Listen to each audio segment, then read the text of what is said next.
just suffering from this ongoing pandemic for the past 1.5 years. It has also been suffering from the mental health epidemic that has been taking so many lives. India is considered to be the sixth most depressed country with a suicide rate of 9 for every 1 lakh people, and 6.5% of the population suffers from some form of mental health issues. And India has also been suffering from ongoing natural disasters. As we all know, the cyclone that hit Kerala caused a huge destruction in the state. And recently, the floods in Maharashtra have also caused a lot of damage to the state. And as the ongoing pandemic continues on, there is a serious cause for concern for this third wave that will be coming soon. So how could we have prevented all of this? How could we have avoided this mess? So let us listen to Devi Parashakti's revelations on the 31st of May, 2021, and understand why this whole pralaya is going on.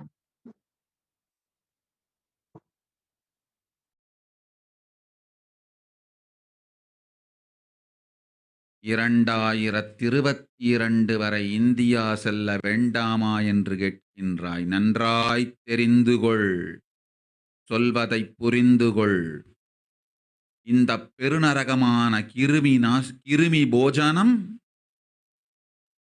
இந்தியாவிற்குள் வரக்கூடாது என்பதற்காக 2020 பாரதம் முழுவதும் 12 ஜோதிர்லிங்கமும் பாத யாத்திரை செய்திடவே என் மகன் மூலமாய் திட்டமிட்டிருந்தேன். படுபாவிகள் ஓடத்தின் மாலுமியை ஊர்விட்டு துரத்தினார்கள். என்ன நடக்கிறதென்று பார்.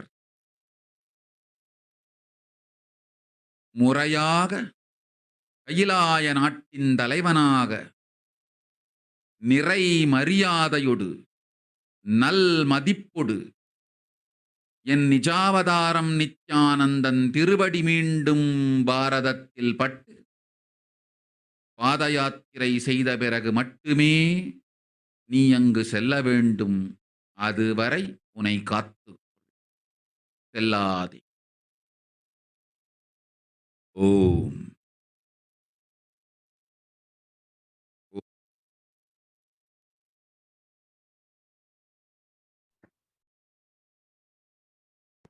Let us understand the translation of Devi Parashakti's revelation. For this huge Kirimi Bhojanam hell not to come to India, in 2020 itself, I had planned to do the Padayatra throughout India and the 12 Jyotirlingas through my son Swamiji. They chased the captain of the ship out of the country. See what is going to happen.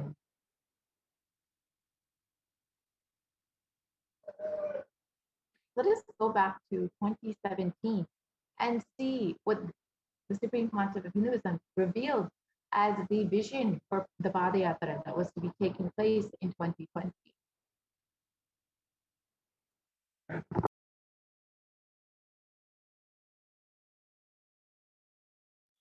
Want to do 1 year Padayatra specially for this purpose in 2020.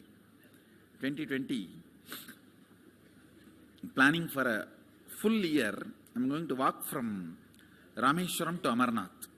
1 year with 10,000 people, just walking all over India to spend time with people. 2020, there will not be any program other than Padayatra and just spending time with people. Just walking. Of course, 10,000 people will be walking with me. Maybe 200 vehicles to carry our food and all the other items, transportation. Enjoying the river banks, forests, and time with nature. 10,000 people manifesting powers, walking from village to village. What do you think will happen?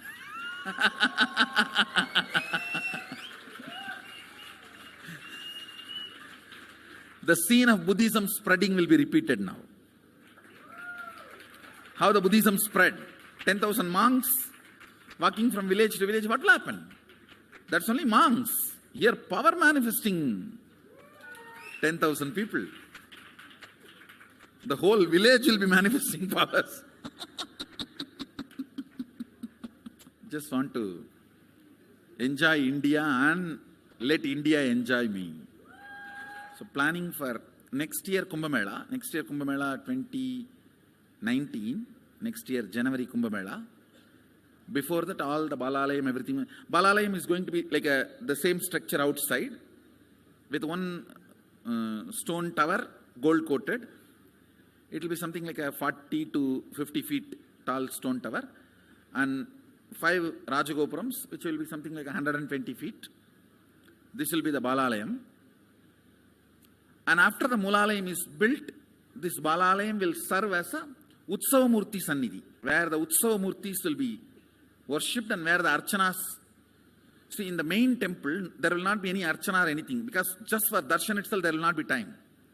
Like Tirupati, you can only have Darshan and Arti, the camp for Arti. No other worship is allowed in the main temple. Because 12 Abhishekam is going to happen, 12 Kala Abhishekams. So continuously the rituals will be going on. People can have only darshan. They will not be able to involve themselves in any ritual. Other than darshan, nothing else will be allowed.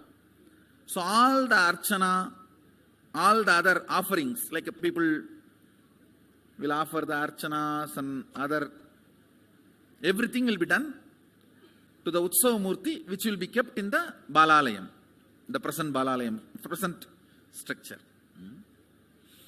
So people can spend time here.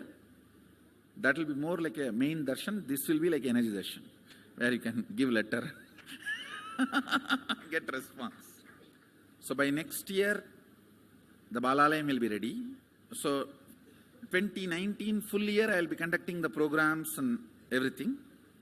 2020 will be the one full year Padayatra, walking. From next year, Jayanti, means 2019's Jayanti to 2020's Jayanti. Full year, Jayanti to Jayanti will be Padayatra.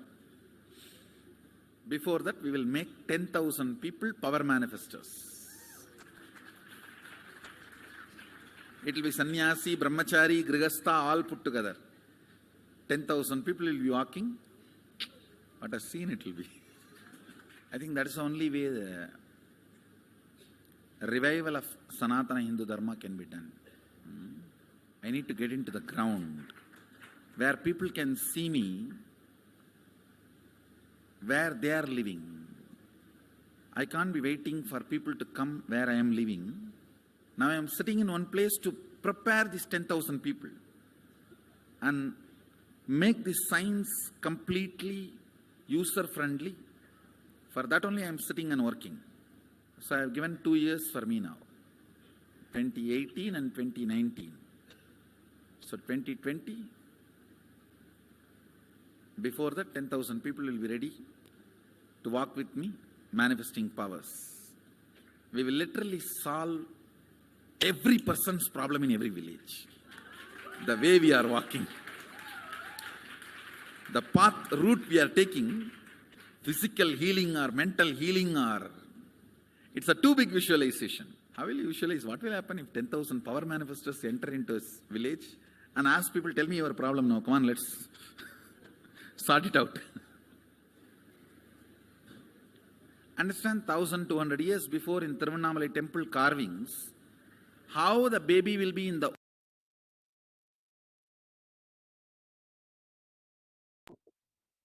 And the Supreme Pontiff of Hinduism revealed the vision for the Padayatra, which was to include 10,000 power manifestors walking from Kanyakumari to Kashmir.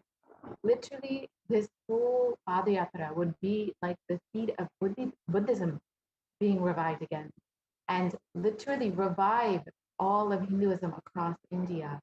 And this would give everyone, every being across the country, an opportunity to seek Supreme Pontiff of Hinduism where they are and to get their problems attended at where they are. And the Supreme Pontiff of Hinduism has been, since the age of 10, been preparing and enriching people for this Padayatra to save them from the pralaya and to bring the superconscious breakthrough to humanity.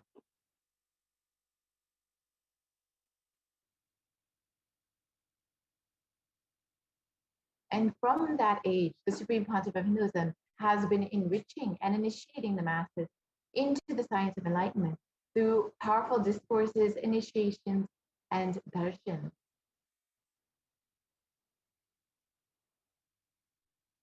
And over the next few slides, we'll see the various photos of the programs that the Supreme Pontiff of Hinduism has been conducting to initiate and bless humanity into this science of enlightenment. And here we have Vellore, Tamil Nadu in 2005. You can see the Supreme Pontiff of Hinduism blessing thousands of people in Rasipuram, Tamil Nadu in 2005. In Namakkal, Tamil Nadu in 2005. In Salem, Tamil Nadu, the Nithyananda program.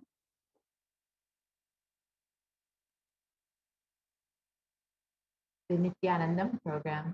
And all of these photos, you can see how many people are in attendance, how many people are receiving these sacred truths from our scriptures.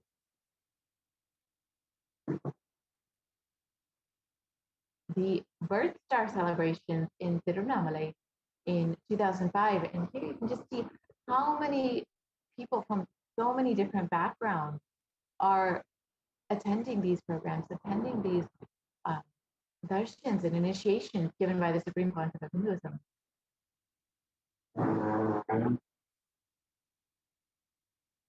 And the Jayanti celebrations in Adi Kailasa Satyakam.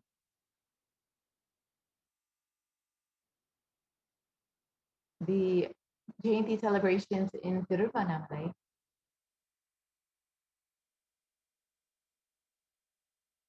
The Nithyananda Spurna program in Tamil Nadu.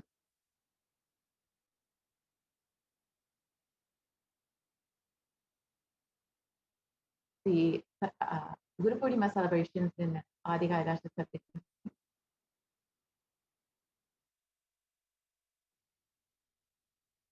The Bhakti Spurna program.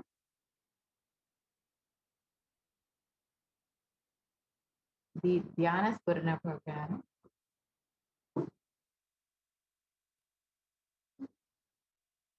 The Little Anandas program, which was blessing the youth into the science of enlightenment.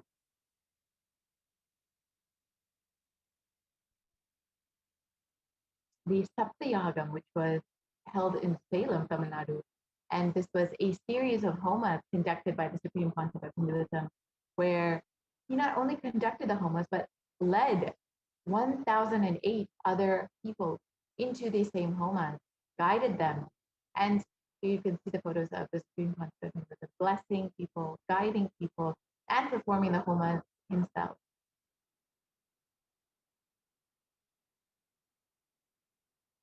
And the Nithyananda Spurna program in Adi Kailasa Satyakam.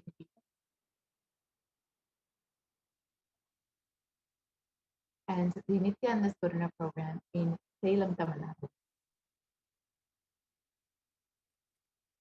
And the Supreme Pontiff of Hinduism has been continuously blessing people, guiding people, and preparing them, initiating them for this superconscious breakthrough, to also guide them through this pralaya, to prevent this pralaya, and prepare them to do this padayatra for this purpose.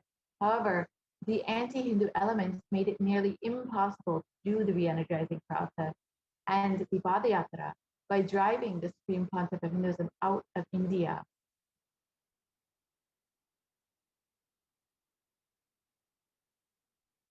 So let us listen to Devi Parashakti's revelations on the solution for this, revealed on the 31st of May, 2021.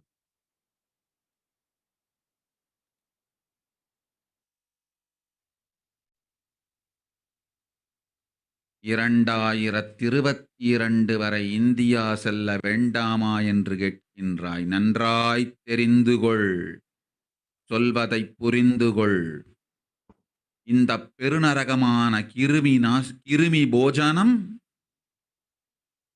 இந்தியாவிற்குள் வரக்கூடாது என்பதற்காக 2020 பாரதம் முழுவதும் 12 ஜோதிர்லிங்கமும் பாத யாத்திரை செய்திடவே என் மகன் மூலமாய் திட்டமிட்டிருந்தேன்.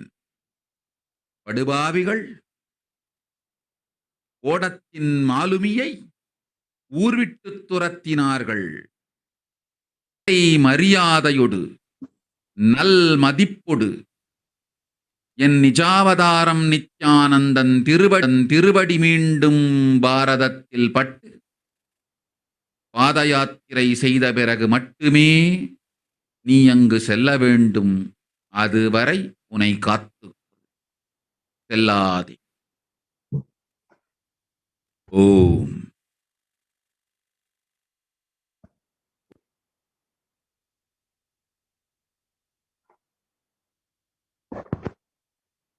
And Devi revealed that only when the Supreme Pontiff of Hinduism is received in India with respect and reverence as the leader of Kailasa nation and is able to do the Padayatra, the re-energizing process in India, only then will this pralaya end.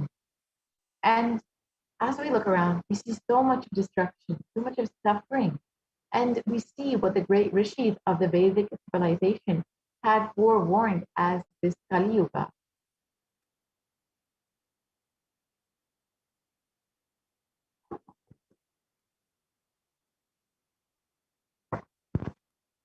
And Kali Yuga is considered to be the worst of all of the 4 yugas, where man will be his own worst enemy. And in the Kurma Purana, sage Vyasa echoes that this Kali Yuga is the worst of the 4 yugas and all the world. People are sinful and forget the dharma of the 4 varanas and the 4 ashramas. In fact, men are so sinful that no prescribed penance atones for their great sins. The only place which is free from such sins is the great sacred city of Varanasi, the Mahapuri. And the Kurma Purana continues on and states that the Lord Rudra, Paramashiva himself, is the avatar for Kali Yuga. And the translation of this verse, Brahma is the presiding divinity or Devata for Krita Yuga, the first cycle of time. In the Treta Yuga, the second cycle of time, it is Bhagavan Ravi, Surya, in which appeared Sri Rama. In the Dvapara Yuga, the third cycle of time, the presiding divinity is Vishnu.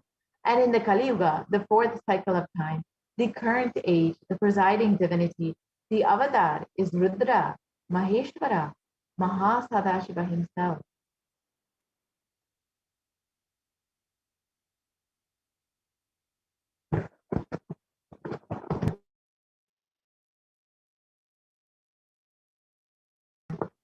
And out of his deepest compassion to protect humanity, Paramashiva himself descended into the human form as the Nijavatara of the Supreme Pontiff of Hinduism, Jagat Guru Mahasannidhanam, His Divine Holiness Bhagavan Nithyananda Paramashivam, on the 2nd of January, 1978.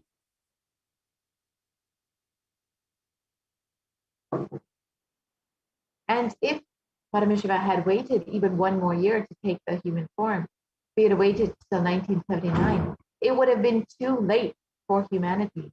So let us understand this in the Supreme Pontiff of Hinduism's own words.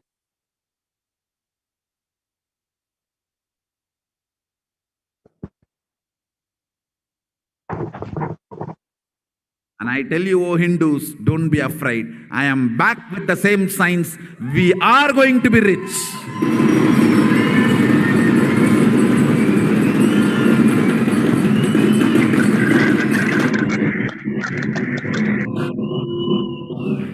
It is not lost.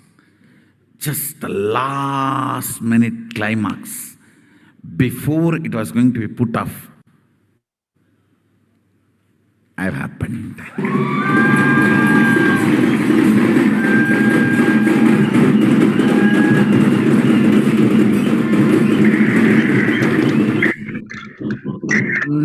1979 would have been late. 1979 would have been late. If I had time, I would have sent only ambassadors.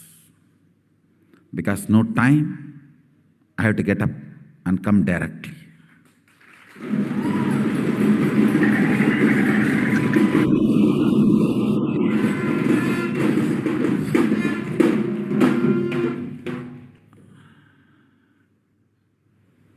O Hindus, feel blessed. Science is not dead. It is available. I have everything needed to bring that science back to life and establish its legitimacy.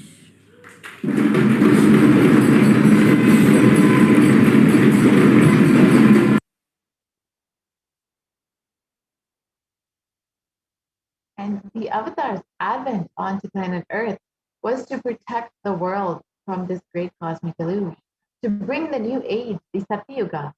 So let's listen to Devi Parashakti herself revealing about this.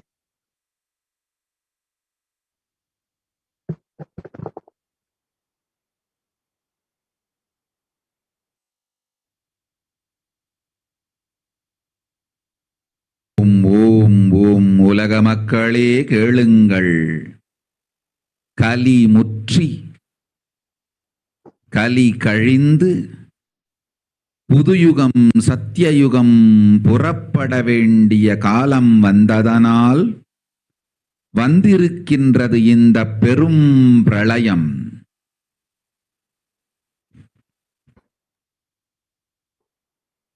கவலை வேண்டாம் மக்களே.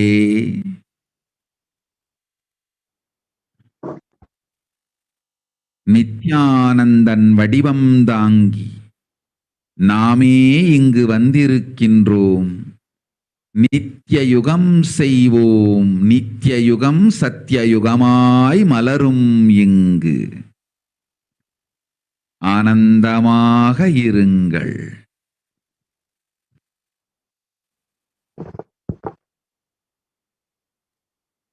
And the translation of the Parashakti's relations, people of the world, listen, Kali Yuga has matured, and over time it has come for Satyuga to happen.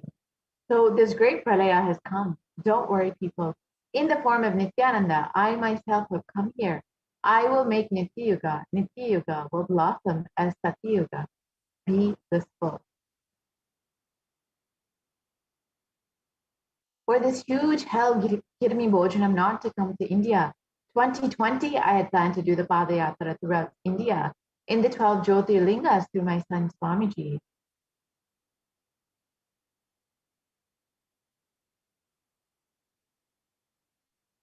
And in order to prepare for this, the Avatar began the Padayatra at the mere age of 10.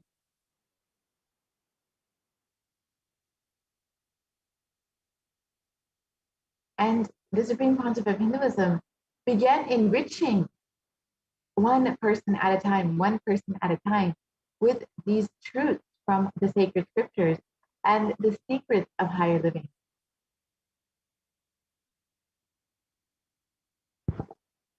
And even when the Supreme Pontiff of Hinduism was just a teenager, all his classmates recall the yatra where the Supreme Pontiff of Hinduism led them from Gudiyatham, Tamil Nadu to Tiruvannamalai, his birthplace, and a huge pilgrimage site.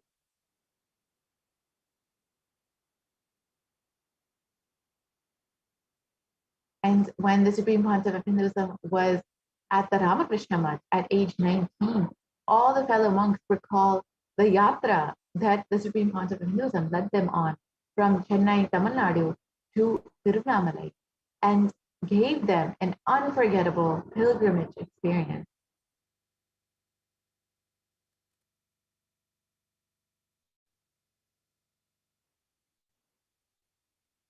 And the Supreme Pontiff of Hinduism continued to walk the length and breadth of India, reaching more and more people, preparing each one until the Supreme Pontiff of Hinduism founded the international mission, the Nithyananda Sangha, to revive Kailasa internationally on the 31st of December, 19 1989.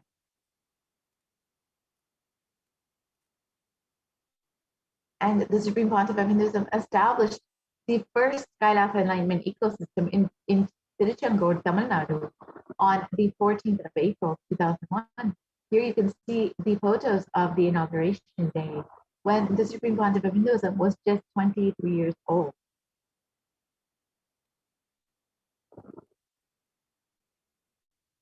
And in 2003, the Avatar continued his Vijayatra all over the world to enrich people from various backgrounds.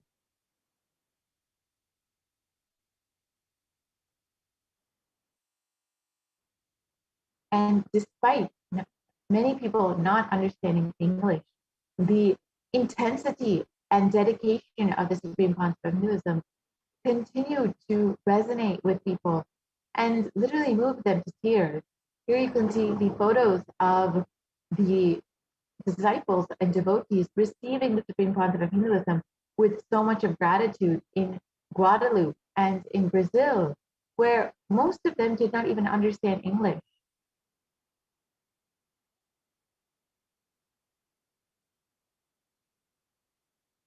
And in 2004, the Avatar led his disciples on the first Himalayan Yatra, visiting temples, delivering satsang, and initiating them into the superconscious breakthrough.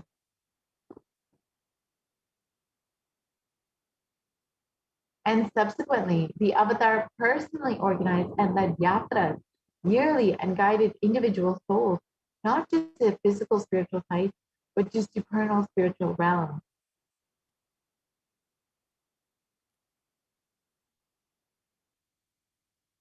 And in 2006, the Padayatras were taken to the next level with the Kodikan Radayatra, with crores participating and impacted by Nithyanandeshwara and Nithyanandeshwari, who went from city to city, blessing people and initiating them into this beautiful science.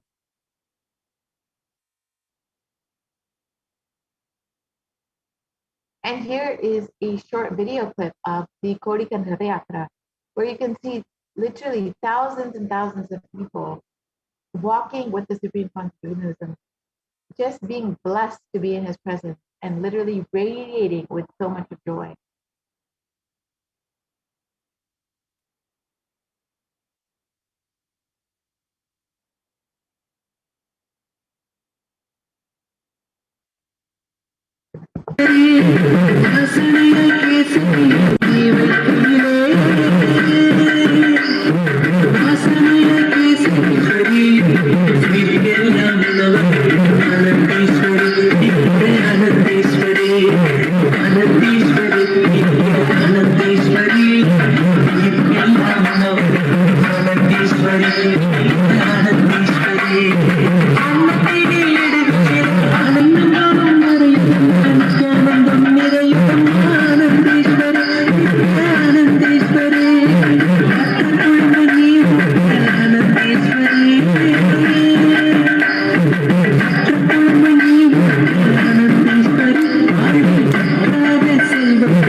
And the Kodikan Radayatra culminated with the inauguration and consecration of the Nithyanandeshwara and Nithyanandeshwari Parashakti and the Swayambhuliga at the Adi Kailasa Sarvajñapita in Bangalore, South India.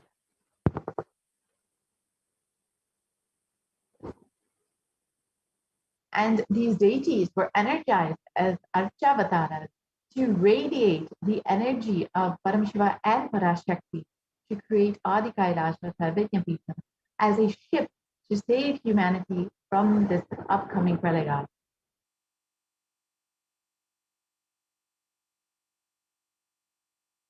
And the Supreme Pontiff of Hinduism created innumerable spiritual energy centers in India as safe havens to protect people during this great deluge. And here are just three of them. The Kailasa in Tiruchendur, the Adi Kailasa Sarvatimbita in Bangalore, and the Kailasa in Hyderabad.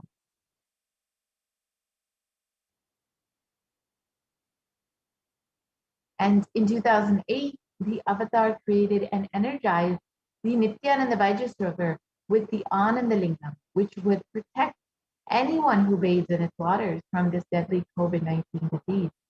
And here you can watch a short clip of the Supreme Pontiff of Hinduism performing Abhishekam and energizing the Anandalingam.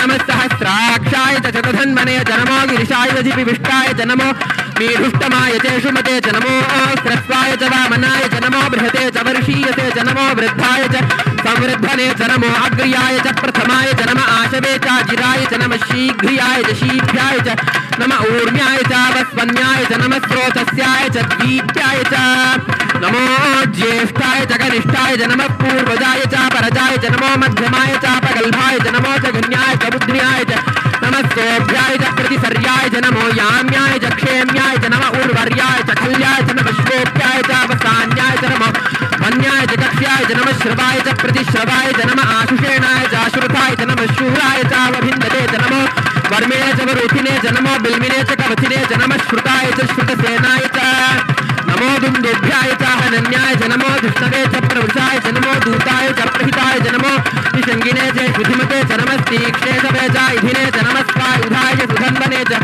नमस्कृत्याय च पथ्याय च नमः काट्याय च नीप्याय च नमः सूप्याय च सरस्याय च नमो नाद्याय च वैशन्ताय च नमः कूप्याय च भट्याय च नमो वर्ष्याय च नमो मेघ्याय च विद्युत्याय च नमः ईर्ध्याय च तप्याय च नमो वात्याय च रेश्म्याय च नमो वास्तव्याय च वास्तुपाय च ओम नमः सोमाय च रुद्राय च नमस्ताम्राय च अरुणाय च नमः शंगाय च वशुपतये च नमः उग्राय च भीमाय च नमो अग्रे वधाय च दूरे वधाय च नमो हन्त्रे च हन्यसे च नमो वृक्षेभ्यो हरिकेशेभ्यो नमस्ताराय नमः शम्भवे च मयोभवे च नमः शंकराय च मयस्कराय च नमः शिवाय च शिवतराय च नमः तीर्थ्याय च कूल्याय च नमः पार्याय च वार्याय च नमः प्रतरणाय चोत्तरणाय च नमः आदार्याय च लाद्याय च नमः षष्ट्याय च फेन्याय च नमः सिकत्याय च प्रवाह्याय च नमः ईरण्याय च प्रपथ्याय च नमः किगुंशिलाय च क्षयनाय च नमः कपर्दिने च पुनस्तये च नमो गोष्ट्याय च गृह्.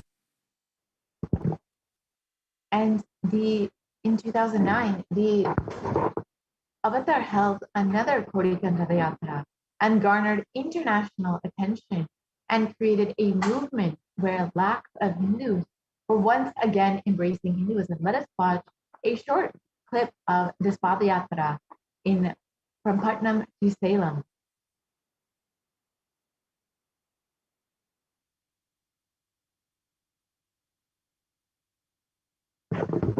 போல நின்பதம் கண்ட என் மனோ நித்ய சத்குரு நித்ய சத்குரு நித்ய சத்குரு நித்யனே நித்ய சத்குரு நித்ய சத்குரு நித்ய சத்குரு நித்யனே நின்முகம் நீனைந்து இங்கு நிர்மலமாகவே ஆனதே இதய சக்கரம் அனகதமும் இனிமையோடு திறந்ததே நித்ய சத்குரு நித்ய சத்குரு நித்ய சத்குரு நித்யனே நித்ய சத்குரு நித்ய சத்குரு நித்ய சத்குரு நித்யனே.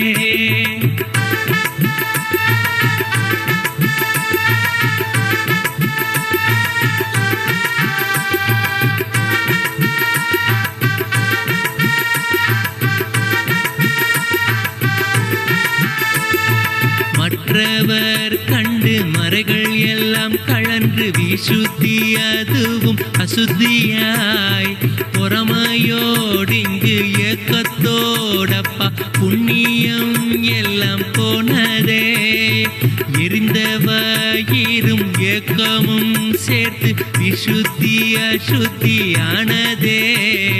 விசுத்தியை தீர்க்க விமலனின் பதம் விரைந்து இங்கு வரவேணுமே. நித்ய சத்குரு நித்ய சத்குரு நித்ய சத்குரு நித்யனே. நித்ய சத்குரு நித்ய சத்குரு நித்ய சத்குரு நித்யனே. ஆமை பூகுந்த எண்ணகந்தினை பொறாமை பூகாது காக்கவே.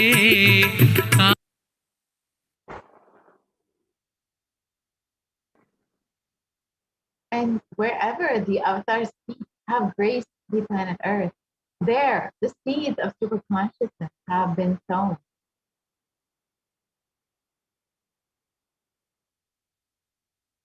And with over 1,000 plus Kailasa ecosystems and Sadvikyapitas all over the world, over 1 billion people have been enriched by the supreme concept of Hinduism and his teaching.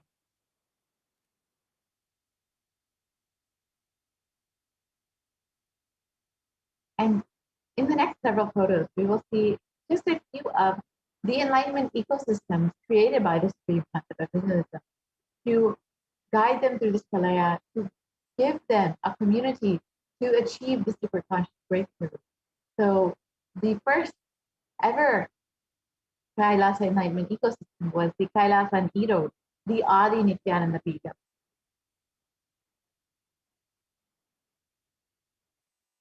And the Adi Kailasa Satyagraha in Bangalore, India.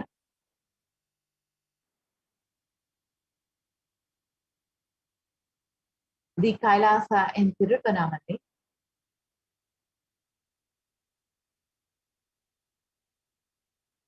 The Kailasa in Columbus, Ohio.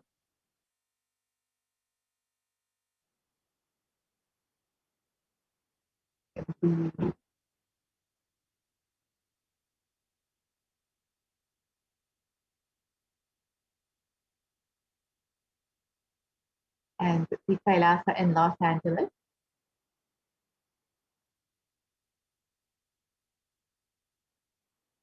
The Kailasa in San Jose.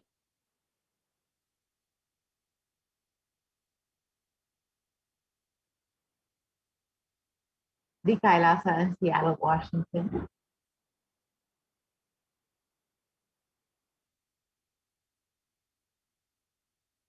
The Kailasa in Houston, Texas.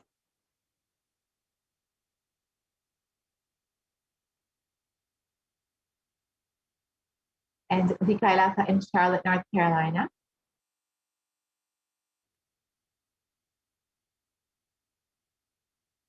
The Kailasa in New York.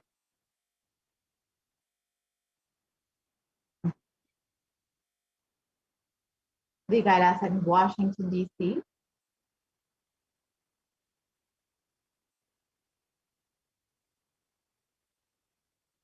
The Kailasa in Toronto, Canada.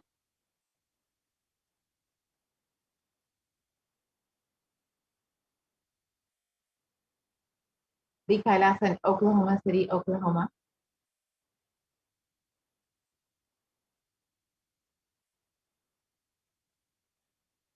The Kailasa in Phoenix, Arizona.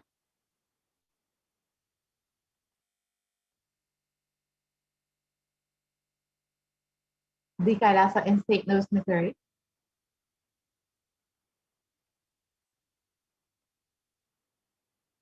The Kailasa in Oman.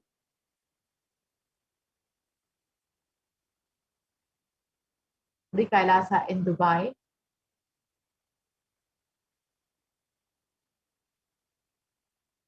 The Kailasa in London, UK.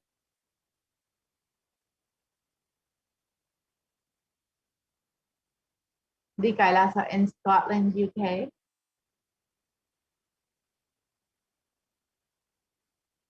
The Kailasa in Netherlands.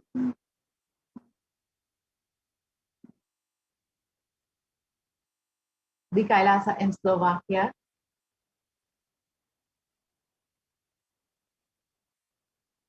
the Kailasa in Belgium,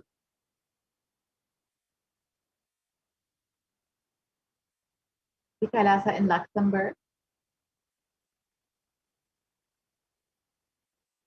the Kailasa in Austria,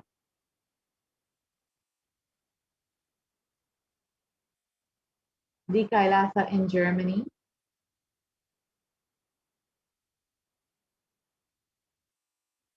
the Kailasa in Italy,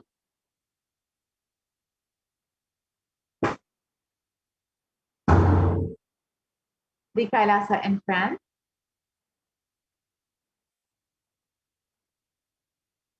the Kailasa in Switzerland,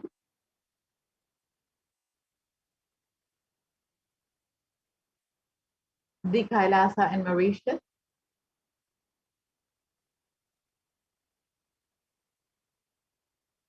the Kailasa in South Africa,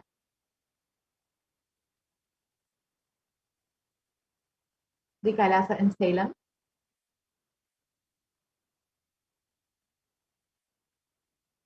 and more photos of Kailasa in Salem, the Kailasa in Hosur,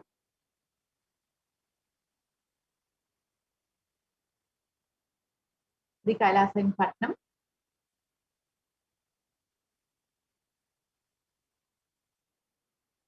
the Kailasa in Varanasi,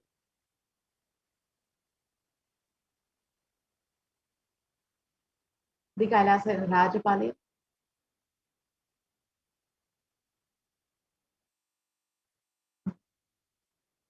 the Kailasa in Hyderabad,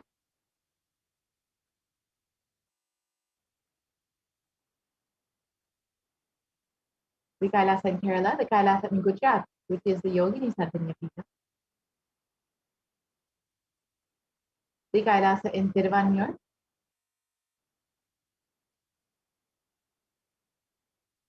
the Kailasa in Alamkulam,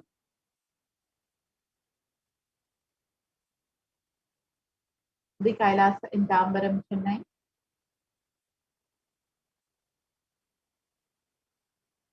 the Kailasa in Abadi, Chennai,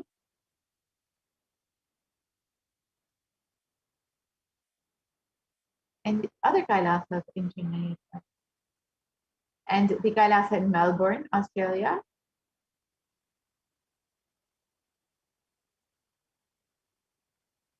Kailasa in New Zealand,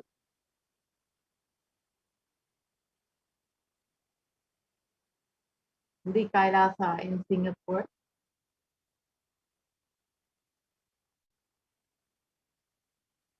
the Kailasa in Kuala Lumpur, Malaysia,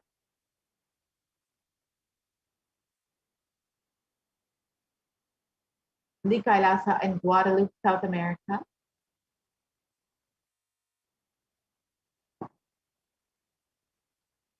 and all of these Kailasas you can see are all over the world, and they were all created for the purpose of guiding people to, during this pandemic, during this pralaya, and to create a enlightenment ecosystem for people to flourish and to have these super conscious breakthroughs and to ensure humanity survives. The Supreme Pontiff of Hinduism also created the sovereign order of Kailasa with thousands of sannyasis with no discrimination against caste, creed, or religion.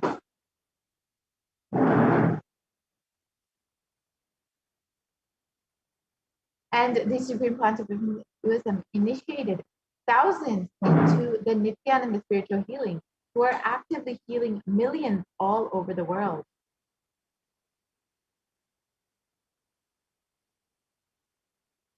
And the Supreme Pontiff of Hinduism has established over 2,500 plus satsang centers, Padaka mandirs, and home temples that operate as de facto embassies of Kailasa.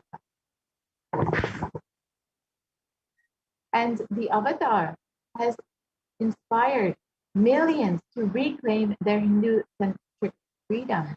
And thousands of yatras were conducted by the Hindu diaspora worldwide, honoring the hard work of the Supreme Pontiff of Hinduism and the revival of Kailasa. and each one silently, unknowingly preparing for this pralaya and what was to come. And in 2017, devotees in Malaysia planned a Padayatra and executed it successfully, with thousands across the country participating, and with the dying Hindu population in Malaysia being reinvigorated again. And for every major Hindu festival, devotees from all over the world have conducted Padayatras out of their sincere devotion and love for the Supreme Concept of Hinduism.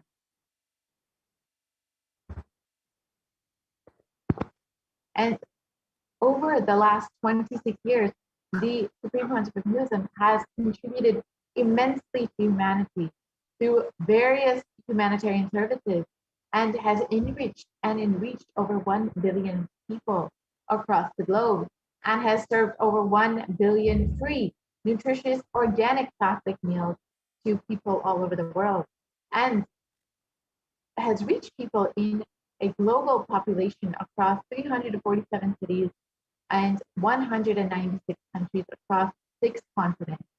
And the Supreme Concept of Hinduism has established the world's largest Hindu university in US, Canada, UK, Slovakia, Switzerland, and France.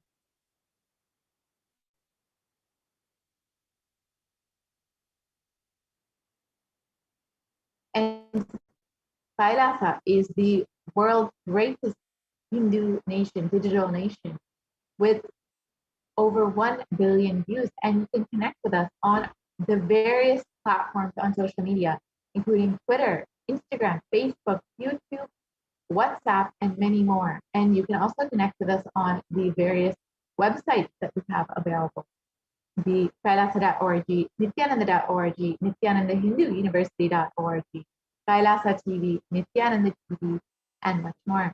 And if you would like to connect with us and continuously be enriched by these truths from the Supreme Concept of Hinduism, you can connect with us on the Enlightenment app and continuously be in this space of enlightenment.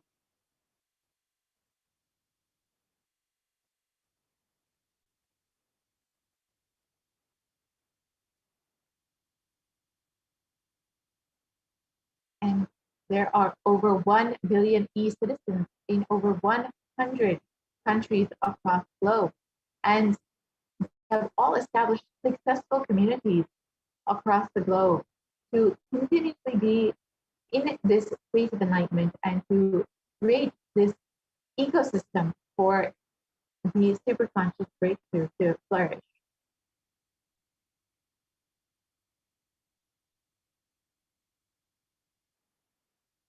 And the Supreme Concept of Hinduism has various global initiatives, which include holistic health, education, and the development of human potential.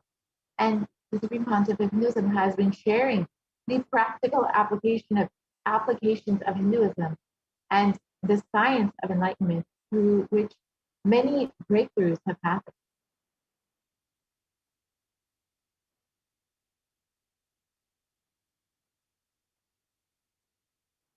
And the Supreme Concept of Hinduism has been continuously providing foreign aid through Kailasa's Hindu diplomacy to various countries across the globe.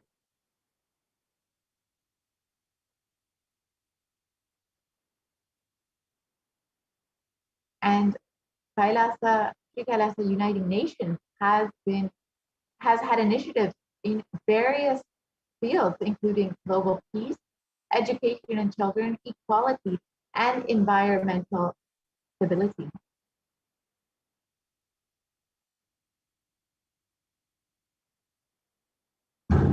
And the Supreme Concept of Hinduism has contributed free education to 150 countries across the globe. And Nithyananda's Hindu University is the world's largest Hindu university, with 487 extended campuses in 154 countries. And it offers free education to over 20 million children and youth across the globe, with over 7,000 plus courses.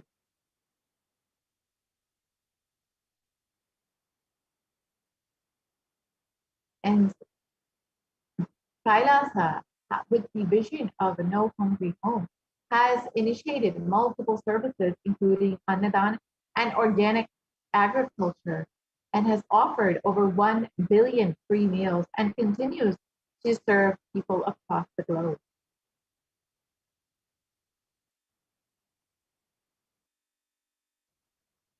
And Kailasa has offered free food in over 197 countries.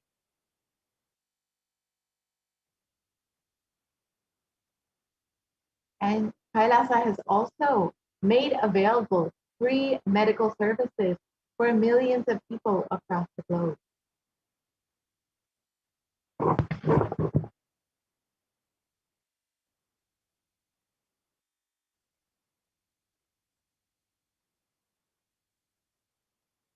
And one of the greatest contributions of the Supreme Pontiff of Hinduism is the contribution of yoga and the yogic sciences to the world, with over 1,000 plus scriptural references that have been mapped into yogic techniques such as asanas, sadhana, kriya, pranayama, and many more. And the Supreme Pontiff of Hinduism has achieved 2 Guinness Book of World Records in yoga and has over 6,000 hours of discourses on yoga and other yogic techniques.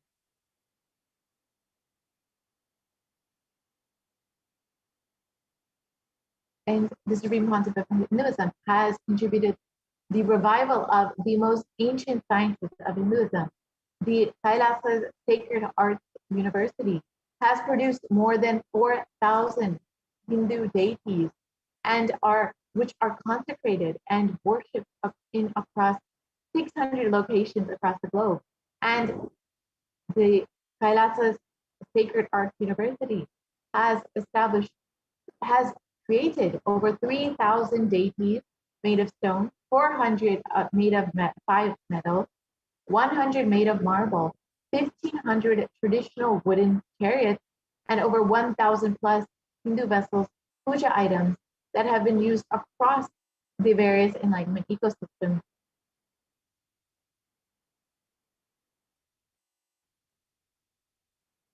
And the Supreme Pontiff of Hinduism has established the world's largest Hindu university with over 1 million plus palm leaf scriptures and that have been collected and preserved and made available freely to the world.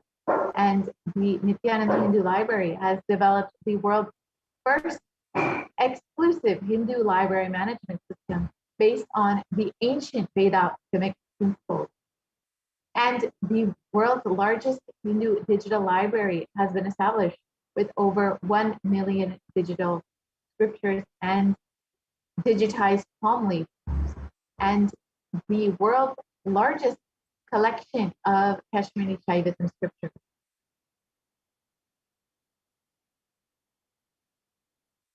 And with the Supreme Pontiff of Hinduism's sincere dedication and hard work over the past 26 years, the Supreme Pontiff of Hinduism has been inspiring millions of people, one person at a time, preparing them to stand together to protect humanity. And the Supreme Pontiff of Hinduism announced the Padayatra, the plan to traverse once again on foot from Kanyakumari to Kashmir and re-energize the Jyotirlingas to protect India from this pralaya.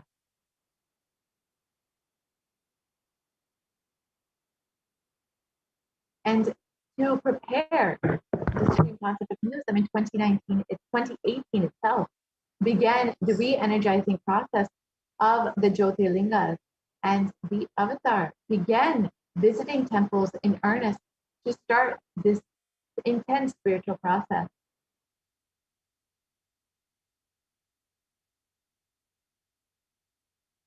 However, while the Avatar was working hard to protect India from this great destruction, the anti-Hindu elements made it nearly impossible for the Supreme Pontiff of Hinduism to do this by forcing the Avatar to halt his mission and continuously attacking over the last 26 years.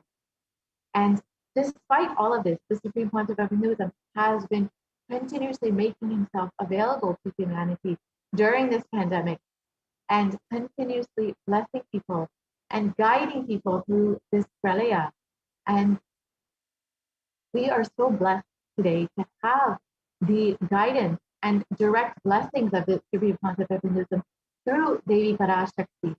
And if you would like to offer your gratitude for Devi continuously guiding and blessing us, you can stay tuned for the next segment.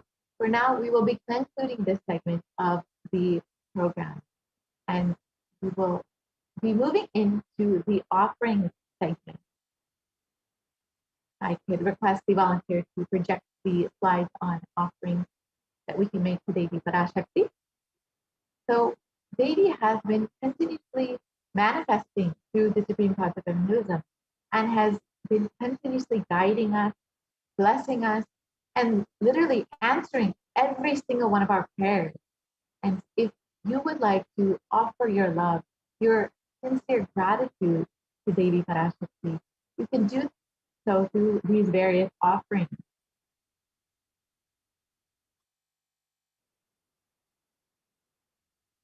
The offering is a giving of a divine gift of pure love and devotion and oneness. And it consists of two parts, the giving and the accepting. And only when the divine accepts what one offers, the offering becomes complete. The offering is not made out of fear or out of greed, but is rather a part of this grand Leela of the avatar, played out for the only purpose of giving us enlightenment.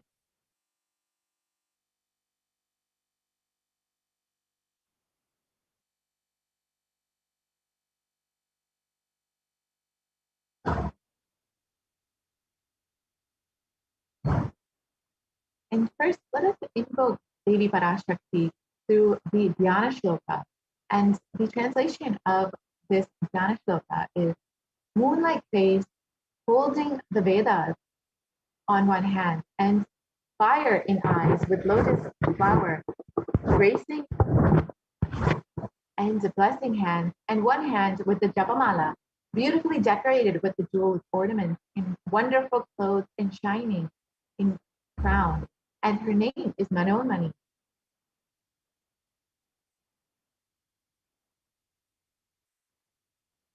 And the Dhyana Shloka continues on. I meditate on Devi with three eyes glowing like a moon and holding the Vedas, lotus and gracing with blessing hands. And she is wearing the beautiful ornaments. She is worshipped by Brahma and many other gods and showers auspicious boons for all actions every day. And this is from the Mulagama, the Manonmani Dhyana. So as you will see in the next several slides, that many of these offerings are made in gold, and the gold is a very divine element and has a very great significance in Hinduism.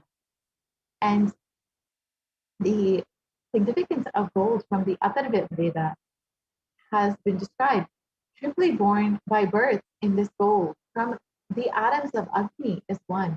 It becomes dearest to Agni. One fell away from Soma when it was hurt, and one they call the seed of virtuous and powerful Apaka. Let that triple gold be for your long life. Gold is a divine element. It purifies anything it touches. It is an element of spiritual significance and great spiritual power, of healing and enlightening. And the vibration of gold has the power to infuse sattva energy and the positive thought currents in anyone who wears and anyone who sees or operates in its vicinity. So this is the significance of offering something in gold. Gold is present in all of our sacred scriptures, including the Agamas, the Vedas, the Shrutis, the Smritis, the Itihasas, and the Puranas. In all the Hindu scriptures, it is abundantly displayed that gold is the most auspicious and purest metal, which purifies our being. civilization, everything was built in gold, exchanged in gold. The ritual feasts were offered in gold bricks. And one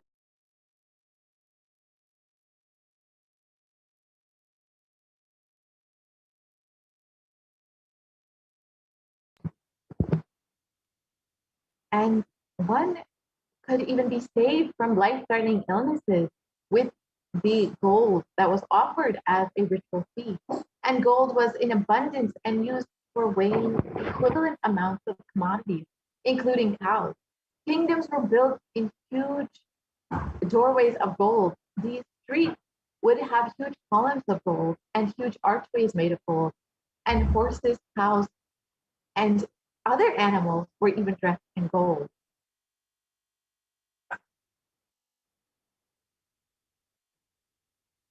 And the Hindu civilization thrived on the banks of the rivers of gold. And the Indus River was called the Hiranyamaya, the river of gold in the Rig Veda, and the river Saraswati was called the Hiranyavartini in the Atharva Veda. And gold is the supreme element for offering gifts to anyone that you love and revere, and especially for the divine, who we hold with our greatest devotion and love. And in temples, they were constructed and paved in gold, and deities were made in gold and decked in and adorned in gold, because it preserved the Enlightenment energy for thousands of years. It lasts forever.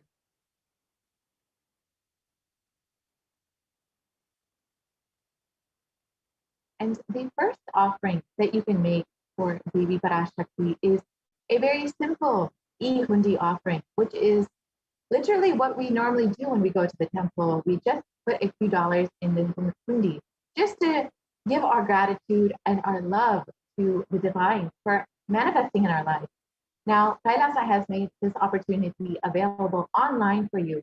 You can do this through the e-hundi offering. And the pramana for this translates, Devi is fond of true devotion and is realized through true devotion. She can be won over through true devotion and removes all fears.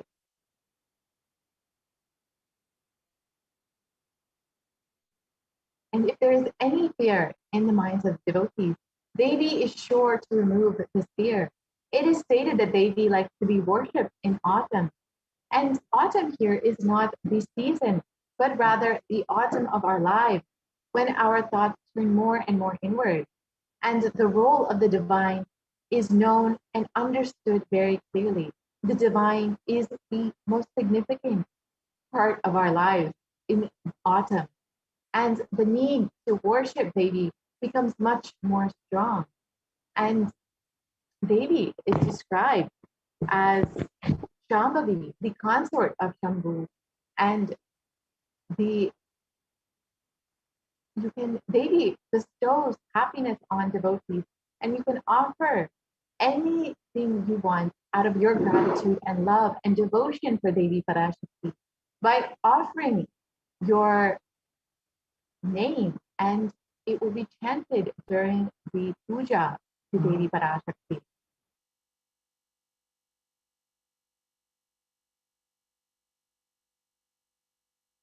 And you can offer the Sankalpa chanting, which the Sankalpa chanting is the offering of your conscious resolution for anything that you want to manifest in your life. And the significance of this is in the Devi Mahatma. The goddess enchants the universe, and she herself gives birth to the universe. This goddess, being prayed without interest in anything, gives the knowledge that leads to salvation and gives wealth in the materialistic sense. So if you would like to achieve this knowledge by praying to Devi, you can offer the Sankalpa chanting with as low of an offering as $1. And this Sankalpa chanting, this conscious resolution, blesses the person offering it with the fruition of all of their desires and wishes that they yearn for.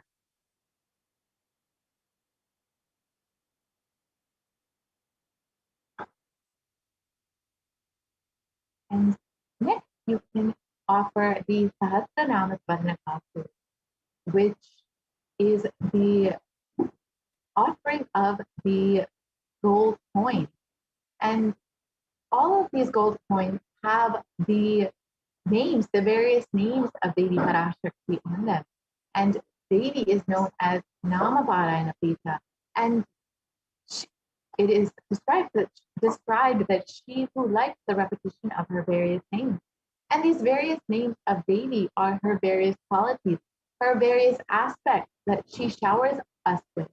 And by offering this Sahasranama Swarnakasu with the various names of Devi Parashakti, you will also be blessed with these divine qualities of Devi Parashakti.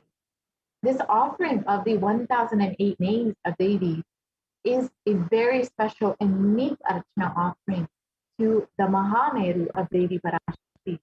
And you can offer a gold coin inscribed with each one of the 1008 names and receive the blessing to have the Ananta Kalyana Gunas, all the divine qualities described in all of the names of Devi Parashakti. And you can make an offering in various sizes, including the $75, the $150, and the $250 gold coin offering. The next offering is the Mukta Angut, the finger ring with a pearl. And Devi Parashakti, Meenakshi, when she manifested, is known as the ocean of compassion.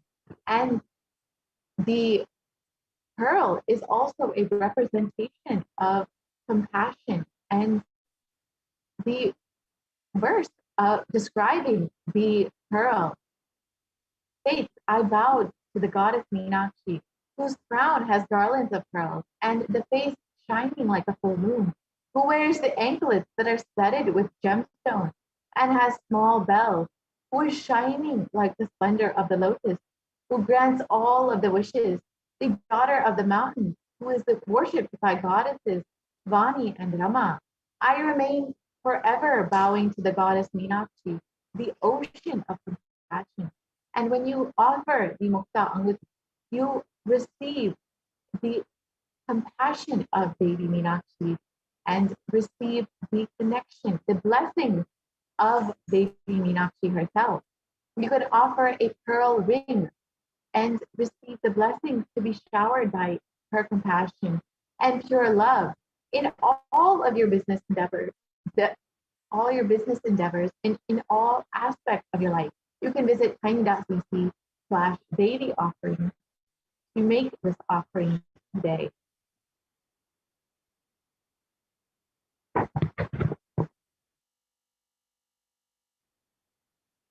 And the next offering is the Swarna Padma Pushpa, the golden lotus.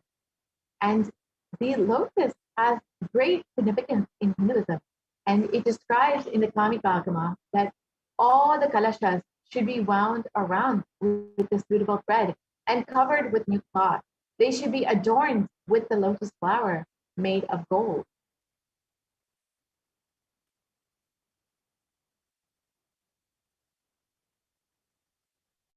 And there are hundreds of scriptural references for using the lotus in the worship of Paramashiva. Almost everything in worship of the ultimate involves the consecration of deities of worship, or meditating on the mudras and the asanas used during worship involve the lotus flower, the lotus leaf, and the lotus pericarp, and the lotus petals. The lotus is a divine flower. The Shakti of Paramashiva is called the lotus, and the base of the Paramashiva Linga is the lotus, and the disciple of the Paramashiva Linga is also considered to be the lotus, which is about to bloom.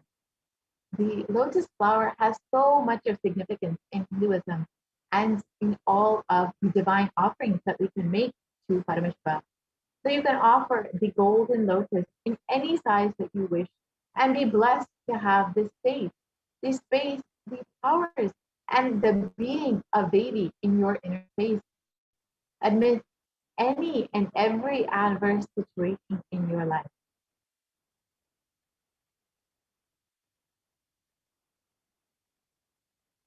And the next offering is the Svarnamiti, the golden toe ring. And the description of Devi's feet, which you will be able to offer this golden toe ring to, is described. You, whose brightness from the nails destroys the darkness of ignorance from the minds of your devotees who prostrate at your feet. You, whose brightness from your 2 feet overpowers that of the lotus flower.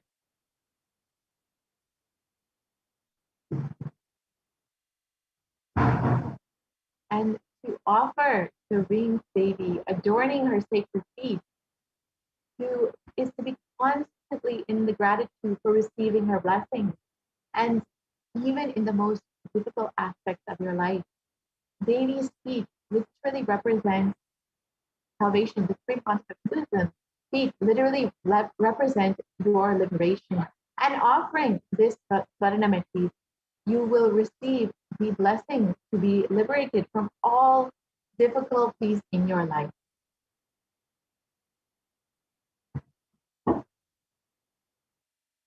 And the next offering is the Svarna Mantika, the golden hairline jewelry. And the Mantika represents the nectar flowing from the Sahasrara Chakra, which is fully open. And the Mantika, the Svarna Mantika, is described. Devi's Sahasrara is described. She who makes the nectar flow in all of our nerves from the Sahasrara. She who gives the very pleasant experience of the ultimate. And offering this Svarna Mantika to Devi will literally make you experience the awakening in your Sahasrara from all of your chakras to your Sahasrara. It will open fully your Sahasrara chakra. And the offering of the Mantika to Devi, you will receive the blessing to achieve the blissful state of overflowing gratitude and the space of complete completion that Devi Parashakti will bless you with.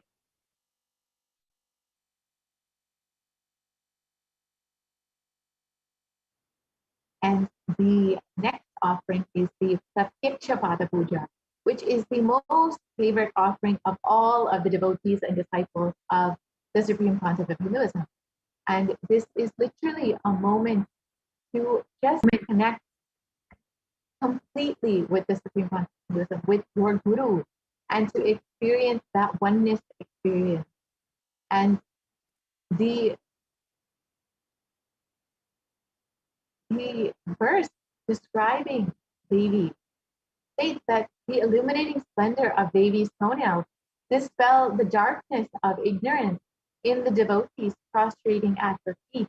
Her feet defeat the lotus in beauty. And literally, when you are able to offer this Pratyakshapada Puja at the divine lotus feet of Devi, manifesting through the Nijavatara of the Supreme Concept of Hinduism, you will be dispelled of all the ignorance and darkness in your life.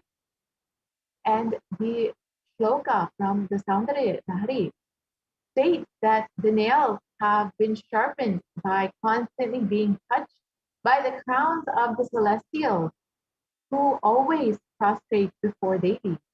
Even the celestials prostrate before Devi, and we also get the beautiful blessing of directly offering our devotion to Devi Parashakti through the physical manifestation of the Supreme Concept of Hinduism.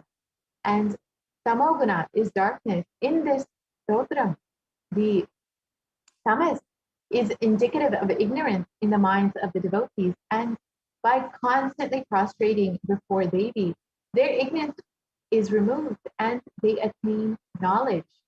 So we also have the blessing to offer our love and our gratitude at the feet of Devi, manifesting through the Supreme Concept of Hinduism. And offering this Pratyakshapada Puja blesses the Yajamana with all the auspiciousness and blessings of the Supreme Concept of Hinduism. Jagat Guru Mahasannidhanam, His Divine Holiness, Bhagavan Nithyananda Paramashivam. And you can receive all of the blessings of Devi herself as well.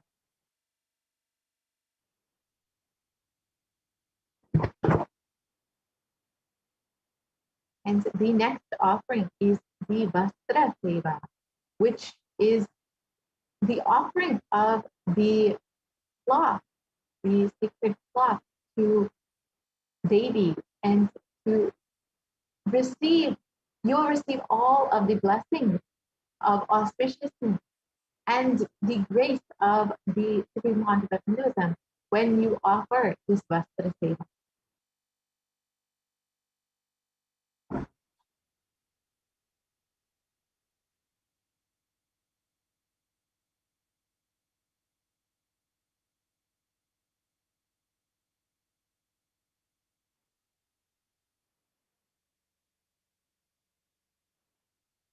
And so now that we've gone through all of these various offerings, here you can sign up to, if you would like to immediately make your offering, you can go to tiny.cc/baby offering.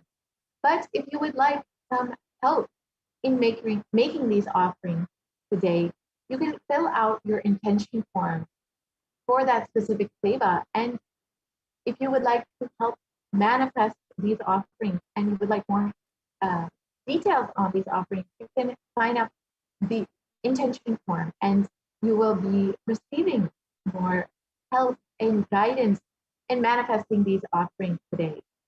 And if you would like to immediately make this offering, you can go to tiny.cc/bhavasamadhi and go ahead and tiny.cc/baby offering and go ahead and make your offering. So we will take you through a quick run through on how to do this. So we can visit tiny.cc/baby offering.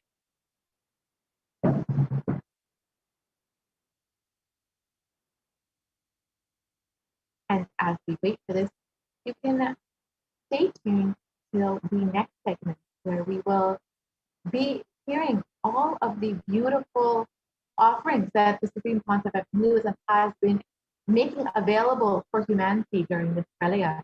Devi has been continuously guiding and blessing us and has revealed so much about what will be happening, what we should be expecting in the coming months. And the Supreme Pontiff of Hinduism has made so much available for humanity to protect themselves during this Pralaya. So you can stay tuned to the next segment and hear all of what the Supreme Pontiff of Hinduism has made available for humanity. So here we have the offerings website where you can go ahead and choose whichever offering you want to make. Say you want to make the offering of Pratiksha Pada Puja. So that is $1,008, and you can go ahead and add that to your cart. And you can go through the description and see what all you will be getting through this Pratiksha Pada Puja, all of the blessings and the prasadam that you will receive. Then you can go to your cart and you can choose how many other offerings you would like to make. If you would like to make maybe 3 offerings, one for yourself and your 2 children, you can go ahead and increase the quantity, and you can update your cart and go ahead and make that offering. And then you can proceed on to checkout. And when you proceed to checkout, you can fill out all of your credit card details just as you would for any other online payment. The Kailasa has made this very easy for anyone to make their offering. You can just fill out all of your billing details and any additional information. And after this, you can go ahead and go back to fill out the Sankalpa form. So yes, you can see what all you will need to fill out during your order. And then you can go and fill out your Sankalpa form, which is the offering of your conscious resolution. With every one of these offerings, you can fill out what it is that you want to manifest in your life and offer and request the blessings and offer your prayers to Devi Parashakti and the Supreme Pontiff of Hinduism. So you can directly manifest whatever it is that you want in your life. And this, if you can open the Sankalpa offering. Yeah. So yes, you can fill out the Sankalpa name. So you can fill out all of the names of yourself and your loved ones that you would like to make this Sankalpa offering for. And you can fill out your nakshatra details if you have those available. And if not, that is also okay as well. You can just fill out your names and your details, and you can receive all of the blessings and auspiciousness in your life to manifest any reality that you want. You can see all of the details that are available. And all of the offerings that you can choose, whichever offering that you are making, and go ahead and fill out the conscious resolution that you would like to make while making this offering. So with this, we will be concluding this portion of the segment, and we will be moving into the next segment where we will be receiving and understanding all of the beautiful blessings that the Supreme Pontiff of Hinduism has made available for humanity during this pralaya. And we can hear all about what the Supreme Pontiff of Hinduism has been making available in the Adi Kailasa Sadvijnapita. And we have Ma Pranapriya available here today with us for sharing with us all of the beautiful things that you can experience in the Adi Kailasa Sadvijnapita. So I will let her take over now. And we also have Ma Nithyananda Swami, and these are the two administrators of Adi Kailasa Sadvijnapita. And they will take you through all of the beautiful things that the Supreme Pontiff of Hinduism has made available in the Adi Kailasa Sadvijnapita during this pralaya. So thank you so much, Ma Pranapriya. You can go ahead and take over now.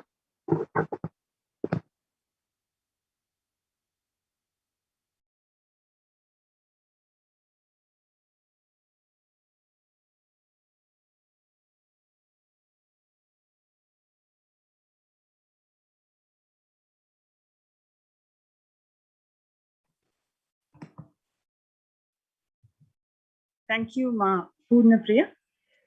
So I welcome viewers to the next segment, Kailasa's multi-layered quarantine opportunity for India during COVID-19 as a practical solution resulting in health, joy, and bliss. Before we enter into the segment, let us quickly go through the number of cases in India. Reports about 41,195 new cases in India. So many of you may be thinking that COVID is not there anymore, but it's not true. It's not true because even on August 12th, 41,195 new cases are registered with 490 deaths in 24 hours. Unemployment rate predicted to reach 10% and amid coronavirus pandemic pushing Australia to recession. The unemployment rate will rise from 5.1% to 10% in June quarter, according to Treasury figures, but estimates show the rate would have been higher without the JobKeeper program. Treasurer said that the economic shock from coronavirus was said to be far more significant than the global financial crisis.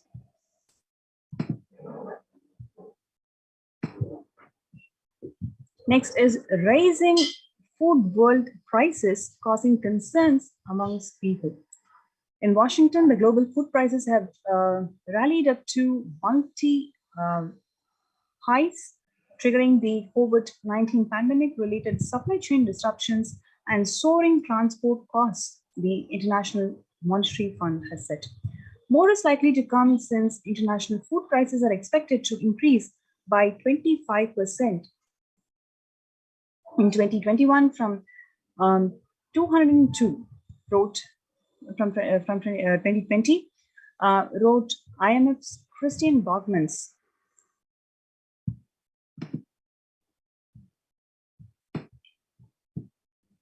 Now, what did Devi Parashakti, manifesting truth in Ajavatar, the Supreme Pontiff of Hinduism, Jagadguru Mahasannidhanam, His Divine Holiness Swamiji, has revealed?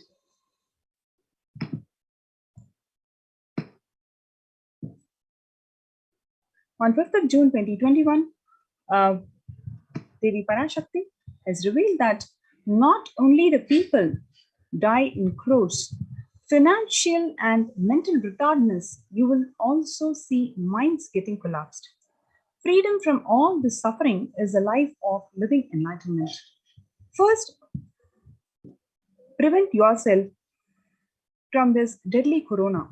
Oh, people, do the job of saving your life as first priority. Listen properly, people. The only way to protect yourself from this overflowing cosmic pralaya and from the demonic people who search for destruction for themselves and others because of pralaya, go to Adi Kailasa.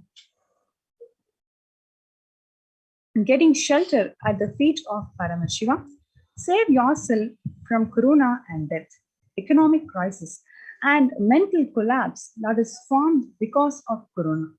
Save yourself and move towards living enlightenment, move towards Paramashiva Paramburu, doing yoga and tapas, doing seva to all the devotees of Paramashiva, live a good life.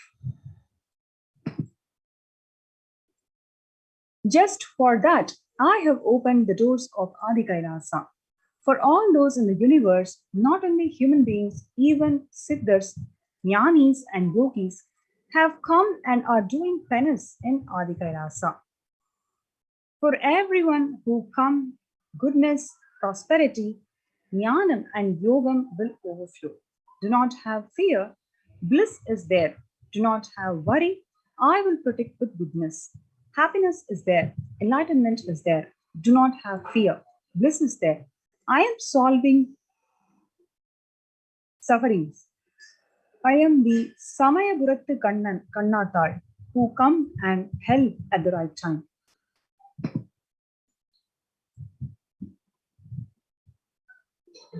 The revelations about mental health issues by Devi Parashakti on 5th of June 2021. And here you have this media article confirming the same on 6th of June 2021. According to the new study, neurological symptoms like depression and anxiety are also showing to be common in those who have contracted COVID-19, even in more mild cases.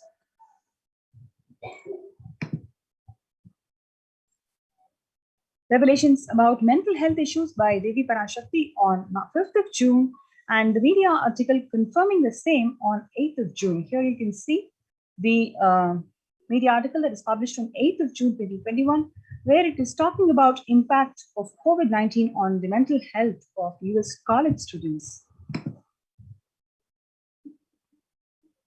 Similarly, one more, the same article, you can see 60% of the students face anxiety, 54% of them face loneliness, and about 60% of them face depression.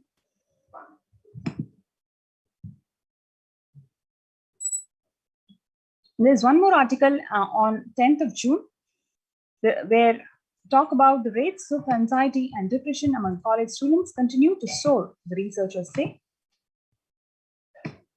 You can see here how they're talking about since the onset of COVID-19, rates of depression and anxiety have soared and have showed no signs of coming down.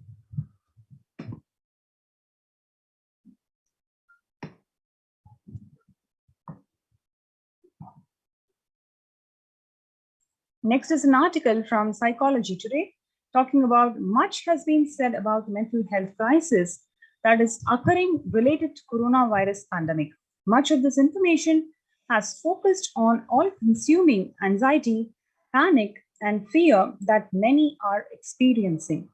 While this is important and needs to be the forefront of all the discussions, something that has not been discussed is the psychologically traumatic nature of what our nation and our world is experiencing.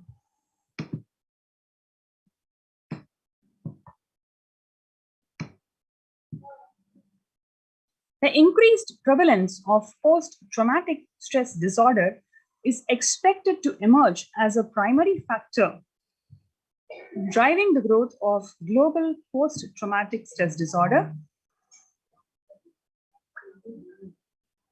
therapeutic market over the period of assessment.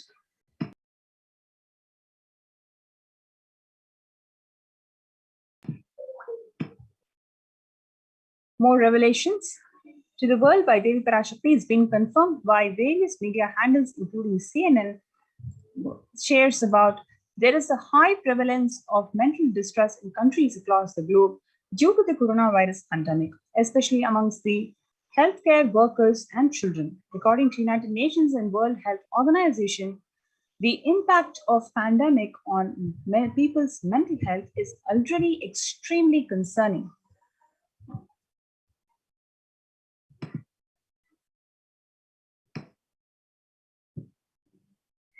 The coronavirus pandemic impact on global mental health is already extremely concerning, says UN. It is now crystal clear that mental health needs to be treated as a core element of our response to and recovery from COVID-19 pandemic. People who practice yoga experience less anxiety, less depression, and fewer symptoms of post-traumatic stress disorder. Yoga also improves well-being, including increased gratitude, relatedness, acceptance, centeredness, empowerment, self-esteem, compassion, self-awareness, and hope. We are all equipped with the innate coping strategies for responding to stress, but sometimes our stress response can become out of balance. We are living in the world that regularly activates our sympathetic response, the body's way of responding to stress, sometimes called the fight or flight. This is balanced by our parasympathetic response, the way our body helps us to relax and rest. Yoga can help bring our parasympathetic response back online and allows us to find the balance. So this is very much in agreement with what Devi has revealed, that one should immerse ourselves from yoga and jnana, for us to cope up with the effects of pandemic on mental health. So here we can see one article talks about how the people who practice yoga experience less anxiety, less depression, and fewer symptoms of post-traumatic stress disorder. Yoga also improves the well-being, including gratitude, relatedness, acceptance, centeredness, self-awareness, and hope. Yoga is now being used as an empirically based treatment, often in combination with other interventions, with the benefits of both physical and mental health.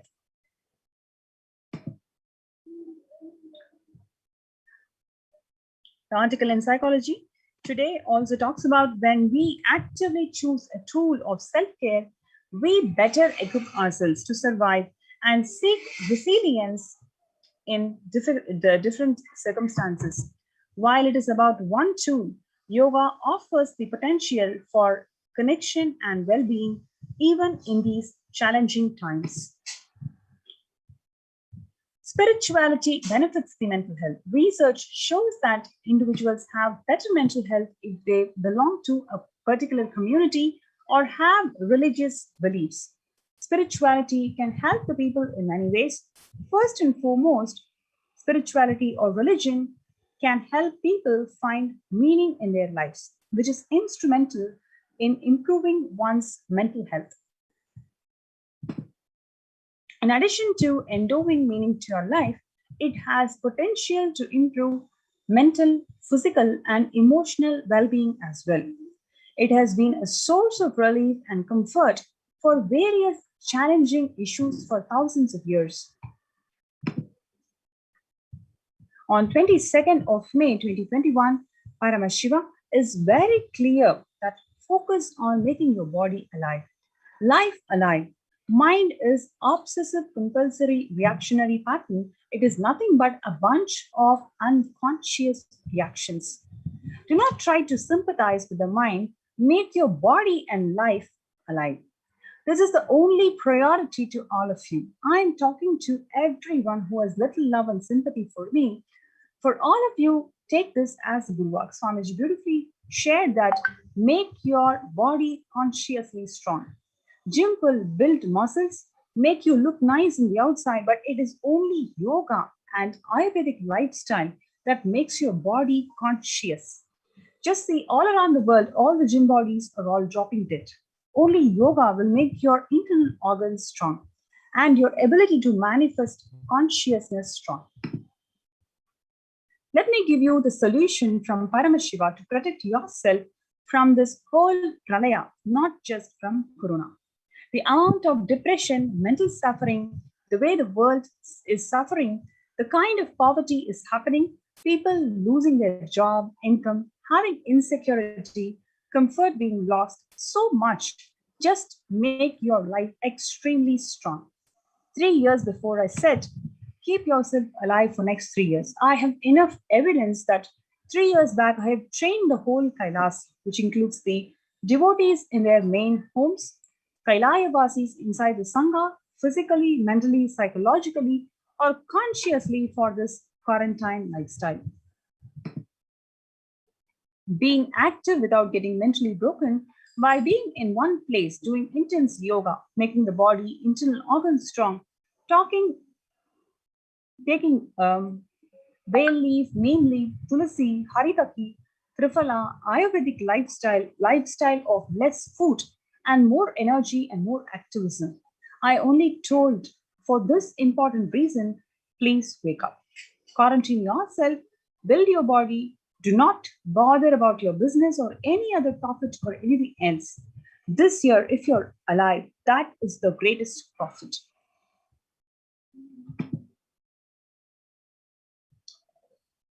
And you can see all the different approaches, technologies, techniques, solutions that the Supreme Pontiff of Hinduism, Jagadguru Mahasannidhanam, His Divine Holiness, Bhagavan Nithyananda Paramashivam, implemented in his de facto spiritual embassies of Kailasa is being recognized by the United Nations themselves.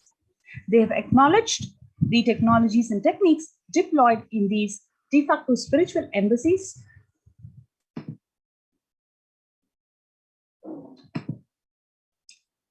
The report published that the globalization of disease has led the world to be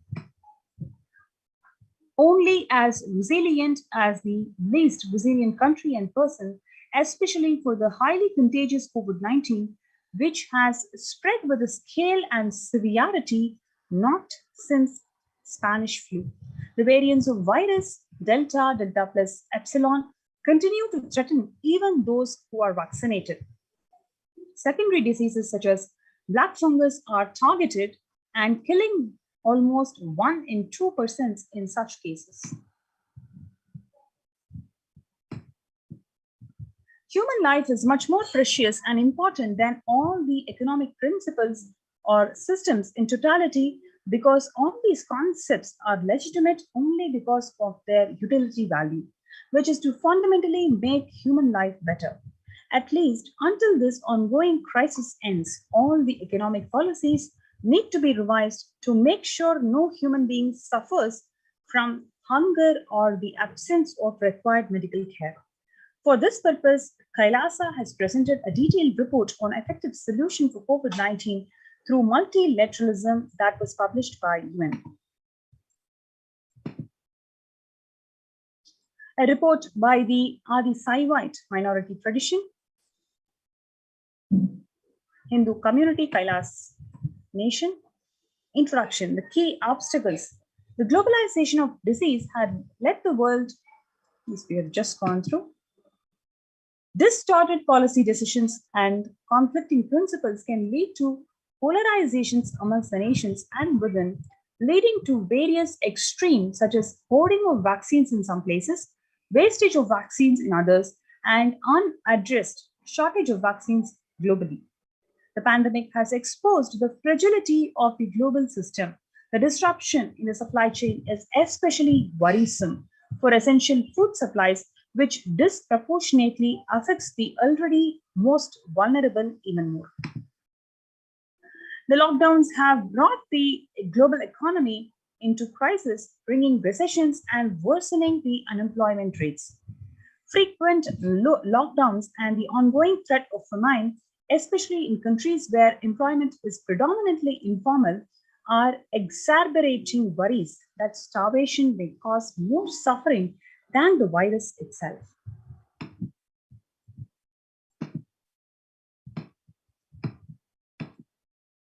These are all the references.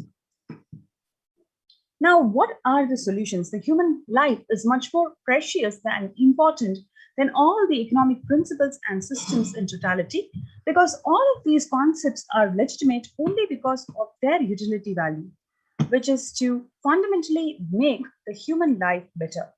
At least until this ongoing crisis ends, all the economic policies need to be revised to make sure no human being suffers from the hunger or absence of required medical care. As per the Hindu principles, the world, including the economy, evolves through 5 different phases, which is creation, sustenance, recession, reinvention, and breakthrough. As per Hinduism, conventional economic growth is observed when best practices are applied diligently. However, during the times of crisis, it leads us to the 4th and 5th phases, wherein the need to reinvent and deliver a breakthrough becomes both a survival need and an opportunity to surpass any means and measures of conventional economic growth. According to the Keynesians, increased public expenditure during the Great Depression of 1929 improved the economy.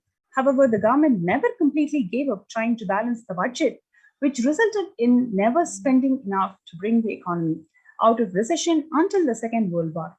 Similarly, the current crisis requires governments to temporarily discard trying to balance economic interests that compromises the quarantine safety and put human life at risk, and rather reinvent their economic strategies and multilateral coordination for benefiting during the subsequent breakthrough period after the end of the crisis. There is an immense inequality in terms of the capacities of government, organizations, and people on 2 grounds. Number 1, it is the health response. Number 2, it is economic recovery. Surviving the highly contagious COVID-19, where the world is only as resilient as the least resilient country, and the people requires government, organizations, and people to collectively address this crisis. From 13200 BCE, 46 nations in Asia had multilateral treaties based on the Hindu principle, which is Vasudhaiva Kudumbakam, which means that the entire world is my family.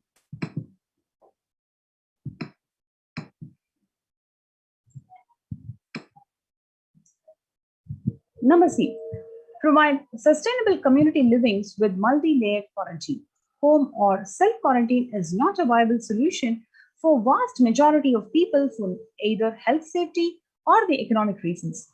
In Assam, home quarantine has been reported to be the primary research for large number of deaths. In some places, governments have moved out of home quarantine to COVID care centers.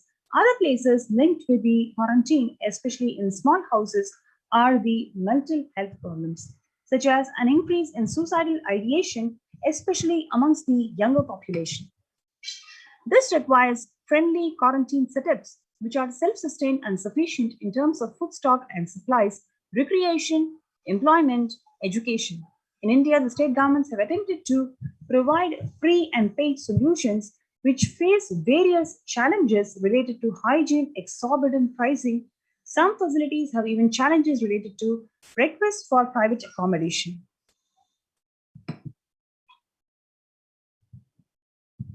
The experimental townships, including Auroville, have demonstrated a fair amount of success in creating a friendly, safe, and compliant quarantine facility. However, the solution such as Auroville is not open to public. For 2 decades, the leader of the ASMT community, the Supreme Pontiff of Hinduism, Jagadguru Mahasannidhanam, His Divine Holiness Bhagwan Nithyananda Paramashivam, has been creating townships like Auroville across more than 100 cities in several countries. Most of these townships, such as ASMT Monastery, Bangalore, has been open to offer multi-layered quarantine facility as a free public service with free food and accommodation, free internet to work from home. The ASMT community has seen a fair amount of success in these townships with zero reported cases of COVID infection for the past 2 years and already saved many lives. The Supreme Pontiff of Hinduism has urged the citizens worldwide, especially from the regions severely affected by the pandemic, to protect themselves as the topmost priority and avail these free quarantine facilities that the community has created, especially as home quarantine has failed in many places, is known as the primary reason for the large number of deaths in many scenarios. Therefore, the Supreme Pontiff of Hinduism, Jagadguru Mahasannidhanam, His Divine Holiness Bhagavan Nithyananda Paramashivam, has emphasized the need and urged the government worldwide to provide food, safety, medical care, shelter, and all the survival needs to all the human beings under their care, with absolute multi-layer quarantine opportunities until the coronavirus is eliminated from planet Earth, including all different strains of virus. The translation of Maha Upanishad, chapter 6, verse 71 to 73, only the denigrated, small-minded, with a very pathetic look of life, discriminate between kin and the stranger, while for the magnanimous, the entire world is a family. Educating the citizens on individual pandemic management. Unlike the previous pandemics, the current era provides active, real-time, and visual information about fatalities. The underreporting of this data may give false hope and make people reckless. Exaggerations in reporting can also make people reckless, as they may feel eventually dead due to coronavirus as being inevitable. Proper education is extremely crucial, as it will dramatically reduce the number of deaths and reduce the challenge on the healthcare systems. Alcohol-related deaths have hit a record high during this pandemic and long post-lockdown liquor lines. Some of the extremely worrisome issues regarding which people need to be educated. As a top priority, people need to give confidence in their life and security about their life and future for them to stop behaving recklessly or fall into depression and commit suicide. Number 5, leveraging best of the different economic systems based on charity, barter, and money. And the ancient Hindu economic treatise by Paramashiva describes 3 kinds of economic systems. Number 1, for which that do not perish by sharing, which is education, knowledge, which Paramashiva recommends that no fee should be charged. Number 2, the survival needs, that includes food and healthcare, barter, and charity are recommended. Number 3 is other infrastructure development works, services, and commodities. Gold and conventional currency-based transactions are allowed. These systems are still in practice in modern day, but grossly overlooked and not sufficiently studied with their close relation to mainstream economics. The World Health Organization and GISAID provided early access to data regarding the virus. This is an example of an open knowledge-based economic policy where the critical data about the virus was not monetized. Similarly, South Korea helped the US access masks and testing kits, and there was a hope that this would lead to reciprocal management and arrangement in terms of vaccines, which is like a barter-based model allowed in food and healthcare. Number 6, Hindu policies for food security, which includes a highly effective concept of ensuring food security in ancient Hindu nations was that of food grain banks. These were prevalent until 18th century. The elderly in the villages would start food grain banks with a seed capital of grain collected by fundraising. If any person met with a crisis such as crop failure, the food grain bank would lend him grains in exchange for an interest, which the debtor is expected to return the principal grain amount during the next harvest. The bank would expand its reserves of food grain based on the interest earned and donations. At the time of severe crisis such as famine, the entire village would be able to withdraw these grains, and if required, all the grains loans would be written off on a humanitarian basis. In Hindu temple, food is being shared for free as a policy. This was the case in both ancient times and in modern times. For 27 years, every month, the Hindu Ascetic community has served more than 3 million free organic meals in religious gatherings to everyone without discrimination and has served over 1 billion free meals in total. Such private and public efforts are crucial to ease the threats of starvation, which is estimated to hit 1 billion people worldwide.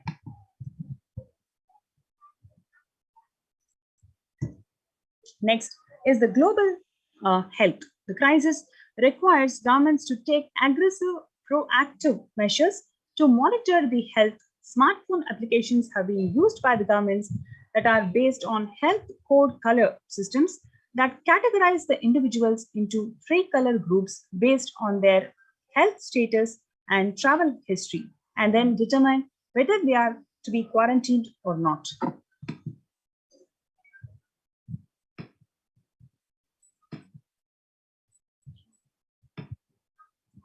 Though there are privacy-related concerns associated with these approaches, some of these measures, such as agile daily reporting systems for accounting of newly suspected, diagnosed asymptomatic cases, number of deaths, and generating area-wide statistics, have been playing an important role in proactively responding to the curb and the spread of the disease.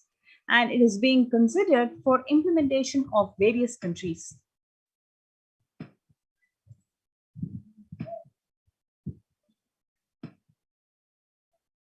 Next is traditional medicine. In Hinduism, nature and planet Earth are respected as the living divine mother energies who are capable of providing us with all the survival needs, whether it is food, medicine, etc. Though the traditional medicines such as TCM and Ayurveda are effective in addressing COVID-related issues, a few years ago, a Nobel Prize was awarded for the scientific work based on the traditional medicine. The mainstream Western medicine has chosen to characterize Ayurveda as a pseudoscience and TCM as something unscientific.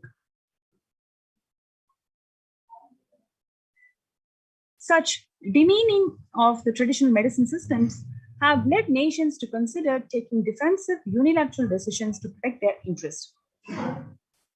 Outright rejection of traditional medicine is not wise, and such policies should be revisited, especially as these medicinal systems are time-tested and have kept people healthy for several generations.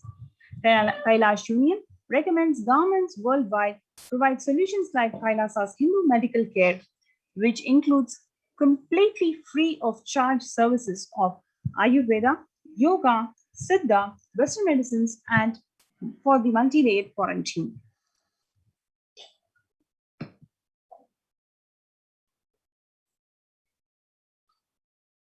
Next is the international multilateral negotiations and treaties that must consider multilateralism based on the spirit of Vasudhaiva Kudumbakam, which means the entire world is my family, prioritizing imparting education on individual pandemic management and giving hope to people. Multilateral strategies and coordination for the pursuance of SDG 11 with additional emphasis on multi-layered quarantine.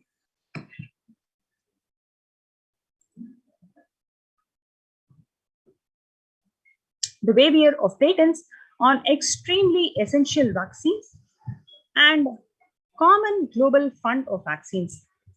Everyone should be provided access to traditional healthcare systems free from the policies that are prejudicial and discriminatory towards these systems. The creation of food grain bank systems and other traditional economic systems, as described in this report, would help the most vulnerable people of the world protect without food disruption.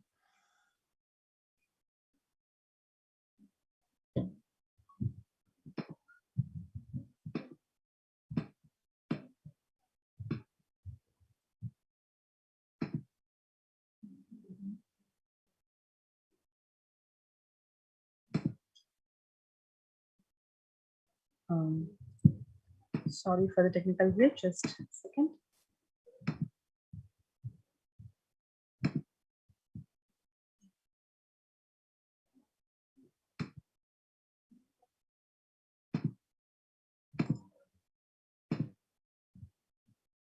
Yes.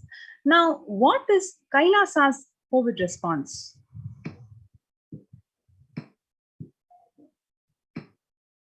The sovereign order of Kailasa worldwide, inspired and guided by the vision of the Supreme Pontiff of Hinduism to save lives. A one of the kind humanitarian charitable service massively mobilized to provide protection and preventive COVID care in this testing time of global meltdown. Throughout this initiative, Kailasa has been consistently supporting people through free food banks, free medical care, and many more services. The impact of mental disorders and lack of spiritual strength during a humanitarian crisis, they are often difficult to access and inflict lasting damage. To assuage this Kailasa is offering spiritual programs, temple events, and spiritual healing online.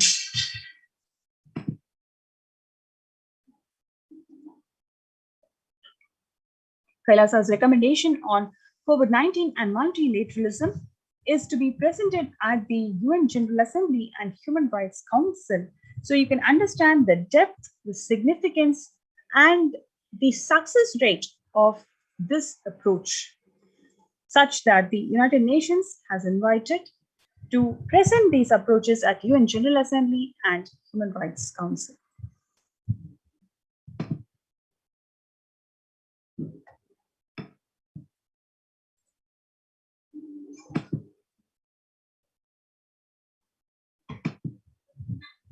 So join this COVID Care Protection Center, our facility in Adi Kailasa's Nithyananda Paramashivam. There are a number of people who have been part of this COVID Care Protection Centers in Adi Kailasa Nithyananda Paramashivam in Pidati, Bangalore. We have one other facility in Sripuram Adinam in Hyderabad, which is also hosting people who would like to protect themselves in this ongoing pandemic. It is a wonderful opportunity because you get to be in the breathing space of the avatar, energized space of an avatar, and all the facilities, whether it is infrastructure, food, accommodation, internet services, everything is given free of service. This is mainly to support the humanity from dying due to this ongoing pandemic. And it is not just the death, it is much more than that, whether it is in terms of medical health or any other health issues, secondary health issues, mental health issues that each one of us are going to face because of this ongoing pandemic. Kailasa has opened its doors, even though the Supreme Pontiff of Hinduism is being brutally attacked by these anti-Hindu elements in such a way that the captain of this ship had to leave the ship. Despite that, he has opened his home. He has opened the de facto spiritual embassies of Kailasa to one and all, for all of them to be part of this latest happening, where you can protect yourselves and live life, claim your conscious sovereignty by being part of this Adi Kailasa Nithyananda Paramashivam COVID Care Center. So let's take a few minutes for you guys to join, register yourself from this in the link below, kailasa.org/Kailasa Care. KAILASA.org/KAILASACARE. So let's take a few minutes for the viewers to join and sign up for the kailasa.org/Kailasa Care. You can be part of this COVID Care Protection Centers and be safe. Let's take a few minutes and we'll be right back.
What I mean by the word Kailasa, listen intensely. Enlightenment ecosystem, literally enlightenment itself, in your own home, wherever you are. If you cannot come to Kailasa, it's okay. Kailasa can come to you. Kailasa coming to you is Kailasa.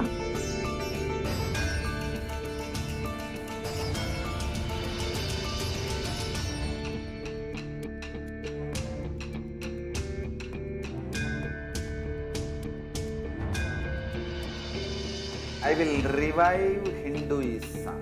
I am a Hindu revivalist, not by any revolution, but by evolution.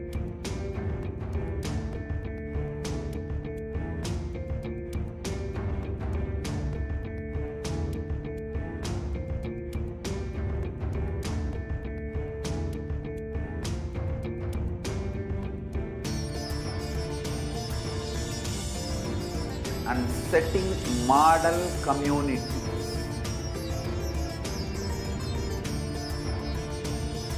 Kailasas, enlightenment ecosystems, Sarvanya Pitas all over the world.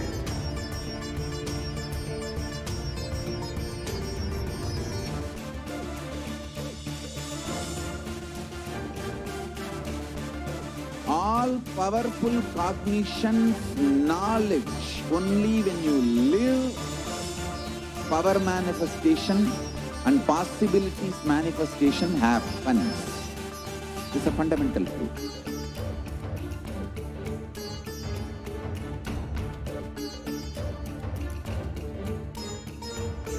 Hinduism cannot live exclusively as one sampradaya. No.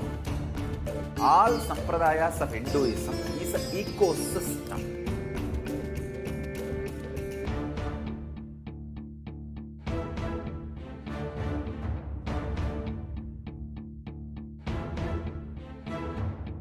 So don't keep quiet thinking that if one sampradaya is attacked, only that sampradaya is going to be affected.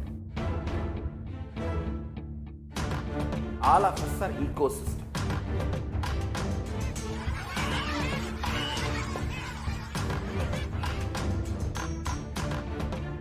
I invite all of you to get involved and enjoy Hinduism by the principle of Dharmo Rakshati Rakshitaha. When you protect Dharma, Dharma protects you. We will make the whole planet flourish spiritually. The spiritual prosperity will happen to the whole planet. We all have to coexist together.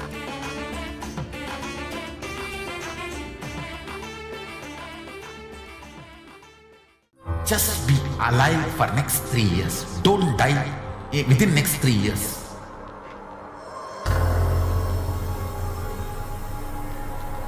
Just don't die within next 3 years. Be alive. Somehow be alive. I'm working sincerely. I will reach you somehow. Somehow I will reach you. It's my commitment to humanity.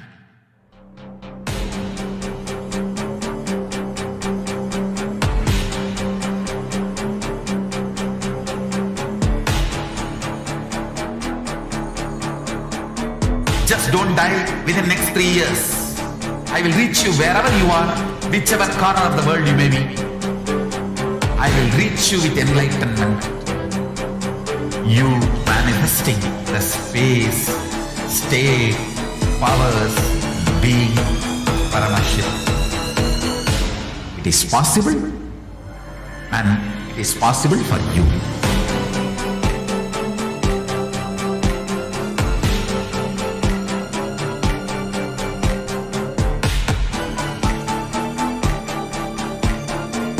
Paramashivoham will reach you with enlightenment science. I know he is going to do the job. Just be alive for next 3 years. Nothing else.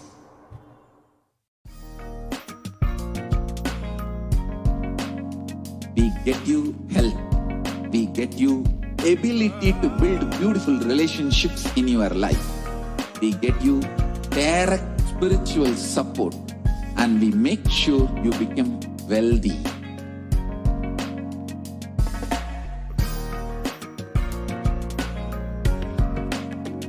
We won't stop giving you just good life. We will literally not stop till you live enlightened life. Manifesting the state of Paramashiva, space of Paramashiva, powers of Paramashiva, being of Paramashiva.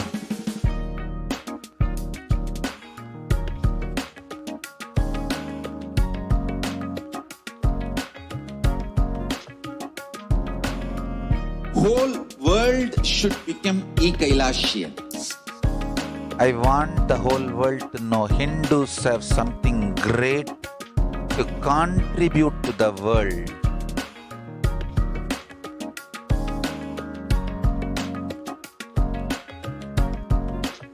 We have something great to contribute to the world. Let us do that.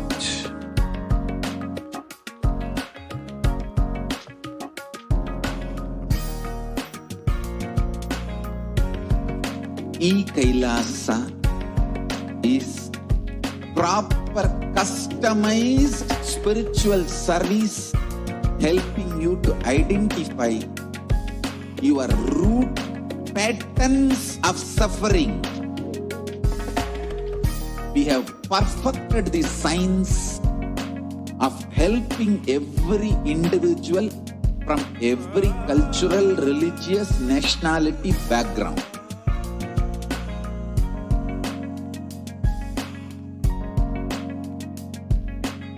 You will have lowest reactionary assumptions, highest awakened response, alive response for life continuously.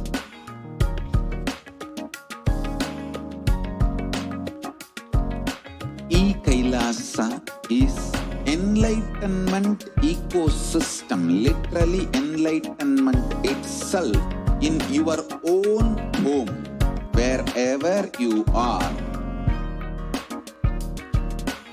Proper customized spiritual service helping you to complete with your life negativity, withdrawal from life, self-hatred, self-denial, self-doubt, so much of tiredness, laziness.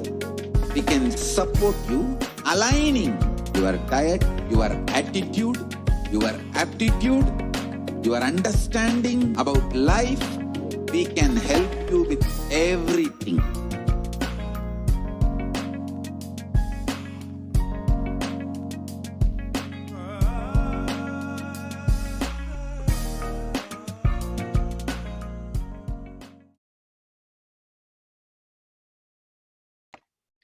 Nithyanandam, and welcome back. And as we saw, the corona pandemic, COVID-19 pandemic, affecting people on multi-levels: physical, emotional, psychological, social, economical, political. On practically every level, the world has been affected. Now, in the times when COVID-19 is rampant and the ancient temples are in a lockdown because of the widespread corona disease. Now, why are temples important, especially in this dire need of humanity for solutions at all levels? We'll just be seeing in a few minutes.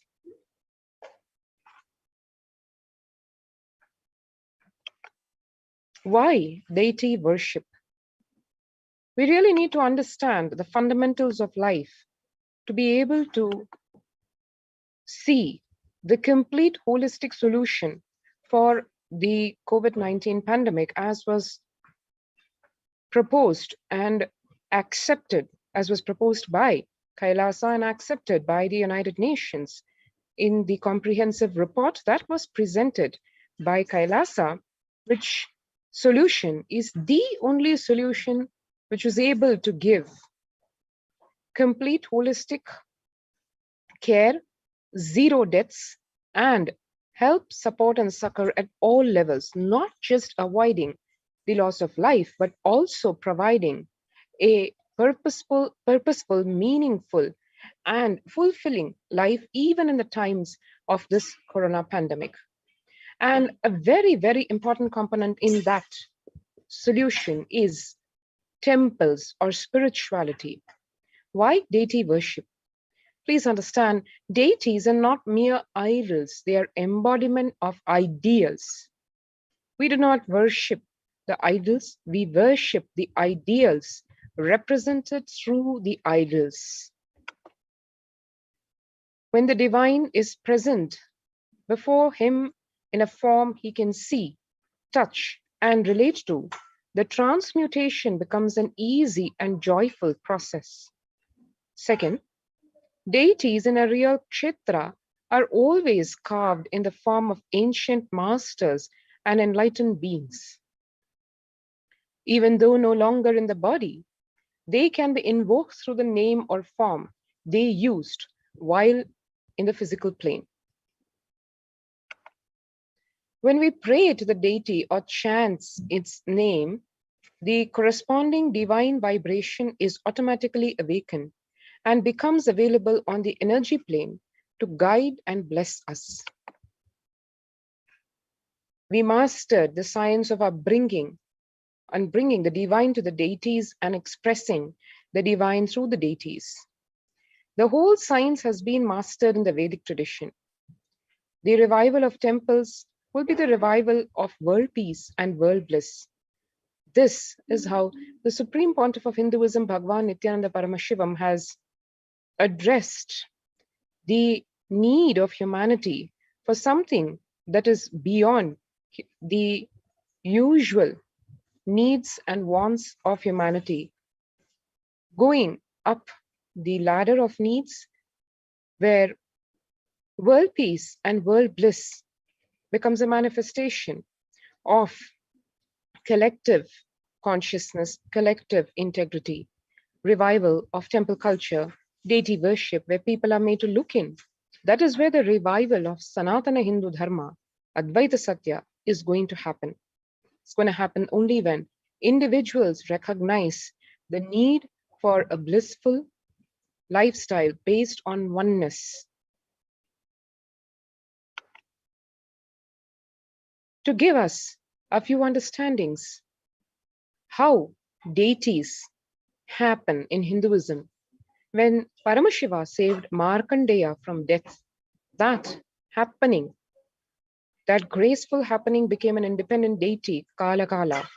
Same way, when Paramashiva danced in ecstasy, that action became embodied as Nataraja deity. Vishnu, Bhagavan Vishnu's very action of showering blessings on the world became Lakshmi. Brahma's very action of constantly sharing the wisdom became Saraswati. So each of the actions of the ultimate becomes independent intelligence and energy. When you connect with those independent intelligences, those deities, whatever one wants, immediately that happens.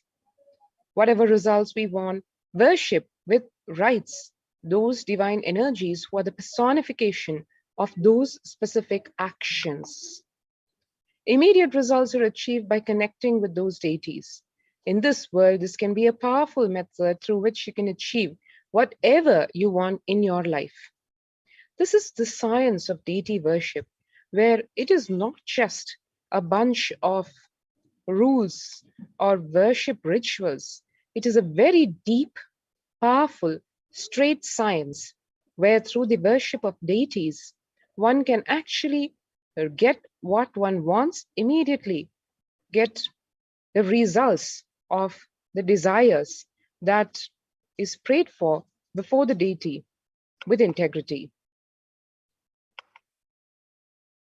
And once again, to experience the power of deities, what are called Archavataras, living energized deities, which are available only when the touch of enlightened masters, Nijavataras, happens on them, and how those deities store the energy for thousands of years to come to bless the generations to follow. To experience this, one of the many reasons is to join the COVID Care Protection Center is to experience this very happening in its complete form. You can register now for the COVID Care Protection Center, which are open across all Kailasas across India. You can register through the link https://kailasa.org/Kailasa If you've not already registered, we can take a few minutes to register yourself through this COVID Care Protection Center link, so that amongst the very many protections offered at these COVID Care Protection Centers, also the innate protection provided by being in a spiritual energy field in the form of temple is also available.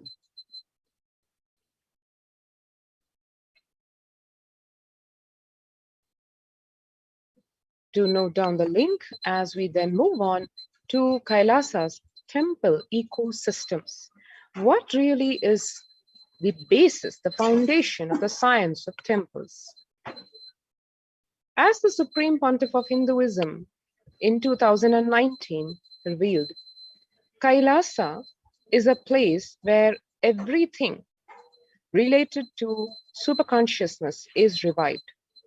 All the Sampradaya means the multiple sects of Hinduism, each exploring the science of awakening people to their peak possibility in a unique, time-tested, foolproof way. All the Sampradayas, all the spiritual ecosystems created for enlightenment will be revived and established in such a way it never gets lost again.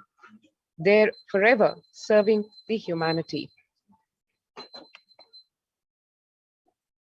And now, let us hear directly from the Supreme Pontiff of Hinduism why really the revival of Hinduism's temple ecosystems is such a critical aspect of survival itself today.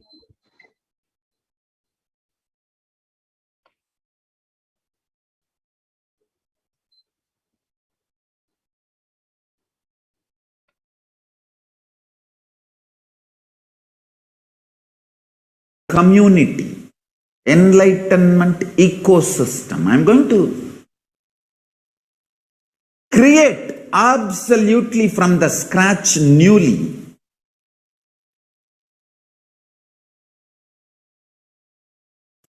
Self-sustaining, temple-based, Hindu ancient enlightenment ecosystem and civilization based on that. Understand? Kailasa is reviving the ancient Hindu enlightened civilization.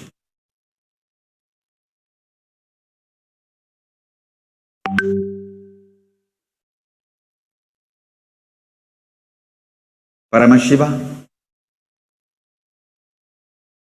himself manifested this Kailasa Mandala, the enlightenment ecosystem, and the lifestyle. I am going to revive this whole enlightenment ecosystem, Kailasa, by creating a model Kailasas all over the world.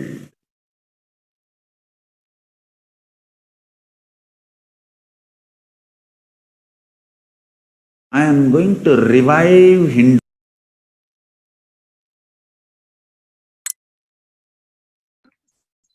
And from that, we saw the reason, the purpose of establishing temples worldwide in all the Kailasas. And now to understand in the modern perspective, in today's world, why really this is extremely important. The adulation of violence in recent lifestyle has enabled disruption in several nations, affecting millions of lives with mental distress, physical health ailments, defecation of food supply, and pinpointed destruction to the infrastructure of several countries. The Supreme Pontiff of Hinduism, Bhagwan Nithyananda Paramashivam, has dedicated his life and made it his mission to bring global peace from the ground level through the Kailasa's Department of Religion and Worship and Department of Human Services, to bring harmony in humanity, to create a life of freedom and peace for every individual on the planet through the revival of the temple ecosystems. Joshua Gordon, the director of National Institute of Mental Health, pointed out that environmental factors present both risk and protective influences on mental health. He grouped such factors into three types: individual factors such as the microbiome, natural and built components including green spaces, housing, and highways, which may play a role in health disparities, and social factors like family structure, poverty, and other social determinants of health. This is from the National Institute of Environmental Health Studies in March of this year. From 1994 to this date, the Supreme Pontiff of Hinduism has worked tirelessly in the revival of temple ecosystems globally through Kailasa's Department of Religion and Worship and Department of Human Services, led by the Supreme Pontiff of Hinduism. This lifelong commitment to the mission and vision of bringing global harmony, sustainable living, and reproducible ecosystems has been proven in building active, contributing temple ecosystems around the world. One can see here, right from over a decade and a half ago, 21st October of 2006, a beautiful meditation under the sacred Kalpa Vriksha, a banyan tree in Adi Kailasa. The peacekeepers of Kailasa, along with the children of the Nithyananda Gurukul, celebrate the auspicious occasion of Deepavali. Hinduism and temple-based civilization is all about celebrating life. One can see here the celebrations pervade not just a few days of the year, but practically every day, every moment. One can see here the peacekeepers of Kailasa and the participants of the Paramashivoham meditation workshop take part blissfully in the celebrations of the traditional flag hoisting ceremony in Adi Kailasa. Here we can see the Supreme Pontiff of Hinduism conducting the Nithyananda Spurana Convention, the Life Bliss Program Level 2, a meditation workshop in Chennai, India, in South India, Tamil Nadu, where one can see jam-packed, or the hall where people are waiting to hear the life solutions and experience the blissful transformation from the Supreme Pontiff of Hinduism. Again, in 2006, the Supreme Pontiff of Hinduism conducting the Life Bliss Program Level 2 at the St. Peter's Engineering College in Chennai, India. Peacekeepers of Kailasa and the Supreme Pontiff of Hinduism embark on the Himalayan Yatra in 2006, the traditional sacred pilgrimage to the Himalayan mountains and up the river Ganga. One can see how just being in these high energy fields, especially in the presence of a living avatar, can simplify the temple ecosystem of Tiruvannamalai as the Supreme Pontiff of Hinduism flags off the Yatra, the Kodikan Radha Yatra, where the deities, the divine deities of Nithyanandeshwara and Nithyanandeshwari have literally grace and shower their blessings on 1 crore eyes.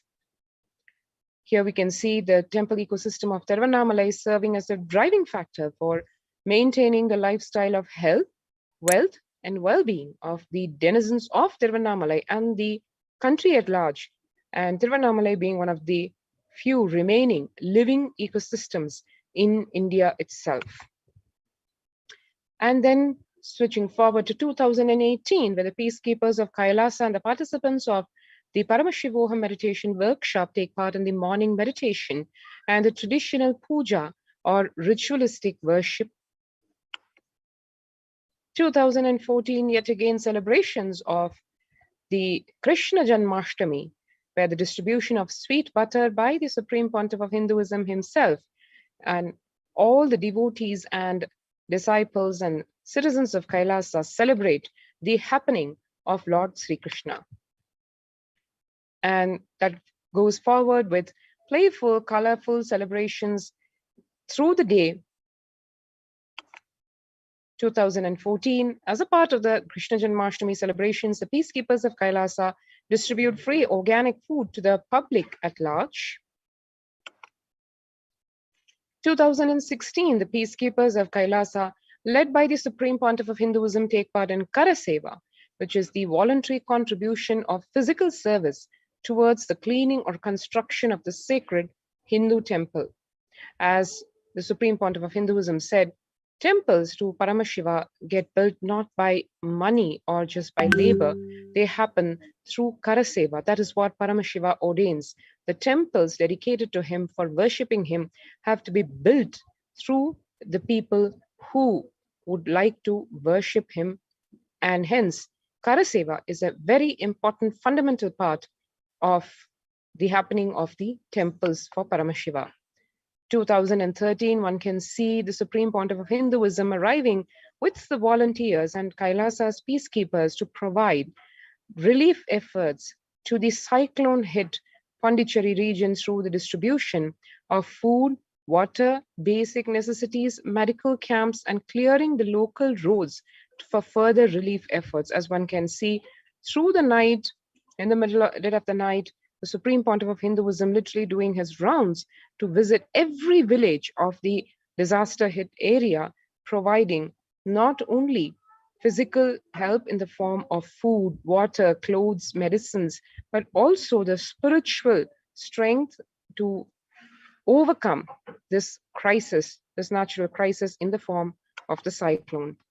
And the Thane cyclone flood relief food preparations, one can see here the Supreme Pontiff of Hinduism himself actually cooking and serving, packing the food so that these food packets can be delivered to the villagers and to the citizens of the Puducherry region.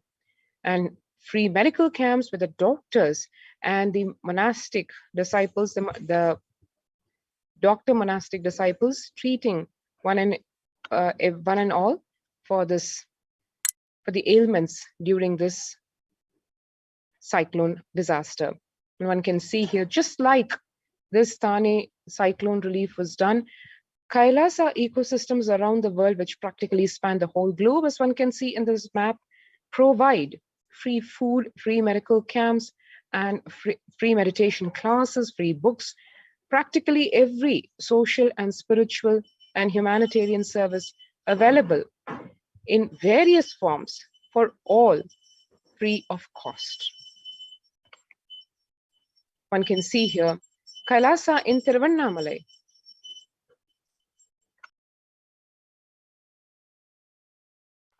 As it was traditionally passed on to the hands of the Supreme Pontiff of Hinduism, and way later in 2017, Kailasa and Tiruvannamalai expanded in receiving visitors and delegates for the Kalpataru meditation workshop and this Shiva Diksha. And in 2011, one can see in the Kailasa and Tiruvannamalai, the Supreme Pontiff of Hinduism himself directly giving annadan or free food service, and also the traditional temple services. 2017, Kailasa and Tiruvannamalai, where thousands arrived to celebrate the Enlightenment ecosystem and to traditionally meet the Supreme Pontiff of Hinduism. Tiruchangod Sarvanyapeetham or Adi Nithyananda Peetham, the first temple ecosystem established by the Supreme Pontiff of Hinduism at the age of 23 on the banks of the sacred river Kaveri in 2011. In 2001. This was the start of the borderless Hindu temple ecosystem, which we know today as Kailasa and which today spans the whole globe. The Adi Kailasa Nithyananda Peetham in Bidadi, after having a vision of a sacred banyan tree, the Supreme Pontiff of Hinduism had established the Adi Kailasa temple ecosystem with this same banyan tree at its heart at the main headquarters of Kailasa way back in 2003. And one can see here today all the living deities in the Adi Kailasa Sarvanyapeetham temple, Nithyanandeshwara, Nithyanandeshwari, the Kalpa Vriksha, and all the deities available on live stream so that every being can get darshan and blessed by these deities and experience the power of the living energized deities. The continuous flow of worship and temple services continues throughout the day, every single day in the temple. And one can see across the world. Now in the United States, Kailasa in Columbus, Ohio, which was established more than a decade and a half back, again, the first temple established by the Supreme Pontiff of Hinduism outside India. The temple physically came to life in literally just 9 months. The chief presiding deities of the temple are Nithyanandeshwara, Nithyanandeshwari. The deities are 7 feet tall granite, weighing 6 tons, and their divine faces have been directly hand-carved by the Supreme Pontiff of Hinduism.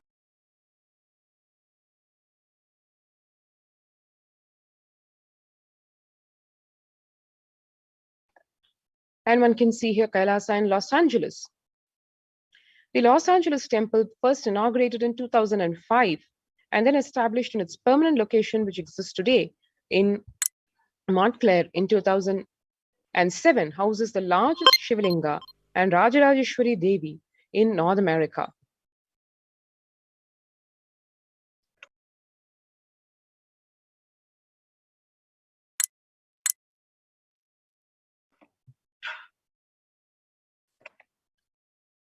Kailasa in Los Angeles is a 25,000 square feet temple complex housing over 80 deities. It is one of the largest Hindu temple ecosystems in the West. Kailasa in Seattle, Washington, in the United States, housing the blissful dancing form of Ganesha and the largest living Nataraja deity outside of India. Kailasa in Seattle is also known as the Chidambaram of the West. As one knows, Chidambaram temple, the ancient Hindu temple where Paramashiva resides as the cosmic dancer, an expression of Akasha or space. The big toe of Nataraja has also been revealed to be the center of the Earth's magnetic equator. Kailasa in San Jose, California, United States, inaugurated in 2009, Kailasa in San Jose radiates the energy of the Madurai Meenakshi temple. As we know, Madurai Meenakshi temple is home to Devi Meenakshi, the divine cosmic mother and the consort of Lord Sundareshwara, the most beautiful and blissful form of Lord Shiva.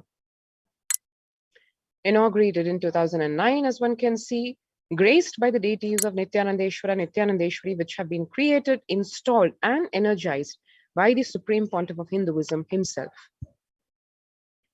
Kailasa in St. Louis, Missouri, United States, alongside the Shivalinga and the Nithyananda Ganesha, Kailasa in St. Louis carries the energy of Tirumala Tirupati, which is one of the most beloved of Lord Vishnu, whose temple is the most visited of any religion in the world, and houses one of the tallest Venkateshwara deities in North America, along with his consorts Sri Devi and Bhudevi.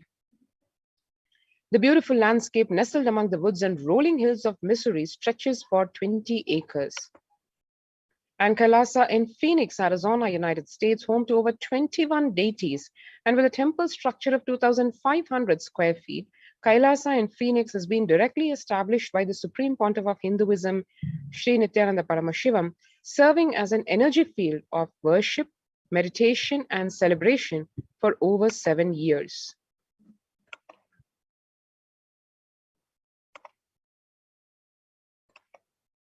Kailasa in Houston, Texas, formally inaugurated in 2017. The Supreme Pontiff of Hinduism has declared Kailasa in Houston as the Parihara Sthala for all the Navagraha doshas. The Navagrahas being the space in which all the ill effects of all the 9 celestial bodies are removed.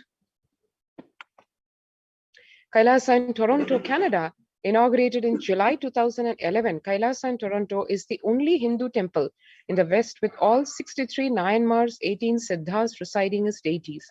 The temple deities here are seated exactly as they existentially preside in Kailasa around Paramashiva, the primordial deity of Hinduism. And one can see active and alive from 2011 onwards, Kailasa in Toronto has been blessed to radiate the superconscious energy of Kailasa. The temple ecosystem goes on providing various temple services to the community, such as Annadan and traditional Hindu ceremonies. Kailasa's Department of Religion and Worship, Department of Human Services, and each of Kailasa's temple ecosystems consider the right of happiness, the right to bliss, to be the highest fundamental right of all humans, in fact, all beings.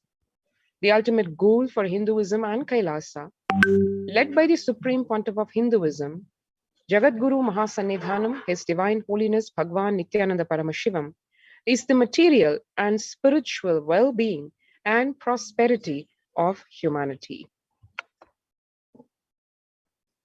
And now one can join the COVID Care Protection Center by enrolling through the link below, https://kailasa.org/Kailasa-care. Let's take a few minutes to register ourselves if we've not already done so.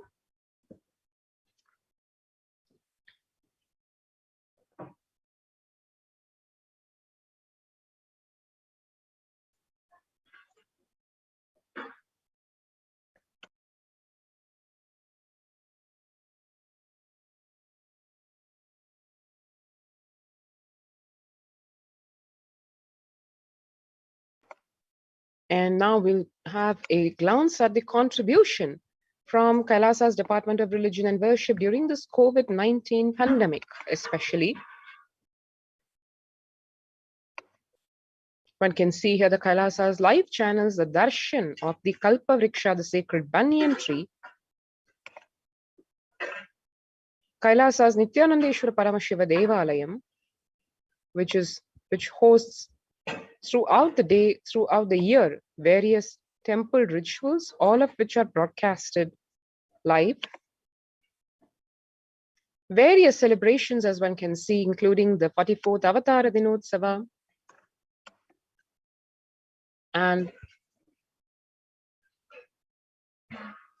exactly in consonance with the revelations to the world by Devi Parashakti, the temples are living centers to radiate the same energy of the Nijavatara, Devi Parashakti, as the Supreme Pontiff of Hinduism, Bhagwan Nithyananda Paramashivam.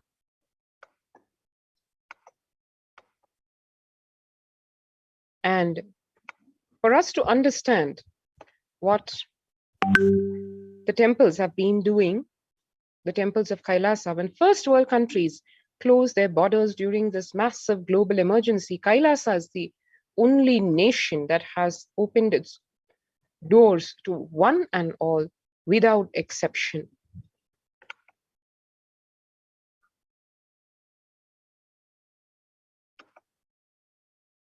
One can see various temple rituals performed in Adi Kailasa, including the Shatru Sumhara Trishati Homa, in its full grandeur, as per the Veda Agamic injunctions, having all the components of connecting to the divine in all his glory, is what the temple rituals, whether it is pujas, abhishekams, homas, the sacred Tirukalyanam, and the various alankars are, all this directed towards the singular motive of experiencing and being established in the supreme truth of Paramashivoham. Now let's take a few minutes to register ourselves through the COVID Care Protection Center link.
What I mean by the word Kailasa, listen intensely. Enlightenment ecosystem, literally enlightenment itself, in your own home, wherever you are. If you cannot come to Kailasa, it's okay. Kailasa can come to you. Kailasa coming to you is Kailasa.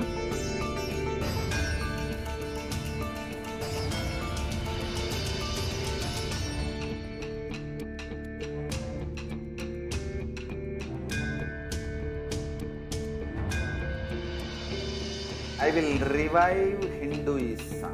I am a Hindu revivalist, not by any revolution, but by evolution.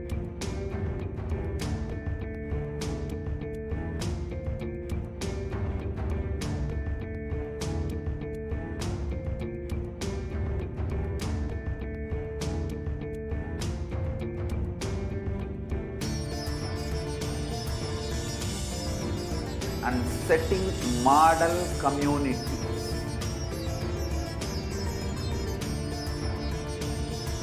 Kailasas, enlightenment ecosystems, Sarvanya Pitas all over the world.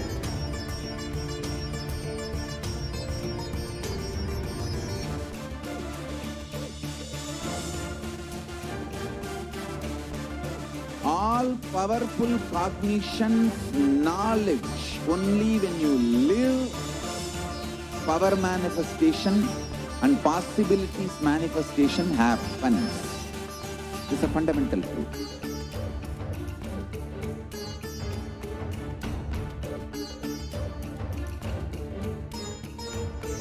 Hinduism cannot live exclusively as one sampradaya. No. All sampradayas of Hinduism is an ecosystem.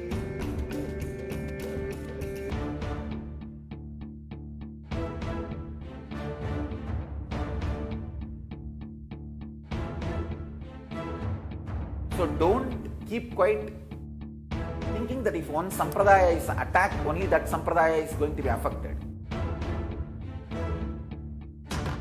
All of us are ecosystem.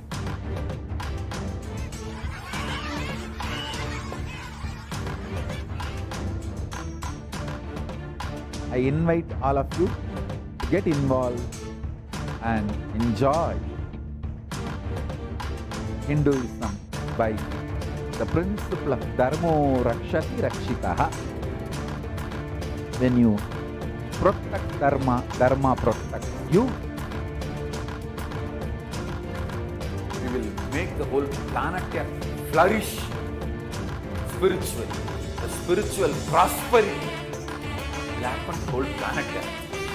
We all have to coexist together.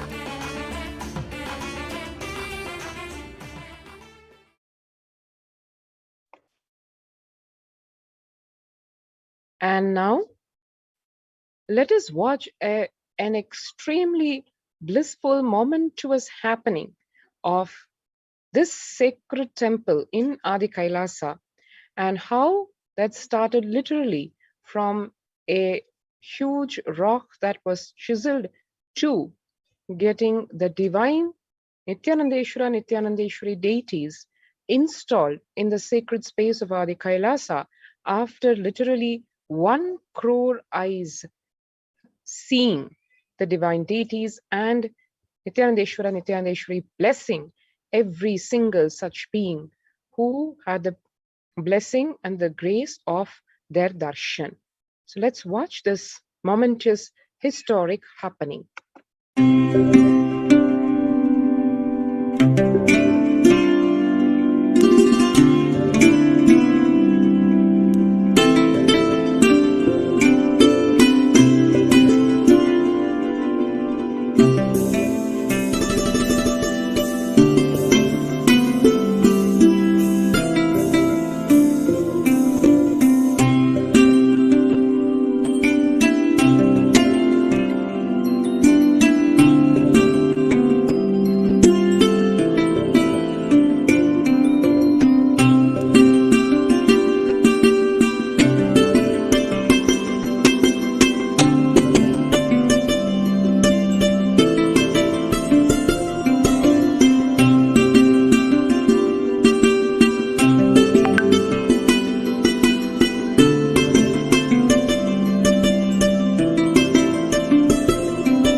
And that was a peek into the historic happening of the Adi Kailasa temple, the temple of Nithyanandeshwara Nithyanandeshwari in Adi Kailasa Sarvanya Peetham.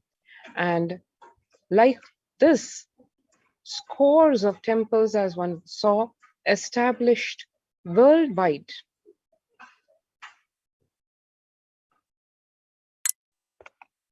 For the singular purpose of spreading the message of peace, bliss, global harmony, elevation to super consciousness, conscious sovereignty, and giving each and every being a super conscious breakthrough. So with this, we come to the conclusion of this segment, and stay tuned to watch the Supreme Pontiff of Hinduism and the truths, the ultimate truths revealed by the Supreme Pontiff of Hinduism for the immediate and permanent transformation of each one of us to experience the supreme truth of Paramashivoham and be established in the sacred space of Paramashivatva. Thank you, Nithyanandam.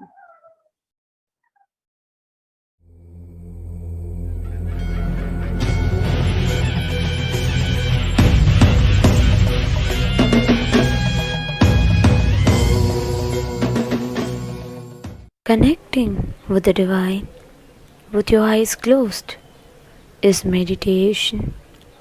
Connecting with the divine with your eyes open is darshan. Come, let us all now move from meditation to darshan. Slowly, very slowly, please open your eyes.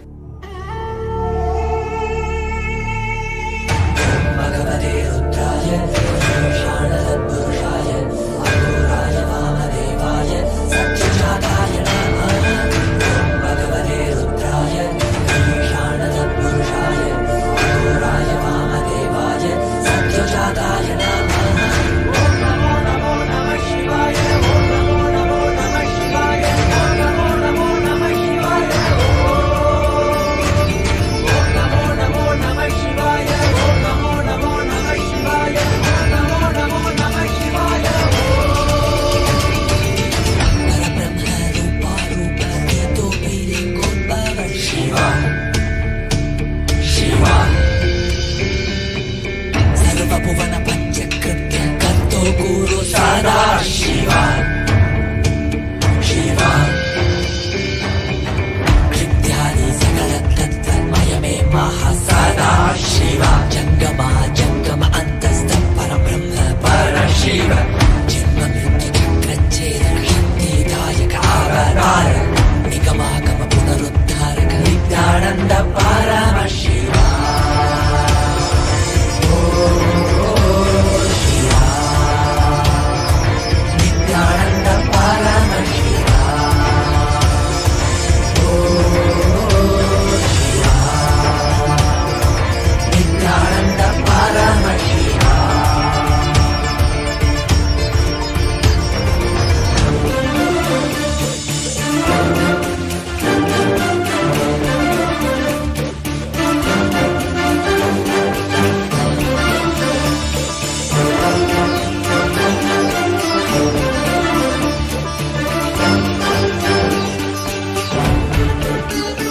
परमशिवसमारम्भाम् नित्यानन्देश्वरि परमशक्तिमध्यमाम् अस्मदाचार्यपर्यन्ताम् वन्दे गुरुपरम्पराम्.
I welcome you all with my love and blessings. I welcome all the Sarvajñapeta Yajamans, Kartas, Shrimahans, Mahants, Kotari Tanedar, everyone sitting with us all over the world. I welcome all of you with my love and blessings.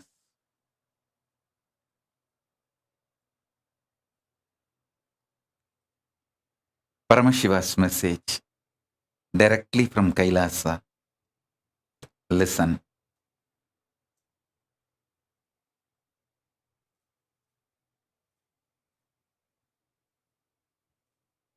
Conscious sovereignty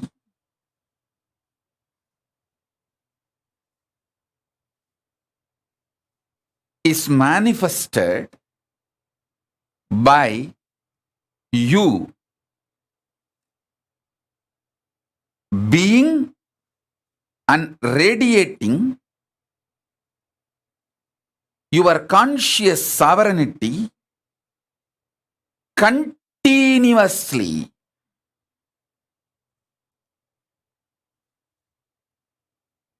Do this Swarajya Siddhi Samyama.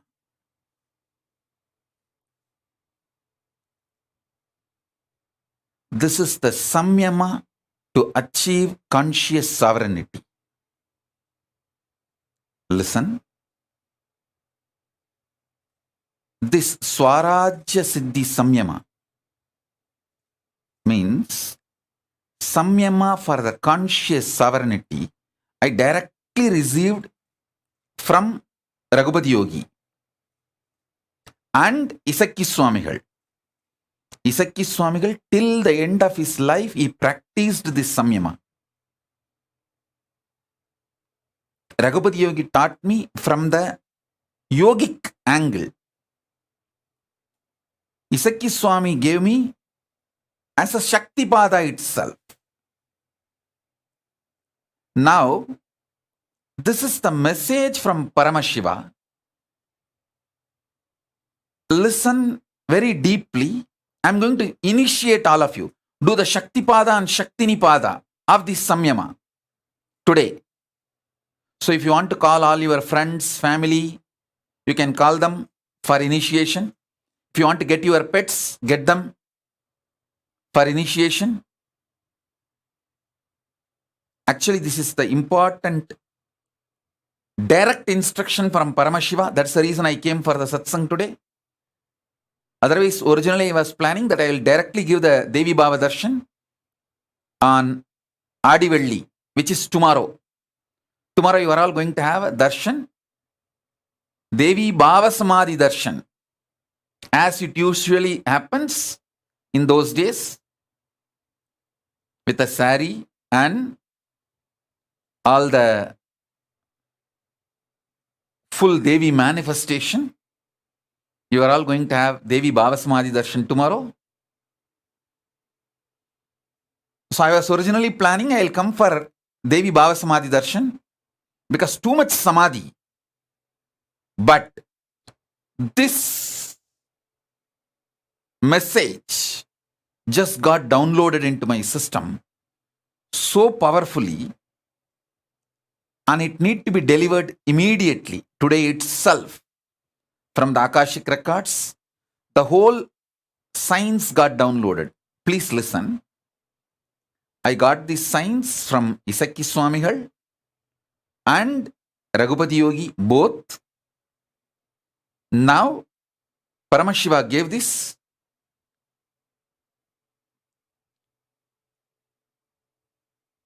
Elaborately, directly from the Akashic records.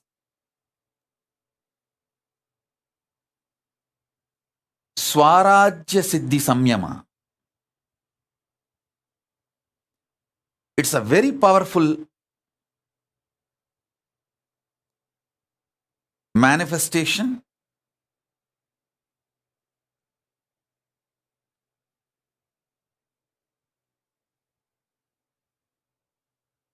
Directly from Paramashiva.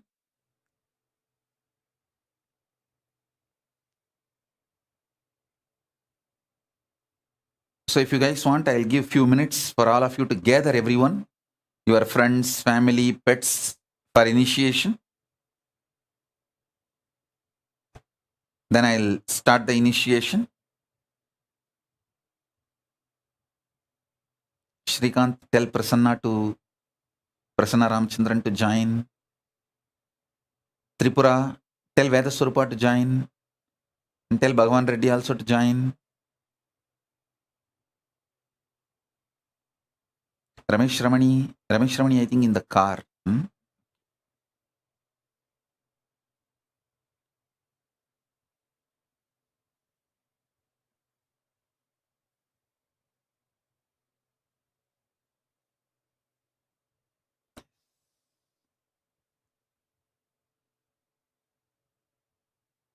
Oh, it's in the house. Ramesh Ramani is in the house only. It's a sunlight.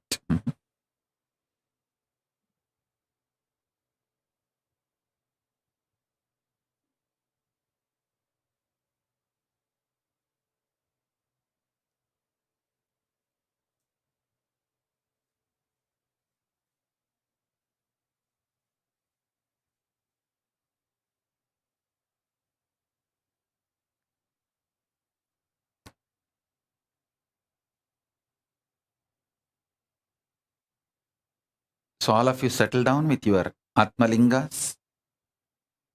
I'm going to initiate step by step. Call all your friends and family and inform them now.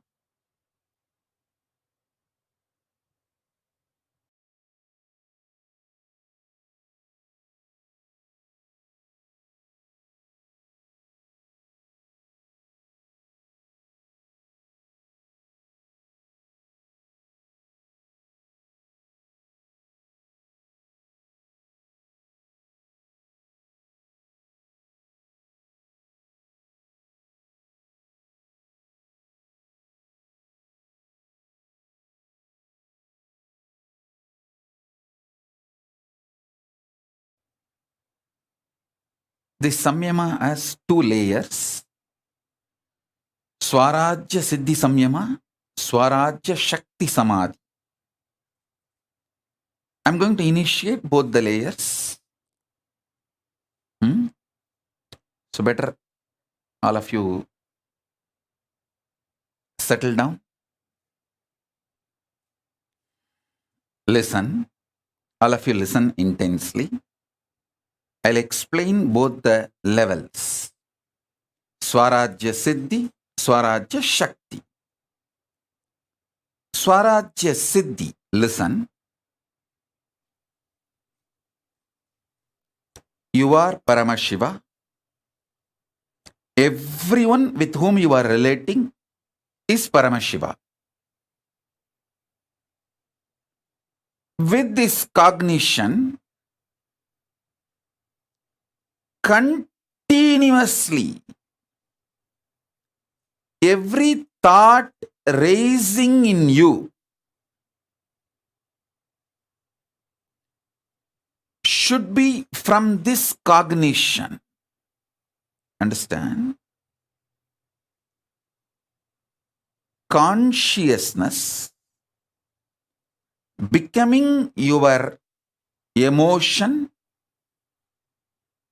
thought currents, words, retaining your sovereignty.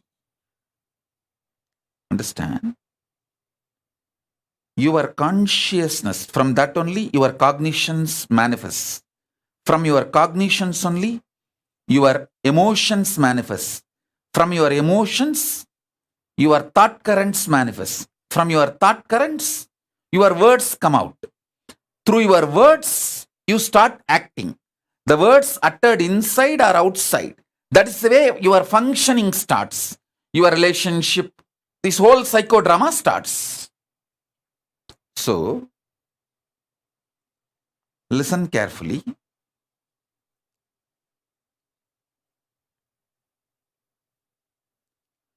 Your consciousness manifesting as your cognition, as your emotion, as your thought current, as your words, without losing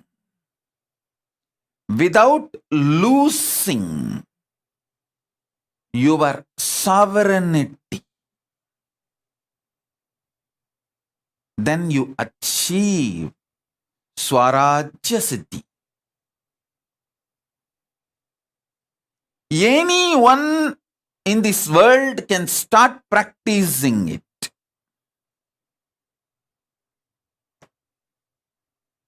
Now, I am giving you the second layer. Swarajya Shakti Samadhi. This is the Samyama. Samadhi. You need to manifest it intensely.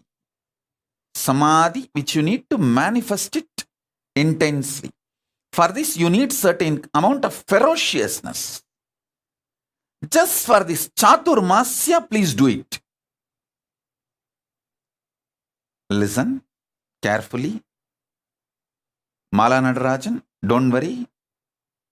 Mala Nadarajan has messaged that Nadarajan is admitted in the hospital. Don't worry. You have taken care of my daughter, so I will take care of you all. But don't worry. Yes, let's come back to satsang. Listen.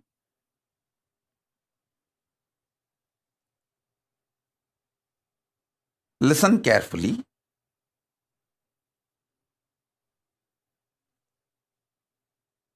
I'll describe elaborately, clearly, how my gurus used to manifest this samadhi and these powers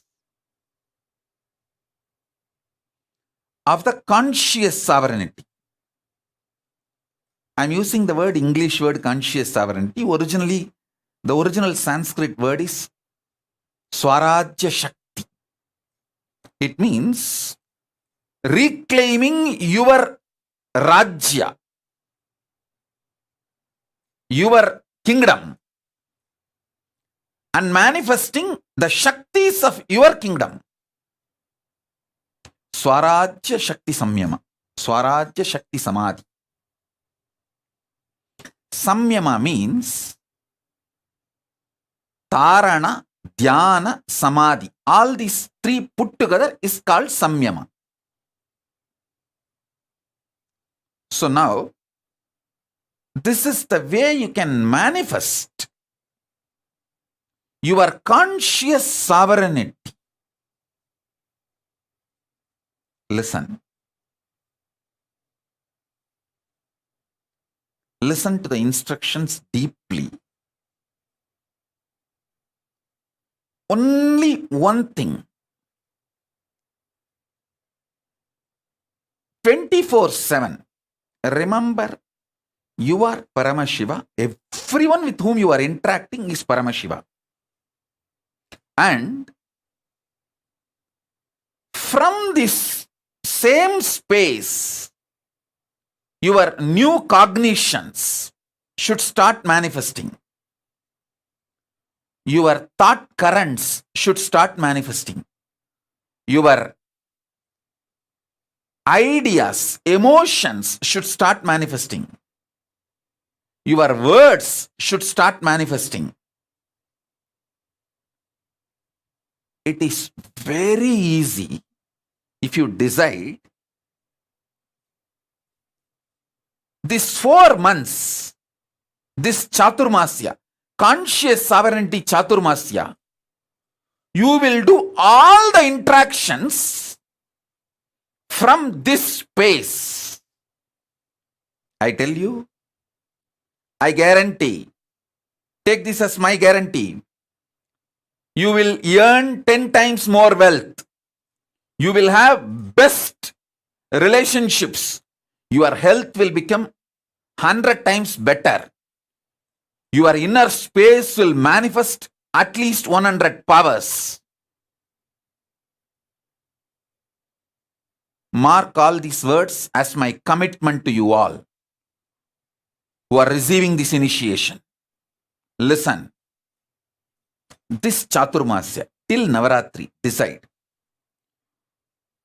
Your whole interaction will be only from this angle, this space. And make sure all your communication is only through writing and showing, writing and showing, writing and showing. Because when you are not blabbering, all your verbalization is blabbering. When you are not talking blah blah blah blah blah blah blah blah, you can retain the conscious sovereignty cognition.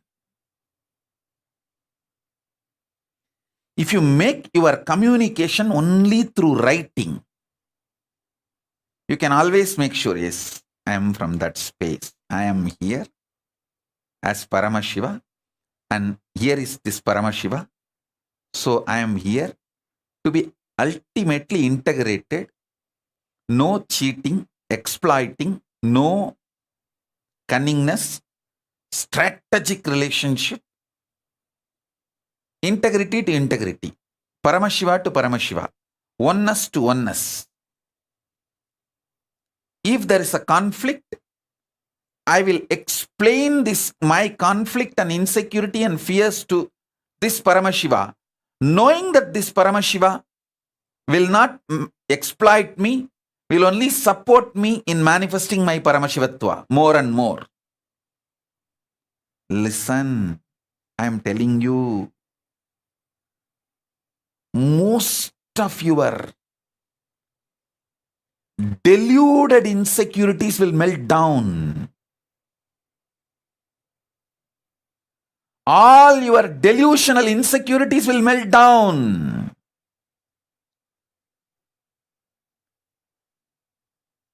You will know only the real problems and you will be able to solve it. I tell you, I know the powerfulness of this samadhi. I have seen my gurus doing and I have done it. Now,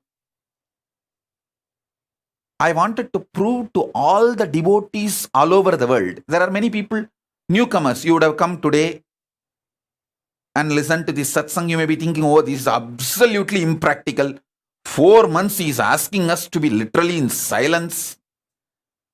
He doesn't know I am a doctor, I am a lawyer, I am an engineer, I am a scientist, I am a CEO, and he is asking me to be in silence. He is impractical. You may think, for all of you, I will prove the power of this samyama by making my Kailasa government. The whole Kailasa government will function, this whole Chaturmasya, with this Swarajya Shakti Samadhi. Means the whole Kailasa government, Biddi, Tiruvannamalai, from there I am telling, all over the world,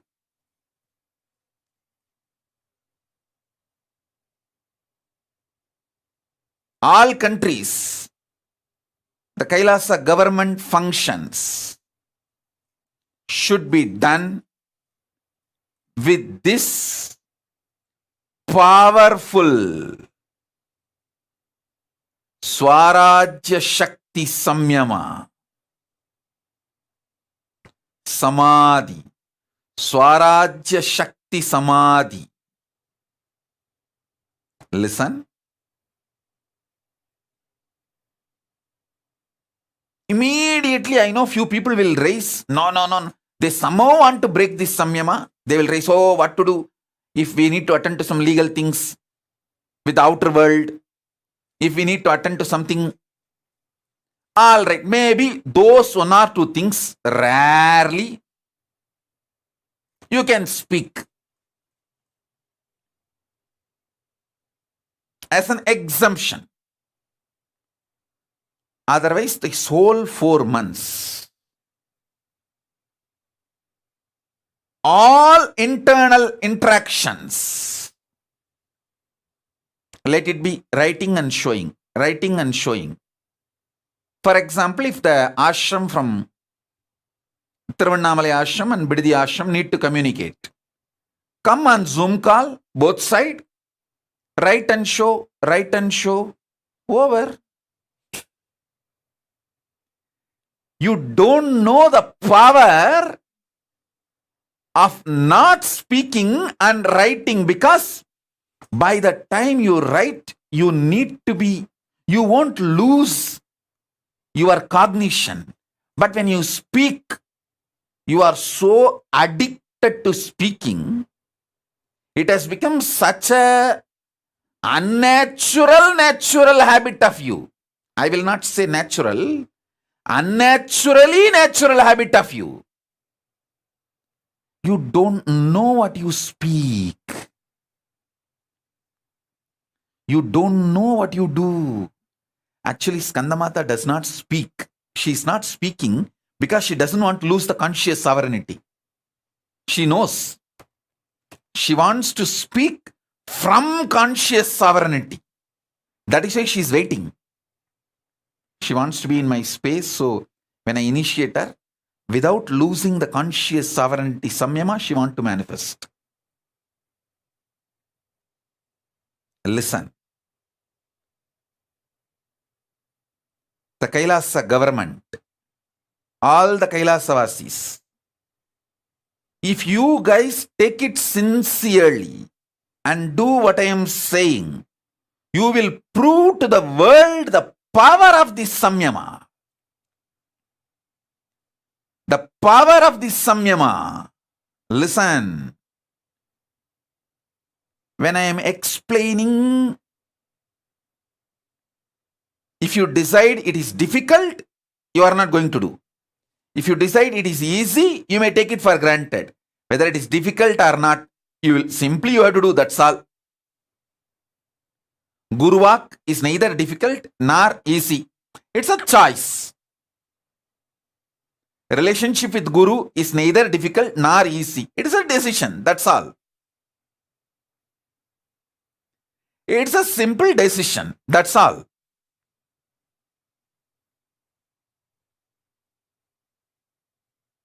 Listen.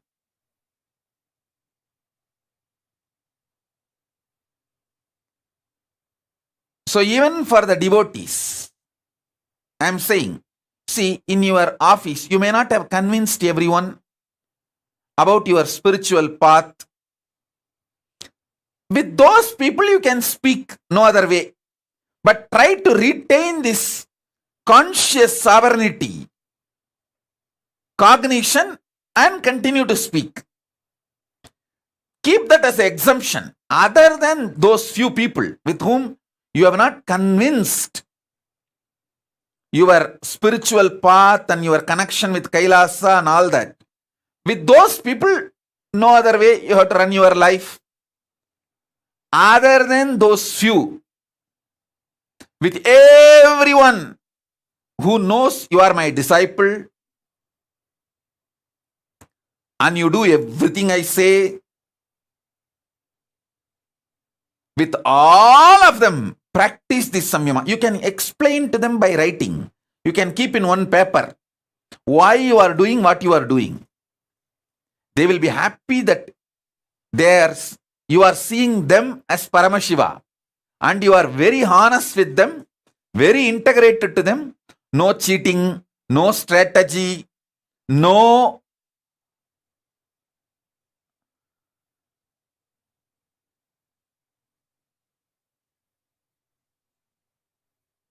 cunningness. They will be very happy to have a person like you in their life, in every part. I tell you, I really tell you.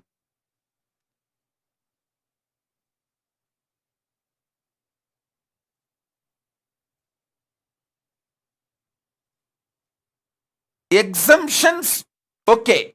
Like there may be some of you, speaking is your profession, like a teacher or a singer. So those few things exempt, okay. Even in Kailasa government, there will be few people who will do this morning satsang hosting. So those few exemptions, okay. Even during that time, try to continuously hold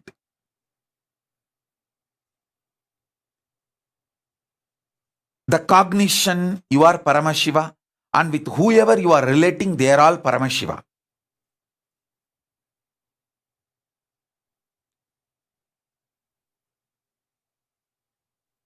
And I tell you, try to shift most of your communication to chatting, typing, writing, than speaking. Reduce the speaking drastically. Make it into typing, writing, that kind of things. Why? You don't know the power of this. With writing, typing, still it has not become unnaturally natural habit. See, breathing is organically natural habit. Good. But talking, even wearing clothes, all these are toxic natural habit.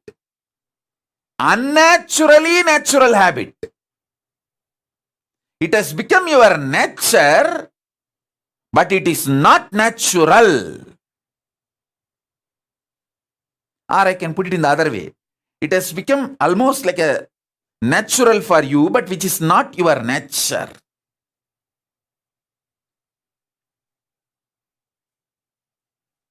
Like how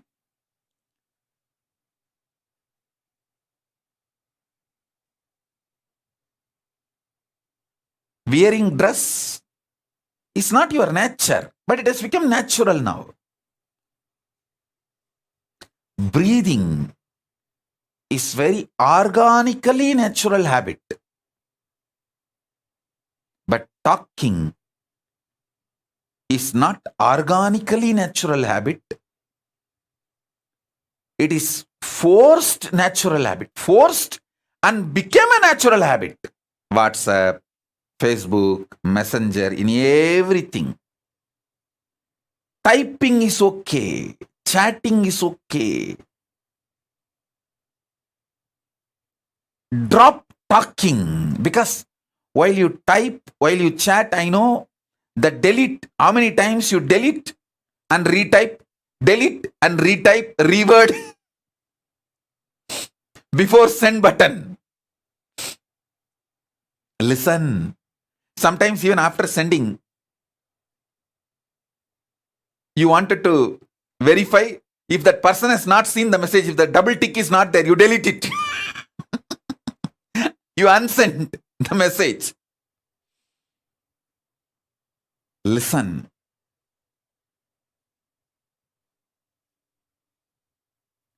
Just these 4 months, hold this cognition. You will manifest so much powers.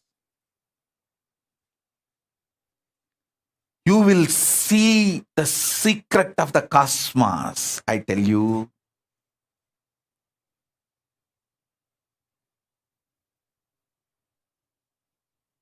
Listen, Paramashiva, you decided to enjoy you, so you became many.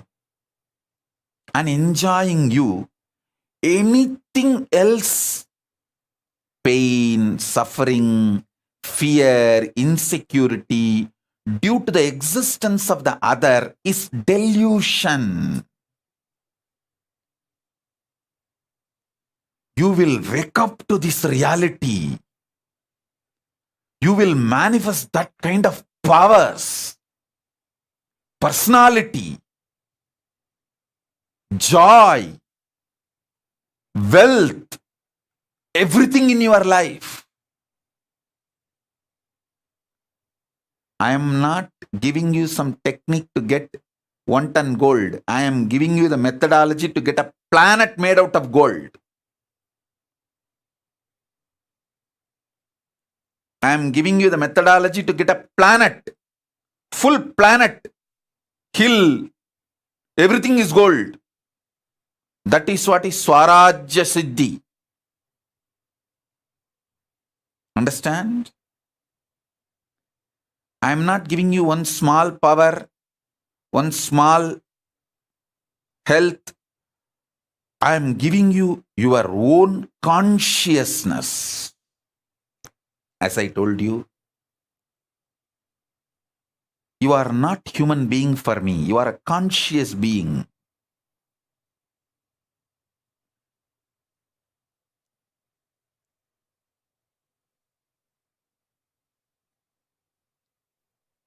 You will know your purpose. You will know your life. You will feel so fulfilled, peace, joy, fulfillment. It's like you will be so grounded. You will feel so big about you. You will feel so satisfied about you.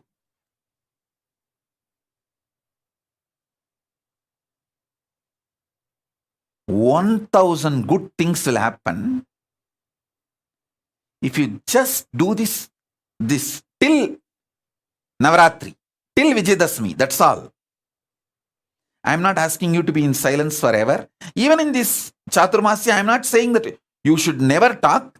As I gave you the exemption, whoever you are not convinced that you are my disciple and you are doing some spiritual practice, maybe your boss in the office, some of them may not have been convinced about your spiritual aspiration and practices. With them you have to speak your survival. Those things, make it as exemption. Other than those exemption,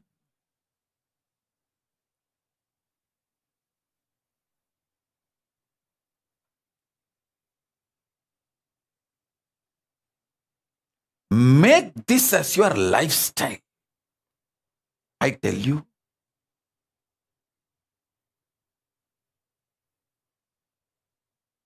The most important truth is holding the conscious truth. You are Paramashiva, and everyone in your life is Paramashiva.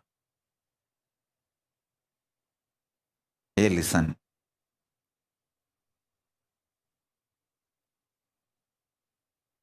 See, I am not talking something illogical, irrational, or impractical.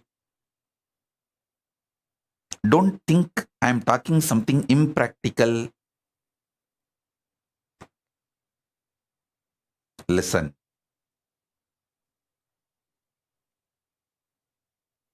By the grace of Paramashiva, by the age of 16, literally I have mastered every thought current and experiences of enlightenment sciences. Different branches of enlightenment sciences. Shaiva, Vaishnava, Shakta, Vaidika, Vedanta, Siddhanta. That is the way Paramashiva has supported. Of course, he himself manifested and he has made the whole ambience available for me in every way.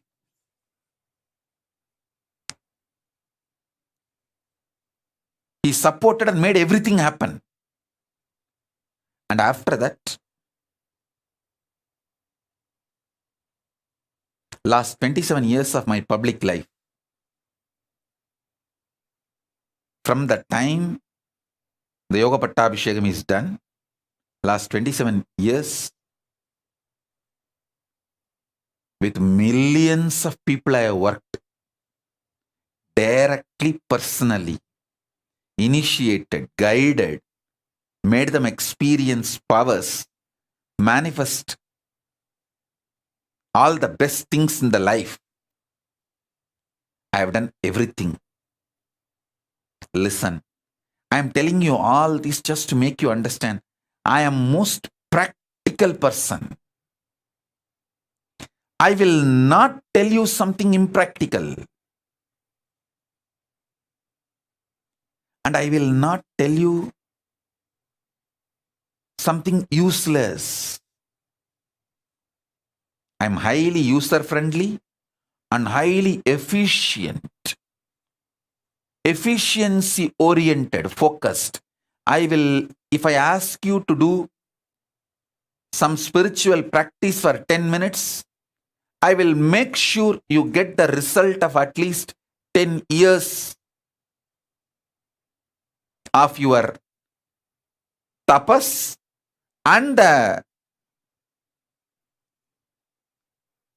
time you are spending on that spiritual practice. I am a very productive person, efficient person. You can see in 43 years what I have achieved. From that you can understand.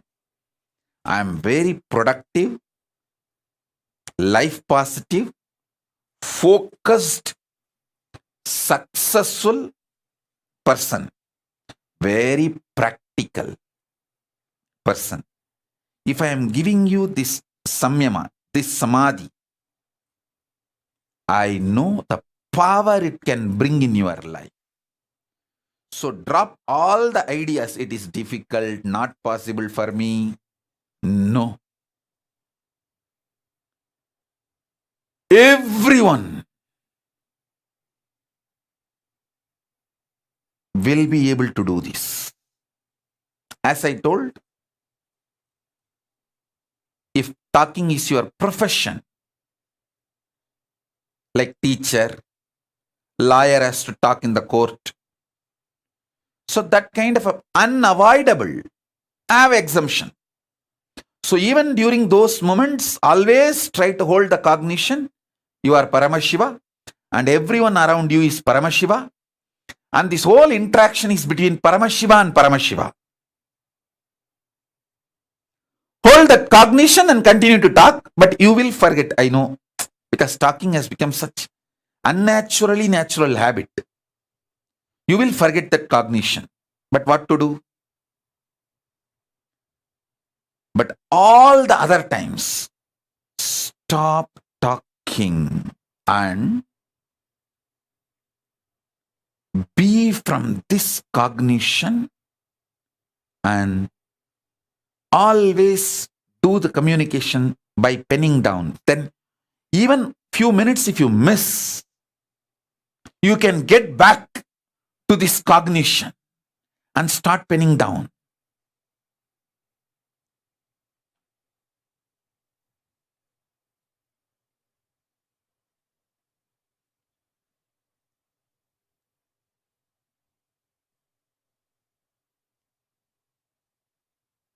Kailasa government should take up this samyama. Everyone in Kailasa. And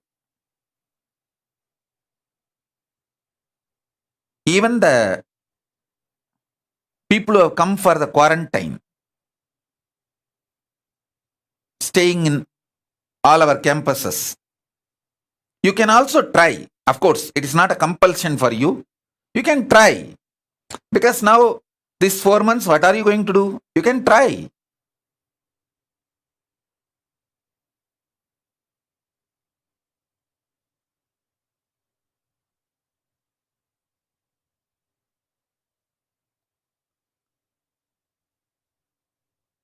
Listen.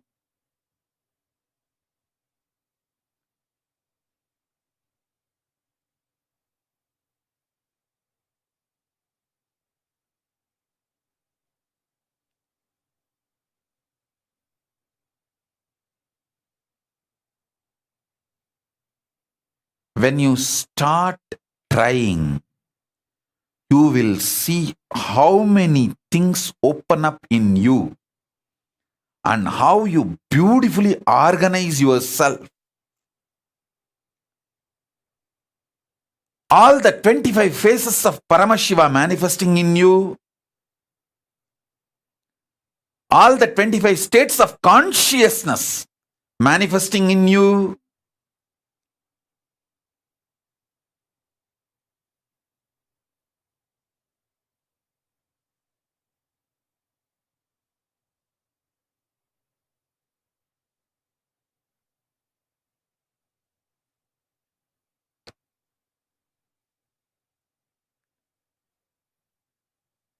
how your whole being gets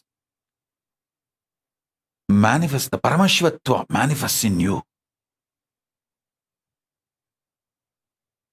I tell you, when that experience comes from the peace space of Paramashiva, that samadhi starts manifesting, then you will understand, oh God, wow.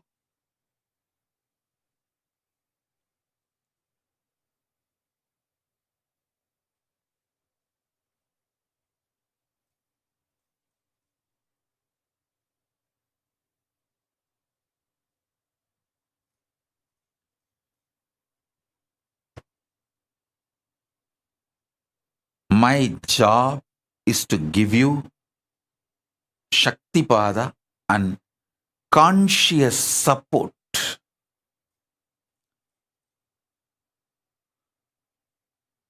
as a living Purnavatara of Paramashiva. I bless you all and I commit with you all. I will surround you all as a conscious layer inside and out. Inside and outside, both.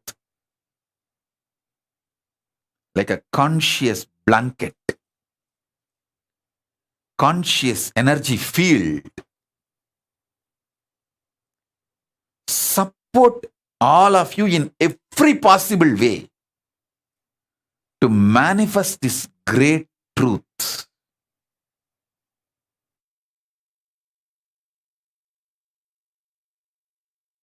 See, when you start living this truth, you will see whatever you want in your life starts manifesting, like a wealth, health, relationships, everything. Then you will understand the auspiciousness of this samadhi, this samyama, and you will be so inspired to follow. You will start You will simply start doing it.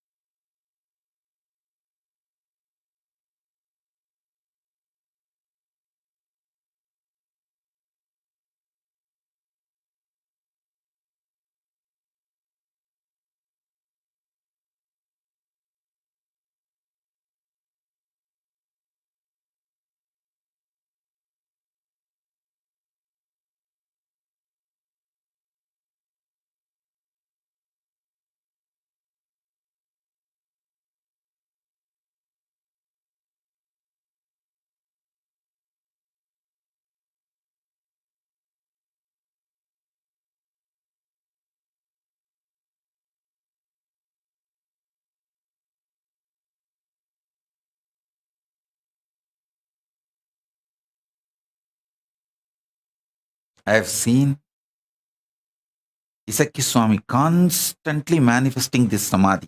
Whenever he sits in samadhi, he will do that only. He will never speak. He will have a slate, and anybody comes for blessings, support, anything, he will just write and show and clean. Write and show and clean. Write and show. That's all.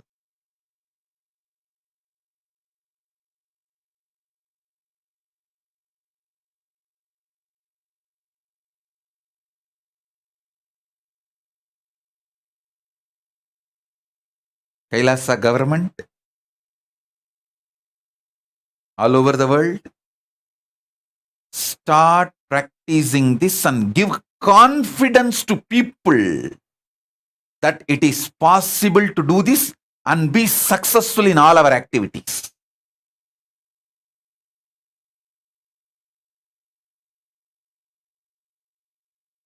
See, the Kailasa government,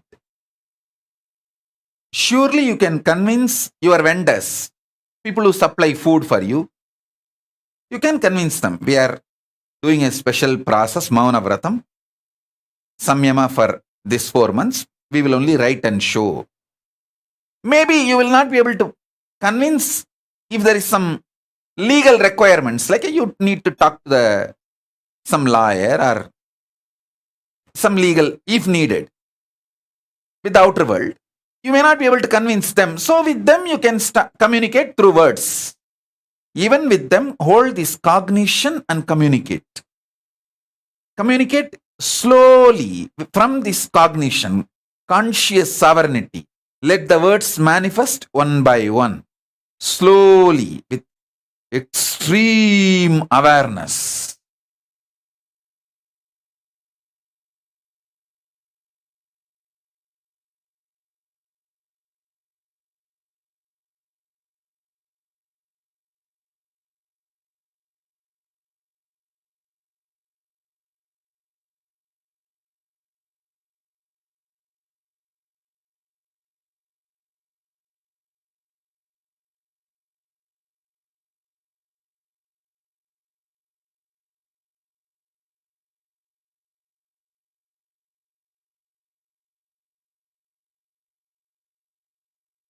All the people who are sincere, want to manifest conscious sovereignty, powers of Paramashiva, should take up this samyama. Actually, Papa Skandamata is doing this samyama already. That is why she is not talking. It's not that she doesn't know the language. You can write and show her. She knows the language. I can prove it to her. She knows the language. I can prove it to the whole world. You can write and show. She will respond. She knows the language. She is doing this samyama. That's why she's not talking. She is doing this samadhi. She wants to talk from conscious sovereignty in my space.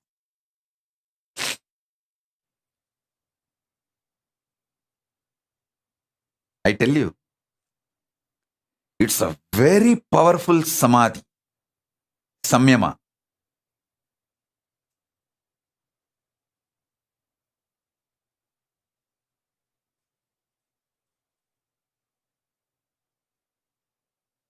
Try this.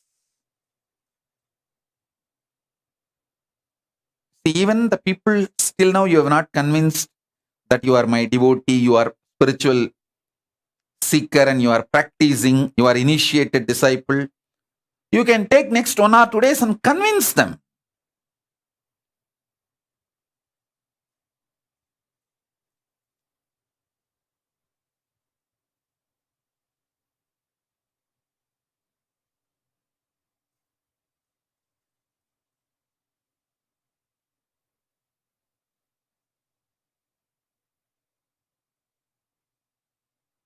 It is possible.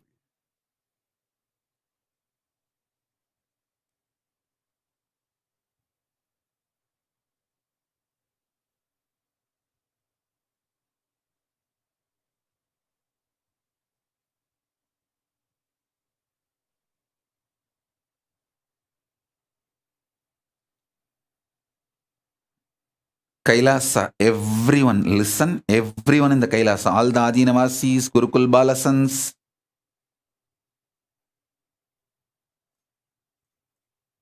people who are in quarantine, in Biddi, in Hyderabad, all the sannyasis, all of you listen. Don't try to ask for exemption. Don't put your energy on breaking this samyama. Put your energy on making this samyama and making the whole world understand the power of this samyama. If you demonstrate it, the power, the whole world will start realizing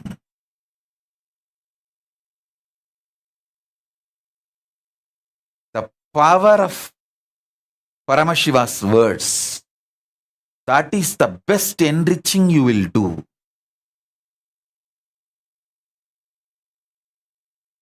Your whole consciousness, body, mind, brain, emotions, everything will be detoxed. Paramashiva will start manifesting. Just this one samyama, this one samadhi.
என்னப்ப நல்லவா என்னப்ப நல்லவா என் தாயும் அல்லவா என் தாயும் அல்லவா தன்னை உணர்த்திடும் தியானம் அளிக்கவா என்னப்ப நல்லவா என் தாயும் அல்லவா தன்னை உணர்த்திடும் தியானம் அளிக்கவா எங்கும் நிறைந்தவா எண்ணம் கடந்தவா பொங்கும் மருவி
எந்தாயுமல்லவா தன்னை உணர்த்திடும் தியானம் அளிக்கவா என்னப்பனல்லவா எந்தாயுமல்லவா தன்னை உணர்த்திடும் தியானம் அளிக்கவா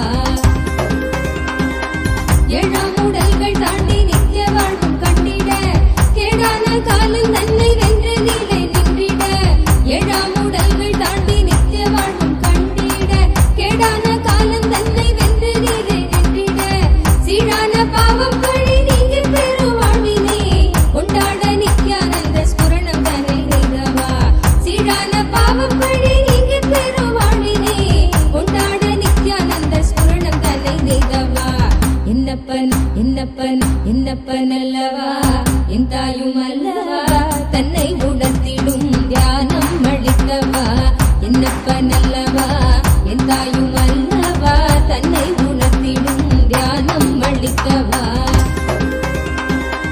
ஏழாம் உடல்கள் தாண்டி நித்திய வாழ்வும் கண்டிட கேடான காலம் தன்னை வென்று நீலை நின்றிட ஏழாம் உடல்கள் தாண்டி நித்திய வாழ்வும் கண்டிட கேடான காலம் தன்னை வென்று நீலை நின்றிட சீரான பாவம் பழி நீங்கி பெரு வாழ்வினே கொண்டாட நித்யானந்த ஸ்புரணம் தன்னை செய்தவா சீரான பாவம் பழி நீங்கி பெரு வாழ்வினே கொண்டாட நித்யானந்த ஸ்புரணம் தன்னை செய்தவா என்னப்பன் என்னப்பன் என்னப்பன் அல்லவா என் தாயும் அல்லவா தன்னை உணர்த்திடும் தியானம் அளிக்கவா என்னப்பன் அல்லவா என் தாயும் அல்லவா தன்னை உணர்த்திடும் தியானம் அளிக்கவா என்னப்பன் அல்லவா என் தாயும் அல்லவா தன்னை உணர்த்திடும் தியானம் அளிக்கவா என்னப்பன் அல்லவா என் தாயும் அல்லவா தன்னை உணர்த்திடும் தியானம் அளிக்கவா எங்கும் நிறைந்தவா எண்ணம் கடந்தவா பொங்கும் அருவியாய் ஆனந்தம் தந்தவா எங்கும் நிறைந்தவா எண்ணம் கடந்தவா பொங்கும் அருவியாய் ஆனந்தம் தந்தவா என்னப்பன் அல்லவா என் தாயும் அல்லவா தன்னை உணர்த்திடும் தியானம் அளிக்கவா என்னப்பன் அல்லவா என் தாயும் அல்லவா தன்னை உணர்த்திடும் தியானம் அளிக்கவா எங்கும் நிறைந்தவா எண்ணம் கடந்தவா பொங்கும் அருவியாய் ஆனந்தம் தந்தவா எங்கும் நிறைந்தவா எண்ணம் கடந்தவா பொங்கும் அருவியாய் ஆனந்தம் தந்தவா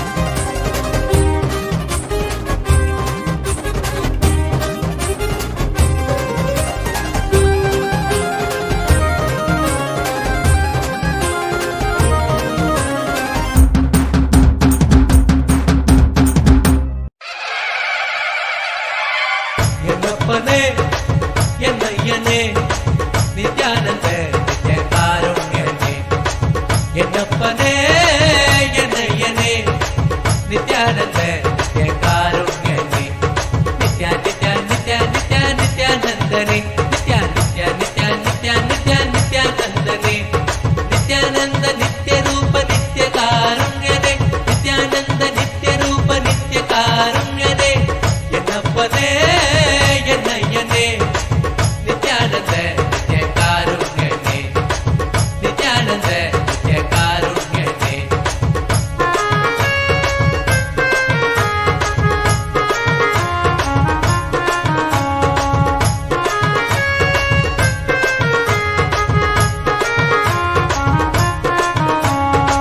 பன்னீர் கை நித்ய குருநாதனே பன்னீர் கை குருநாதனே பன்னீர் கை நித்ய குருநாதனே பன்னீர் கை குருநாதனே பக்தர்கள் கனுகூலனே பக்தர்கள் கனுகூலனே நித்யா நித்யா நித்யா நித்யா நித்யானந்தனே நித்யா நித்யா நித்யா நித்யா நித்யா நித்யானந்தனே நித்யானந்த நித்ய ரூப நித்ய காருண்யனே நித்யானந்த நித்ய ரூப நித்ய காருண்யனே என்னப்பனே என்னையனே நித்யானந்த நித்ய காருண்யனே என்னப்பனே என்னையனே நித்யானந்த நித்ய காருண்யனே நித்யா நித்யா நித்யா நித்யா நித்யானந்தனே நித்யா நித்யா நித்யா நித்யா நித்யா நித்யானந்தனே நித்யானந்த நித்ய ரூப நித்ய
നിത്യകാരുണ്യനേ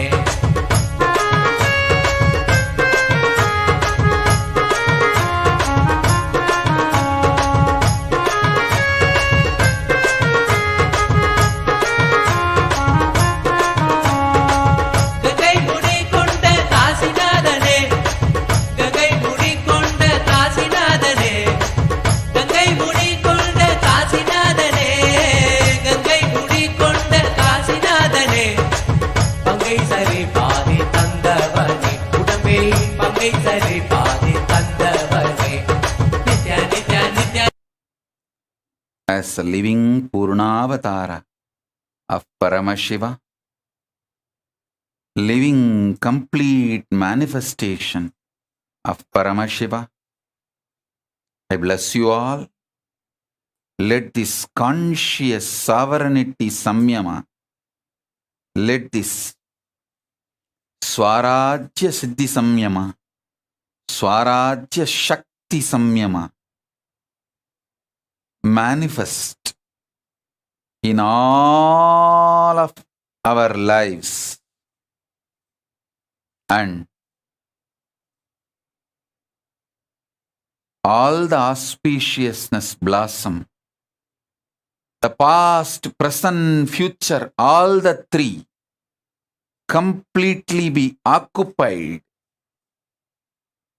by Paramashiva. Let Paramashiva manifest in our past, present, future. Make all of us realize not only our present and future is Paramashiva, even our past is Paramashiva. There is no vase for past in the space of Paramashiva. All three, past, present, future, all is eternal.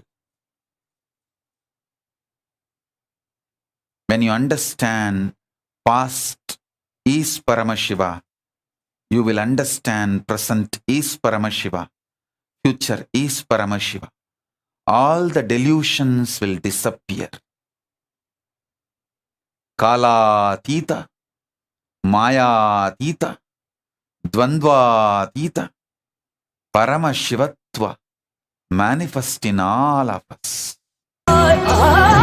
மதி உணராதவர்க்கு மதி உணர் செய்திட வான்மழு நீடே தேவா அறவாடிட அதை சூழ்ந்திட இவள் சேர நீ வருவாய் அகம் உணர்ந்திட புறம் மகிழ்ந்திட புலித்தோலோடு நீ வருவாய்.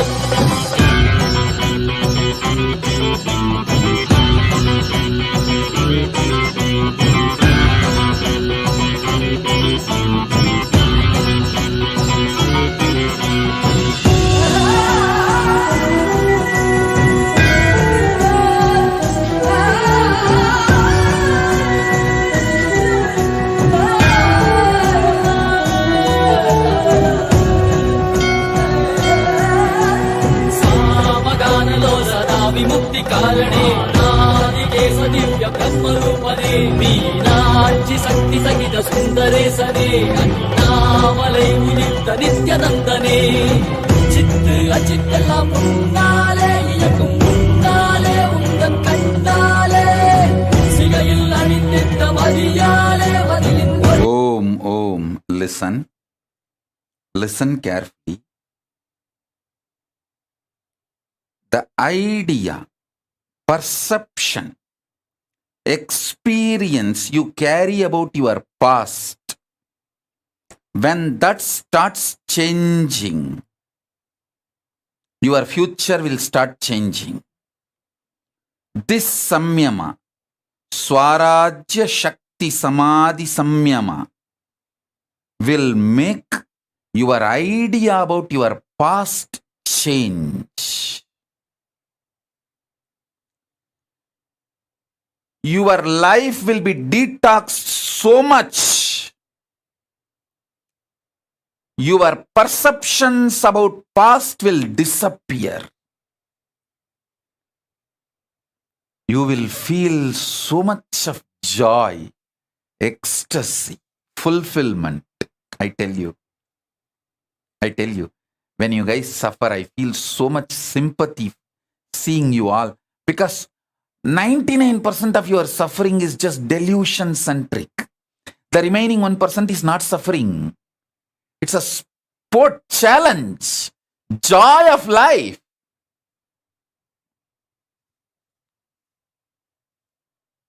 Ecstasy of life.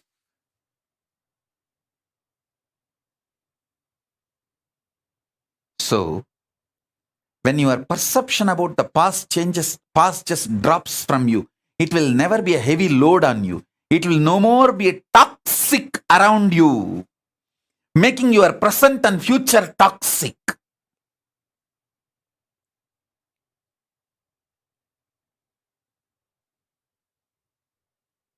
So understand?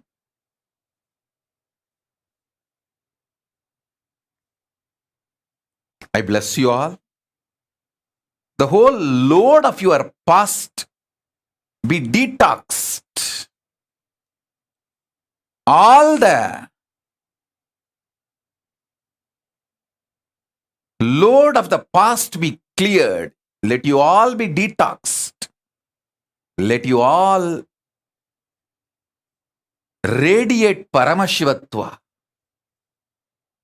Let Paramashiva Paramborul, ultimate, manifest in all of you.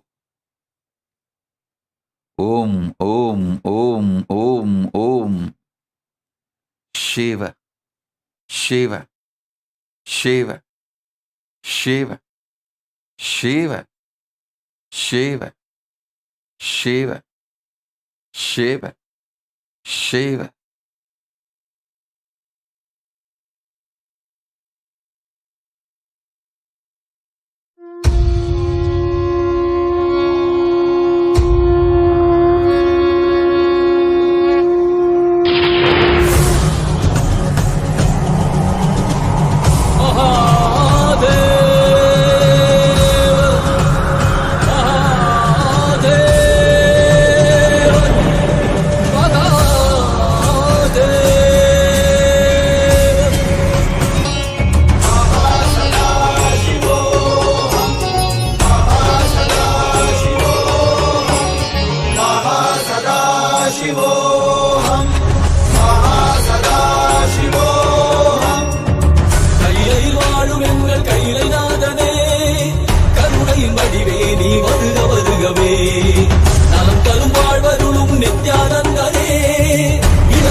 வருக வருகவே நலம் கருப்பால் வருளும் நித்யானந்தனே இடமதி சூடி நீ வருக வருகவே அன்பின் வடிவமே ஆனந்த ஈஸ்வரனே அண்டம் முழுதும் சிவாட்சி மலர வருகவே அடிமுடி காணாத அண்ணாமலை நாதனே சபை புலி ஆண்டவனே அடியெடுத்து வருகவே கையிலையில் வாழும் எங்கள் கையிலை நாதனே கண்ணை வடிவே நீ வருக வருகவே நலம் தரும் வாழ்வருளும் நித்யானந்தனே இடமதி சூடி நீ வருக வருகவே மகாசதா சிவோஹம் மகாசதா சிவோஹம் மகாசதா சிவோஹம் மகாசதா சிவோஹம்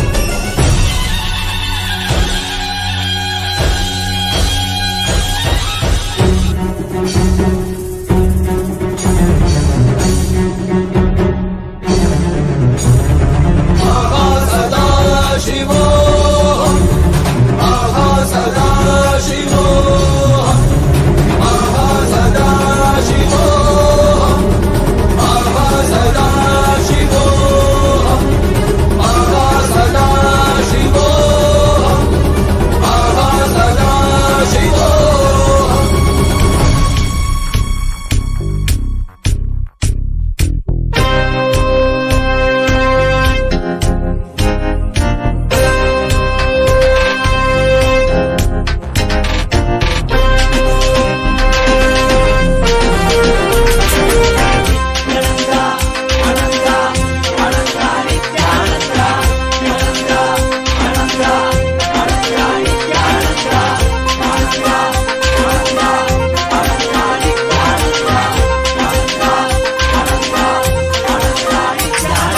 வானவர் மேலவர் வாழ்க்கைய வாழ்ந்திட நல்லவர் நாடும் நாமம் போற்றி அண்ணாமலை பிறந்த அமுதே போற்றி ஆலனை அமர்ந்த அரசே போற்றி ஆடக மதுரை அரணே போற்றி ஆரமுது ஆன ஆனந்த போற்றி மலையும் மலை காக்கும் மலையே போற்றி முழுமதியாய் வந்த முனைமா போற்றி அருணையில் உதித்த நித்தியனை போற்றி மாமதுரை மீட்ட சுந்தரா போற்றி அருணையில் உதித்த நித்தியனை போற்றி மாமதுரை மீட்ட சுந்தரா போற்றி நித்யானந்தா அனந்தா அனந்தா நித்யானந்தா நித்யானந்தா அனந்தா அனந்தா நித்யானந்தா நித்யானந்தா அனந்தா அனந்தா நித்யானந்தா அனந்தா அனந்தா அனந்தா நித்யானந்தா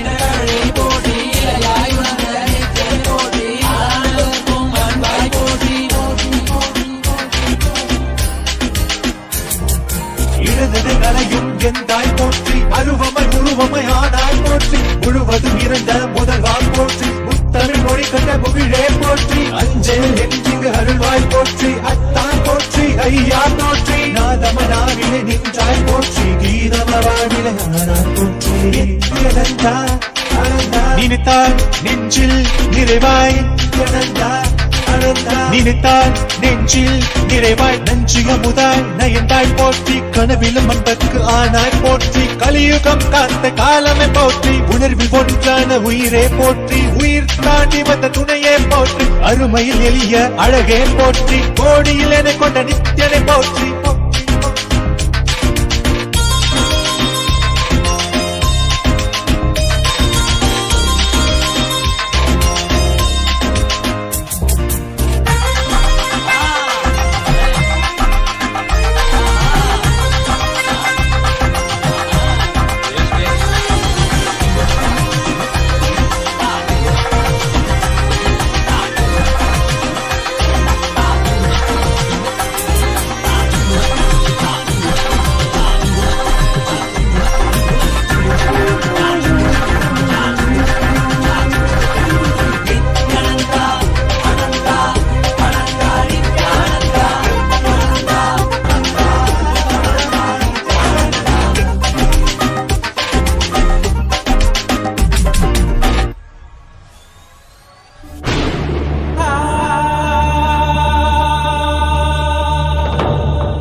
मृत्युञ्जयाय रुद्राय नीलकण्ठाय शाम्भवे अमृतेशाय सर्वाय महादेवाय ते नमः। मृत्युञ्जयाय रुद्राय नीलकण्ठाय शाम्भवे अमृतेशाय सर्वाय महादेवाय ते नमः।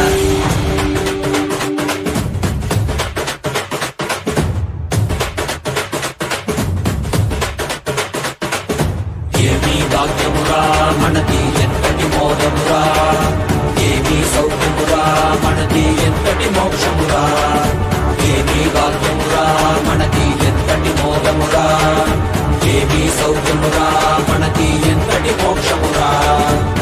అరనా శివుడేరా స్వామి మనవాడేరా, కైలాస నుంచి వచ్చిన మనతోడేరా, నిత్యానంద పరమ శివమేరా, నిత్యానంద పరమ శివమేరా.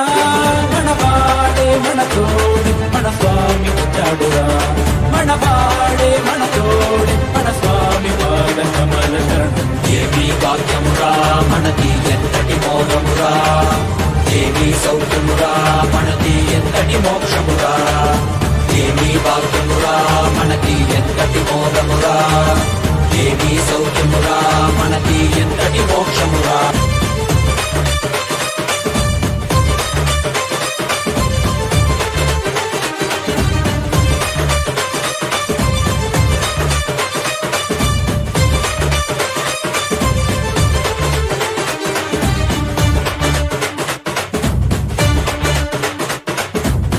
ఎంతటి కష్టమైనా మనకి స్వామి నీ తలవరా, ఏమీ లేకుండా నీకు స్వామి ఉన్నాడురా. ఎంతటి కష్టమైనా మనకి స్వామి నీ తలవరా, ఏమీ లేకుండా నీకు స్వామి ఉన్నాడురా. దర్శనమిచ్చాడురా స్వామి దివిలో నీకెళ్ళామురా, దివ్య శరీర స్వామి మన భాగ్య విధాతరా. దర్శనమిచ్చాడురా స్వామి దివిలో నీకెళ్ళామురా, దివ్య శరీర స్వామి మన భాగ్య విధాతరా. మనవాడేరా మన తోడేరా దర్శనమిచ్చాడురా, మనవాడేరా మన తోడేరా స్వామి పాద కమల శరణం. ఏమీ భాగ్యమురా మనది ఎంతటి మోదమురా, ఏమీ సౌఖ్యమురా మనది ఎంతటి మోక్షమురా, ఏమీ భాగ్యమురా మనది ఎంతటి మోదమురా, ఏమీ సౌఖ్యమురా మనది ఎంతటి మోక్షమురా.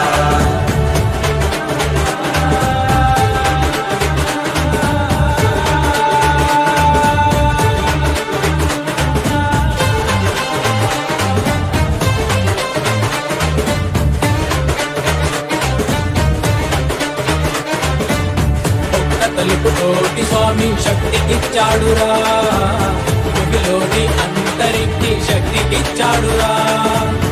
ఒక్క తలుపుతోటి స్వామి శక్తికిచ్చాడురా, భూమిలోని అంతరికి శక్తికిచ్చాడురా.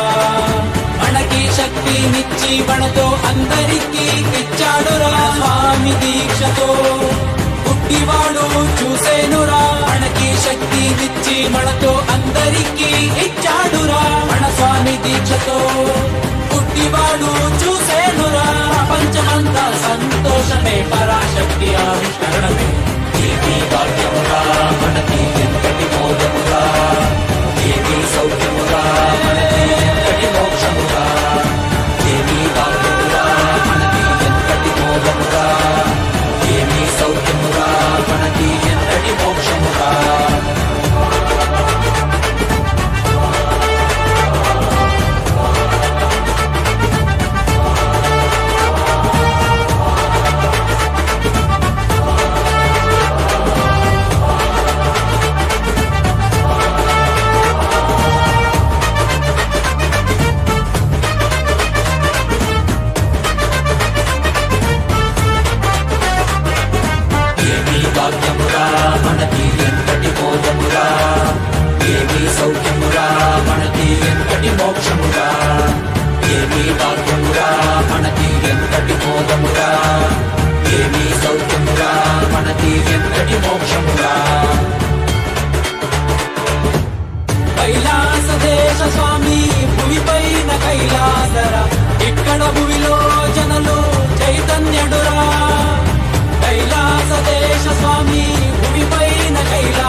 భువిలో జనలు చైతన్యుడురా వెలుగొండి వెలుగొండి నీవే శరీరలు కండి మన స్వామి కృపతో మా మనము పరమశివాండి మనవాడేరా మన తోడేరా మన స్వామి పాదమురా ఏమీ భాగ్యమురా మనకి ఎంతటి మోదమురా ఏమీ సౌఖ్యమురా మనకి ఎంతటి మోక్షమురా ఏమీ భాగ్యమురా మనకి ఎంతటి మోదమురా ఏమీ సౌఖ్యమురా మనకి ఎంతటి మోక్షమురా ఏమీ భాగ్యమురా మనకి ఎంతటి మోదమురా ఏమీ సౌఖ్యమురా మనకి ఎంతటి మోక్షమురా ఏమీ భాగ్యమురా మనకి ఎంతటి మోదమురా ఏమీ సౌఖ్యమురా మనకి ఎంతటి మోక్షమురా மண்ணே மாமலகே மணிகே மாணிக்கமே மரகதமே வைரமே பொன்னே புகழ் சேர் பொன்மலகே சோதி வடிவான ரூபனே என் குருநாதா என் குருநாதா என் குருநாதா அஞ்ஞான கடல் நீங்கி கணக்கு ஆத்ம ஞானம் அளிப்பாய் குருநாதா நித்யானந்தா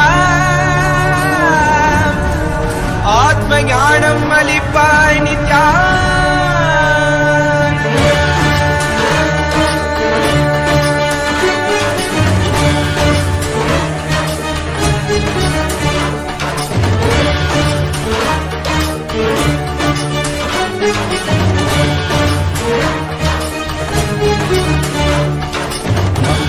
கொண்டு கங்கை முடி கொண்டு நர்த்தனம் புரியும் ஈசனே சுடலை புடி பூசி புடுக்கை தனை ஏந்தும் காலனே புடி தோலனே வீடு பிடியால் உள்ள முறைகின்ற மதுரை மாநகரின் ராசனே இன்னல்களை கலைந்து இன்பங்களை அளிக்கும் சுந்தர வடமணி நேசனே ஞாயிறு திங்கள் நித்த முறைகின்ற செவ்விழி கொண்ட செல்வனே சொற்களே எந்த சோமனே ஐயா சோதி வடிவான ரூபனே அடிமொழி காணா அண்ணாமலையே அகிலமும் போற்றிடும் ஐயனே ஆவரணனே நால்வர் போற்றிட நயமுடனாடிடும் நாதனே ஆழகாலம் உண்டு ஆழம் காடுதனில் ஆனந்த நடமிடும் ஆதி செய்வனே மங்கையிடம் கொண்டு கங்கை முடி கொண்டு நர்த்தனம் புரியும் ஈசனே சுடலை முடி பூசி உடுகை தனையேந்தும் காலனே புலி தோலனே மீனின் விழிகால் உள்ள முறைகின்ற மதுரை மாநகரின் ராசனே இன்னல்களை கலைந்து இன்பங்களை அளிக்கும் சுந்தர வடமணி நேசனே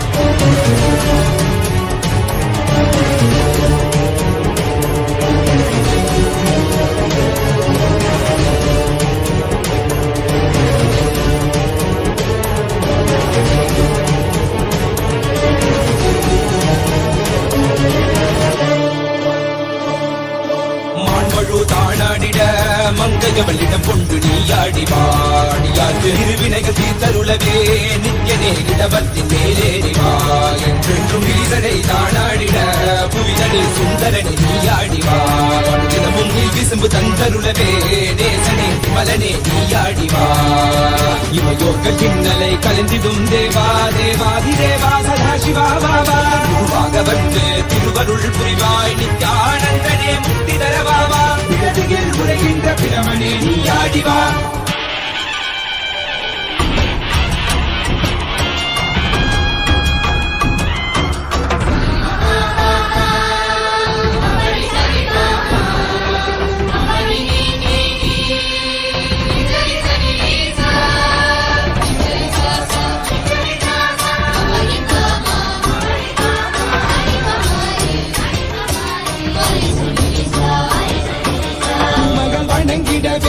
காஞ்சியில் மண்ணாய் உரைபவனே அப்பாய் காட்சி தரும் எங்கள் ஆணை காவலசே ஆதிகந்தமிழாத ஜோதியாய் அருணகிரி உரைநாதனே உலகை இயக்கிடும் வாயு வடிவே காலசக்தி ஈசனே பொழுதிடத்தில்லை நகர்தனி வானில் ஆடும் கூத்தனே பஞ்சபூதமும் நித்தம் பணியும் பரமனே பரமேசனே நித்யரசித நித்ய வைபவ குப்த கைலை வாசனே ஈசனே சர்வேஷ ஈசனே பரமேசனே ஜெகதீசனே நித்யனே ஆனந்தனே என் ஜீவனே குருதேவனே நித்யனே ஆனந்தனே என் ஜீவனே குருதேவனே நித்யனே ஆனந்தனே என் ஜீவனே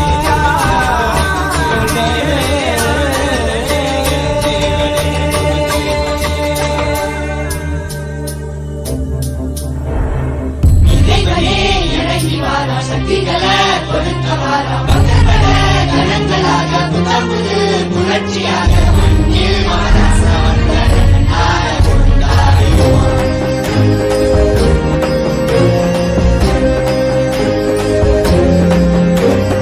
அருணையில் உதித்த அருணாச்சலனே அகிலோ தாண்டி ஆளும் அரசே நீ இன்றி விரிவேது எங்களை காத்திடவே என் இரு கண்கள் போதாது உன்னை பார்த்திடவே அருணையில் உதித்த அருணாச்சலனே அகிலம் தாண்டி ஆளும் அரசே நீ இன்றி விரிவேது எங்களை காத்திடவே என் இரு கண்கள் போதாது உன்னை பார்த்திடவே நாயகனே வேத்து வித்தகனே பரமருளே ஞானத்து திருவருளே கோடி வேண்டும் காலனை காண தேடி பவனி வர அவனியே ஆடிடுதே என் கண்ணிமையும் கண்ணசையும் கருணையின் இருப்பிடமே நீ செவ்விடம் புன்னகையும் ஆனந்தத்தின் நிலையாகவே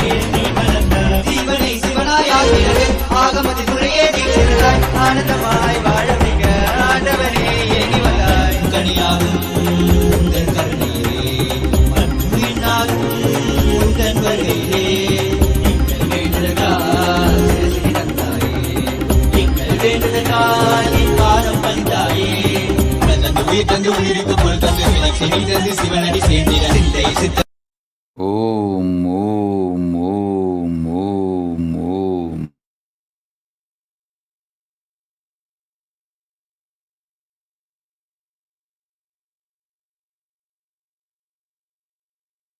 Om, Om, Om.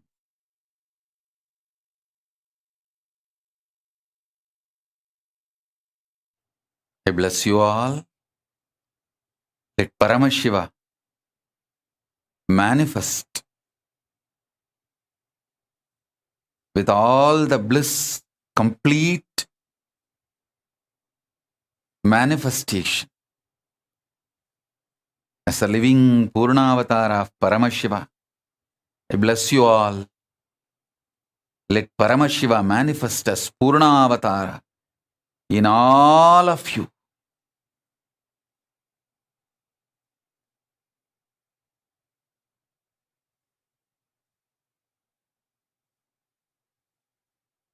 Om, Om, Om Shiva, Shiva, Shiva, Shiva, Shiva. Samrajya Shakti, Samadhi Praptirastu,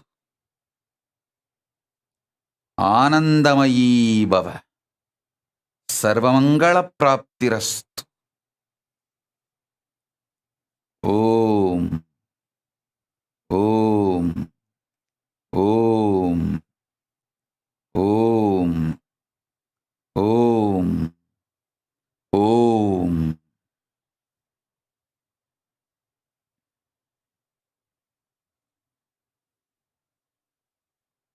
I bless you all.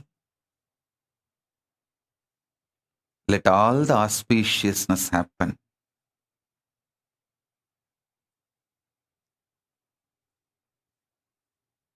Sarvamangalapraptirastu. Sarvamangalapraptirastu. Sarvamangalapraptirastu. Swarajya Siddhi, Swarajya Shakti, Samadhi Praptirastu. Sayujya Mukti Praptirastu. Paramashiva Sayujya Mukti Praptirastu.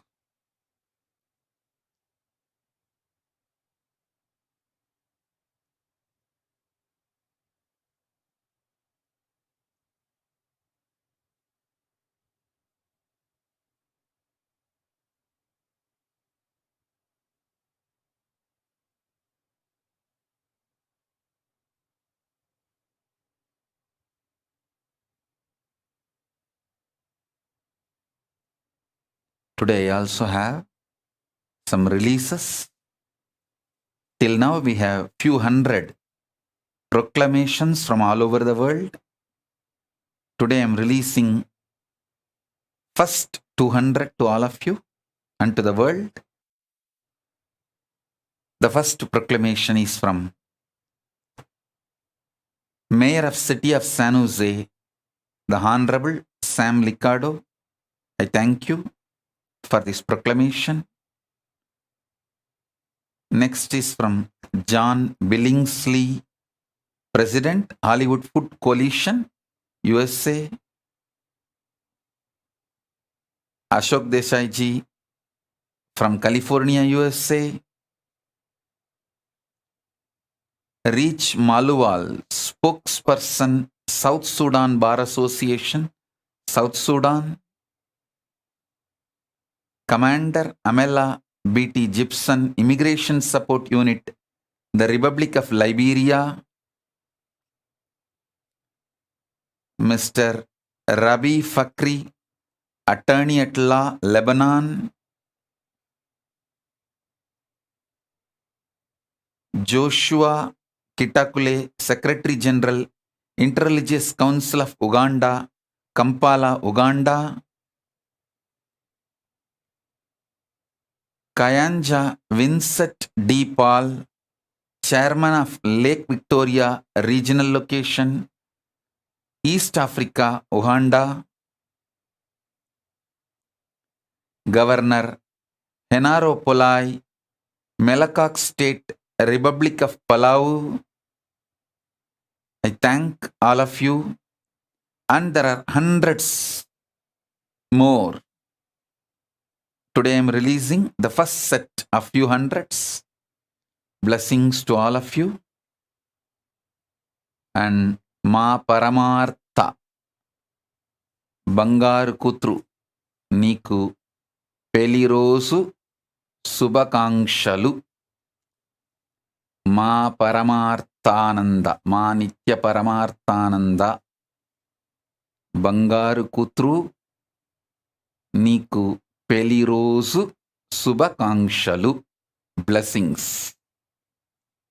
And blessings to every one of you.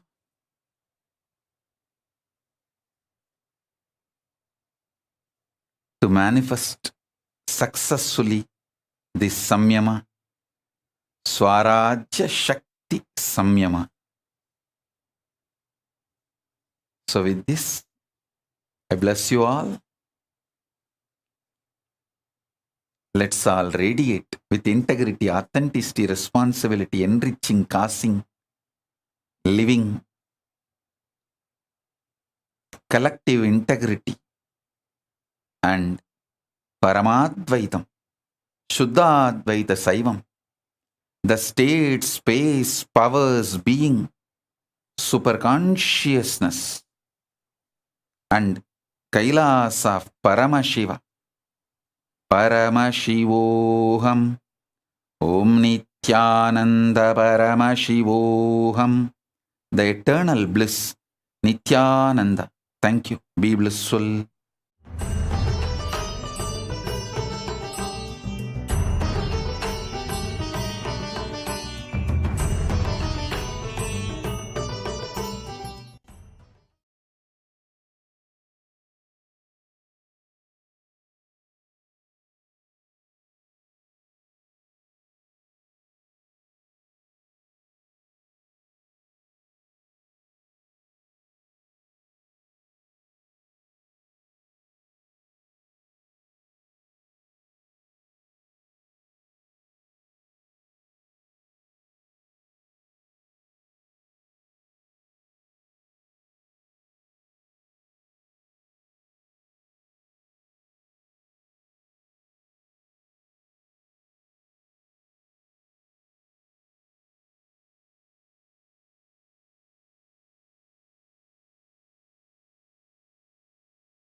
Mahasanidhanam, His Divine Holiness, Bhagavan Nithyananda Paramashivam. Let's start with the Sadguru Vandanam. Nithyanandam Paramasukhanam Kevalam Jnanamurtim Dvandvatitam Gaganasadusham Tattamasyadi Lakshyam Ekam Nityam Vimalamachalam Sarvadi Sakshi Bhutam Bhavatitam Trigunarahitam Sadgurum Tam Namami. Let's go through the disclaimers. Security measures. No photography, video, audio recording. Important cautions.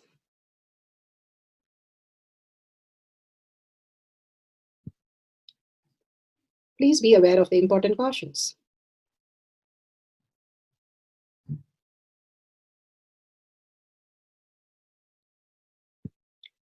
What is power manifestation? Let's hear from Bhagavan himself explaining what is power manifestation. All the 25 states of consciousness, when they happen in you, due to your chemicals and hormones ups and downs, it is powerlessness. When it happens in you, out of your free will and consciousness, it is powerfulness. That's all. When you fall into sleep, it is powerlessness. When you enter into sleep, it is powerfulness. When you fall into dream, it is powerlessness. When you decide to dream, it is powerfulness.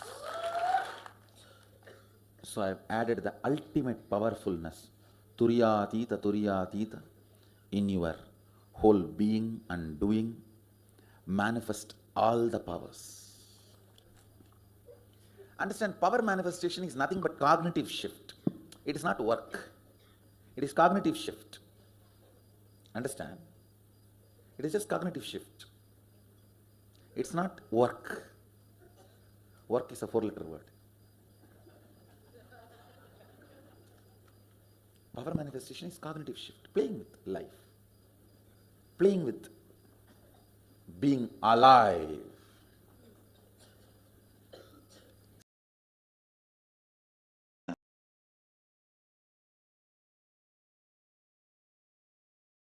Beautifully, Bhagavan explained the power manifestation is the cognitive shift from what we understand as mind and body with the impossibilities to the possibilities of what you can command over the reality and have the superconscious breakthrough. And millions have experienced that, and that is the science of power manifestation. Science of power manifestation is authenticated by all the evidences listed here. The science, the Shastra Pramana scriptural evidences, the Vedas and the Agamas, the pure science Vedas, the Agamas, the applied science. The eternal unchangeable truth revealed in the source scriptures is Shastra Pramana. Apta Pramana, the experience and the results of millions of Aptas.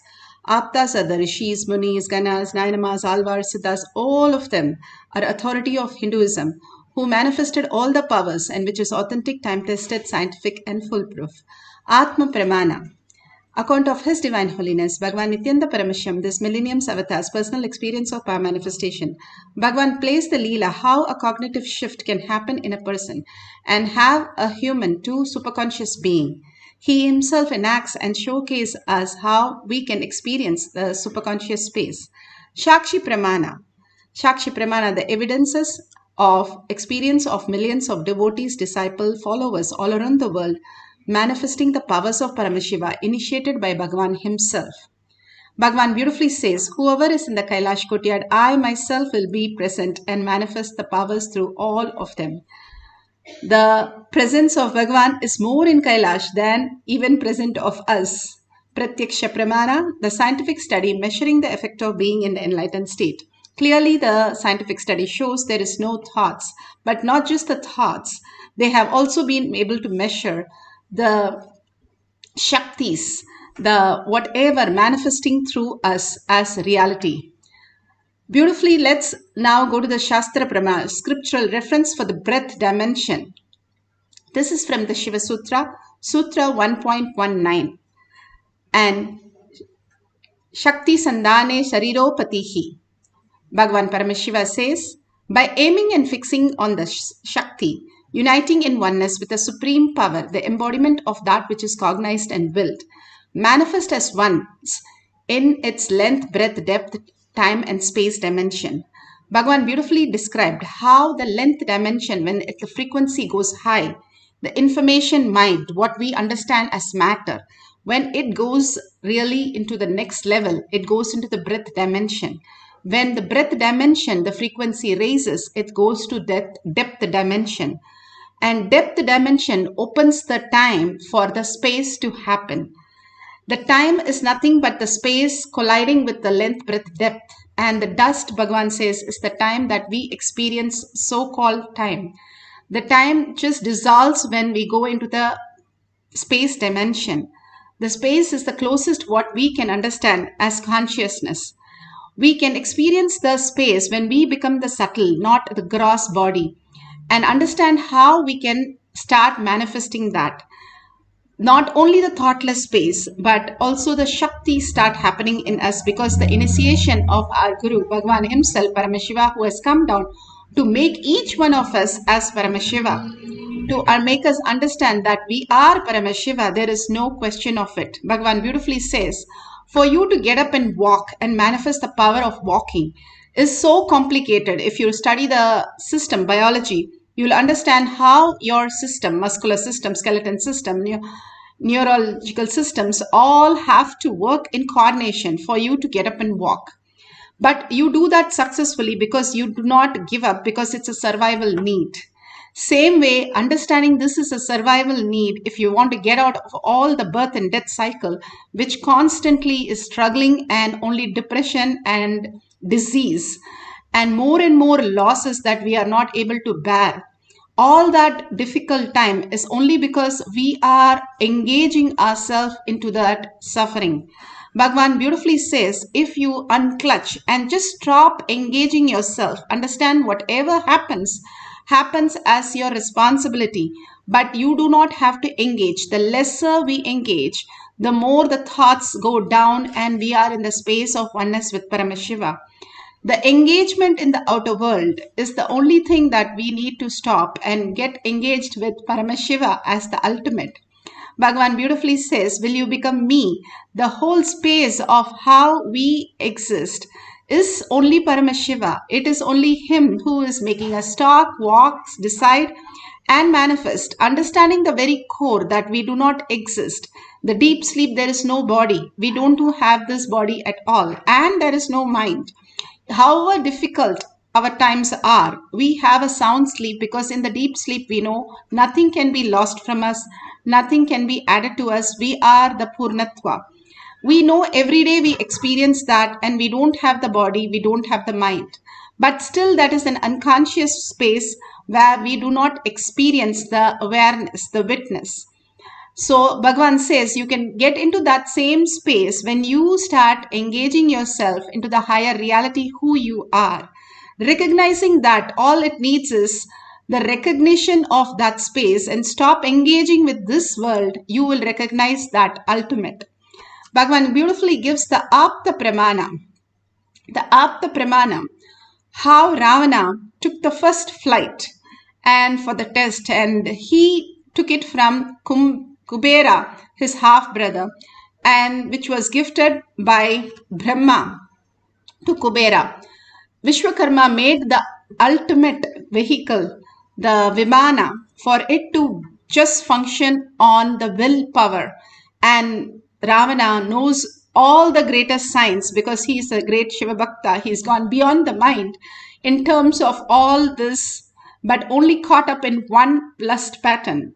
Otherwise, he is the master of all the Shaktis.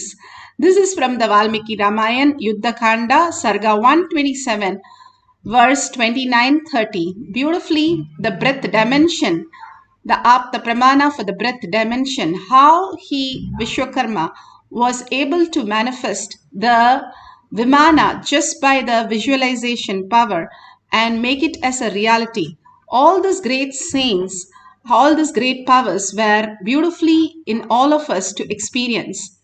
Bhagavan beautifully explains in Atma Pramana. Suddenly I saw the cosmic geometrical representation That time I did not know the word, only now. Later on I came to know it is Sri Yantra in the golden, shining, absolute energy light form. And then Devi appeared in this very form. She is gracing now with Lakshmi and Saraswati. When I had darshan, I saw only Devi, Bhuvaneshwari. Here she is gracing with Lakshmi and Saraswati. There, when I had darshan, I saw her only this form, the Angushan, Pashan, Abhayan, Varada. It's just too much. Too much.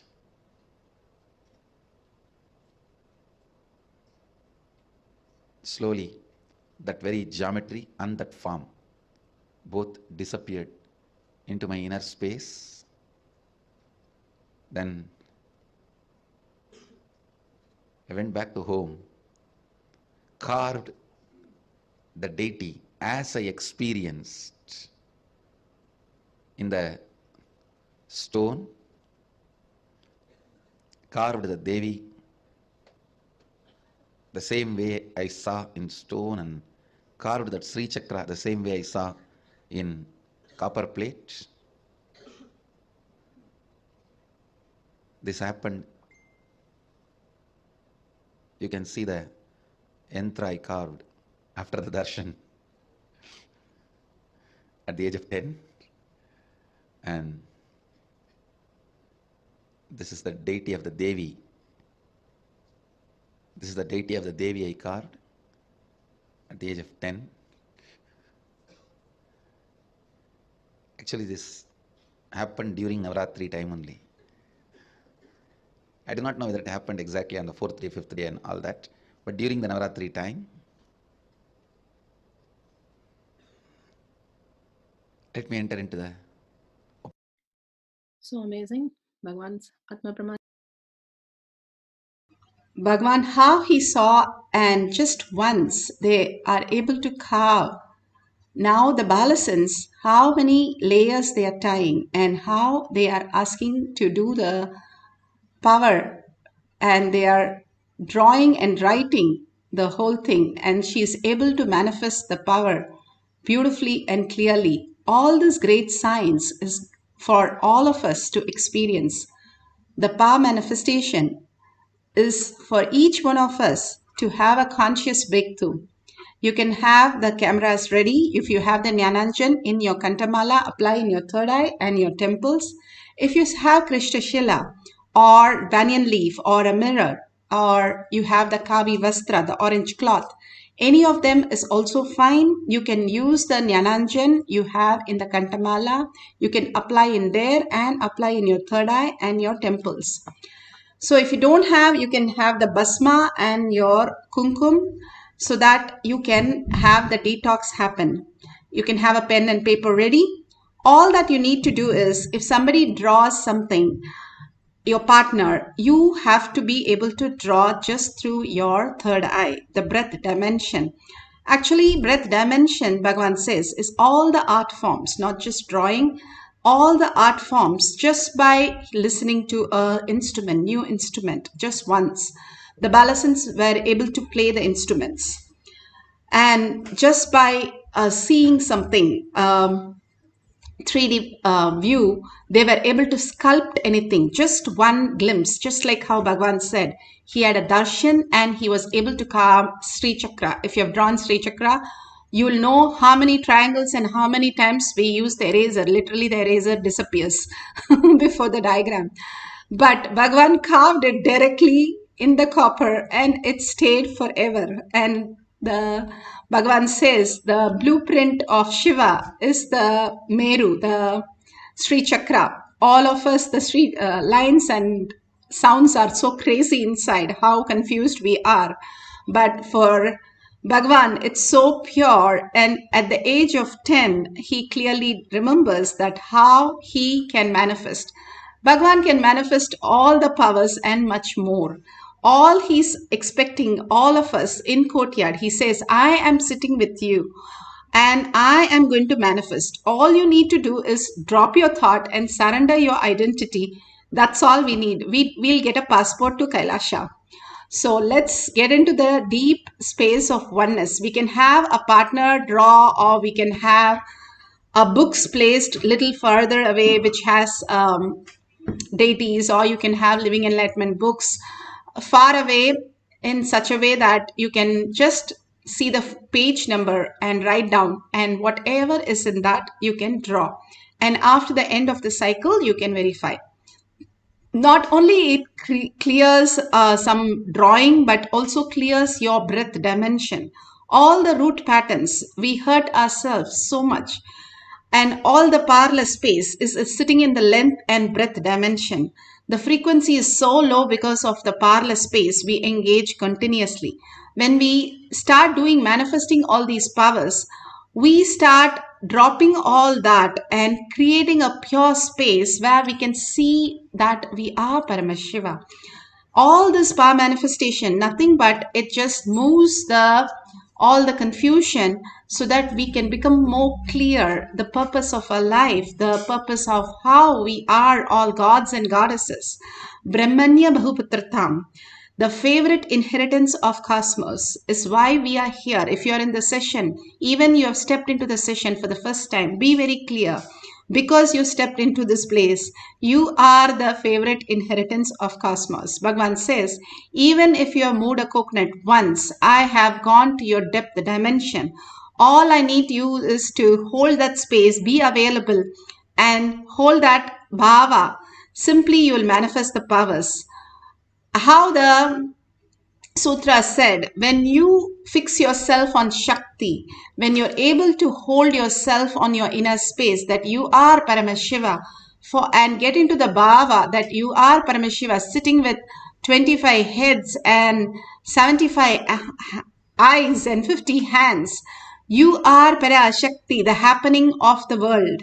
You are watching, you are doing things, you are the happening, you are the Parashakti.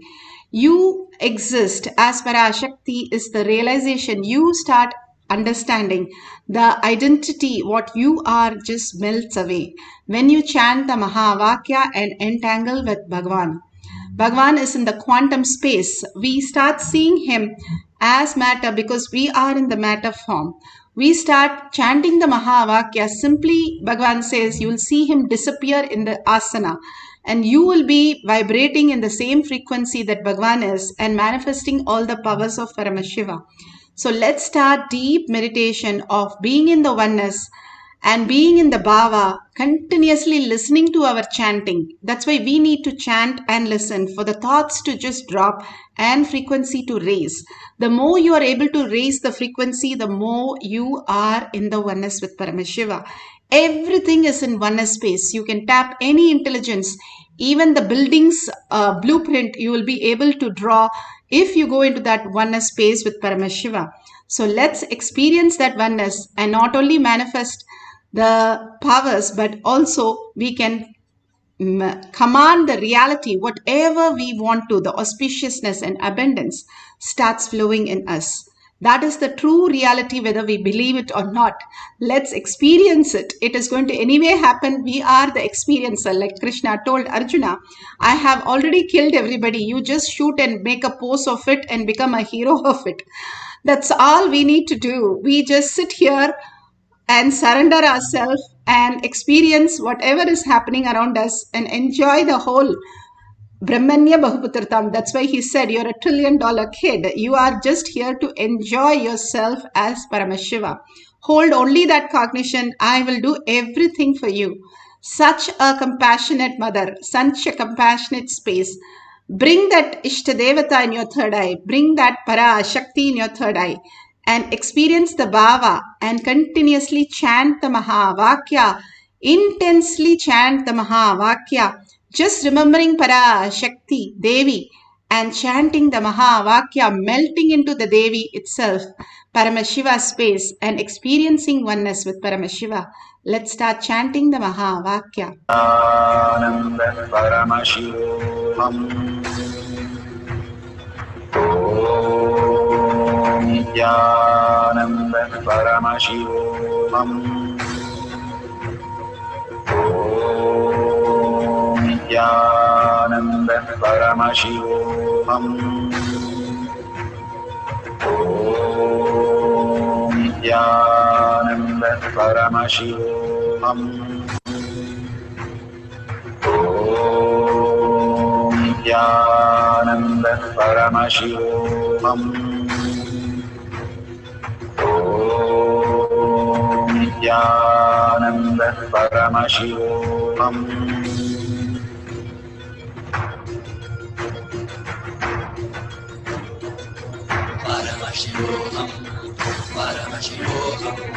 Let Paramashiva's third eye manifest in all our third eyes. Let the Amrita pour, let the Vani open up, manifest in all of us.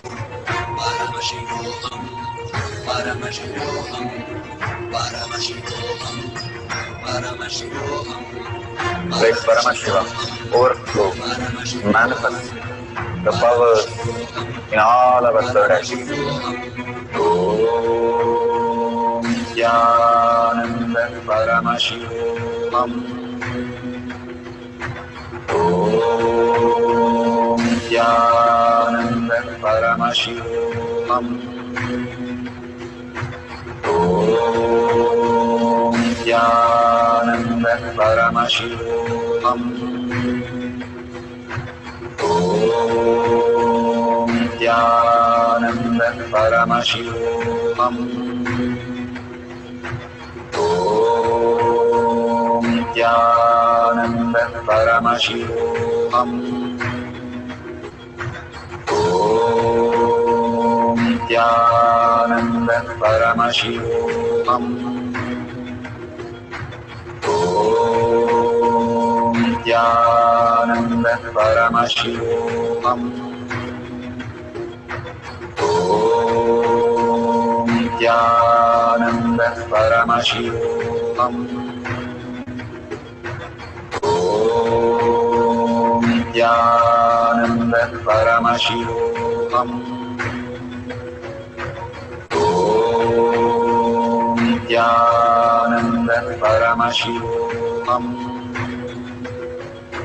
Om Nithyananda Paramashivoham.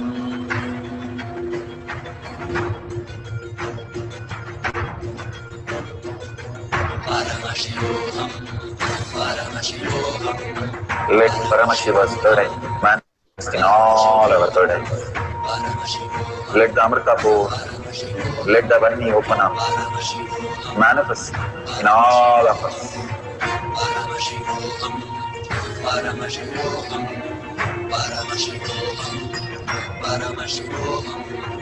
Let Paramashiva overflow, manifest the powers in all our third eyes. Om Nithyananda Paramashivam. Om Nithyananda Paramashivam. Om Nithyananda Paramashivam. Om Nithyananda Paramashivoham. Om Nithyananda Paramashivoham. Om Nithyananda Paramashivoham. Om Nithyananda Paramashivoham. Om Nithyananda Paramashivoham. Om Nithyananda Paramashivoham.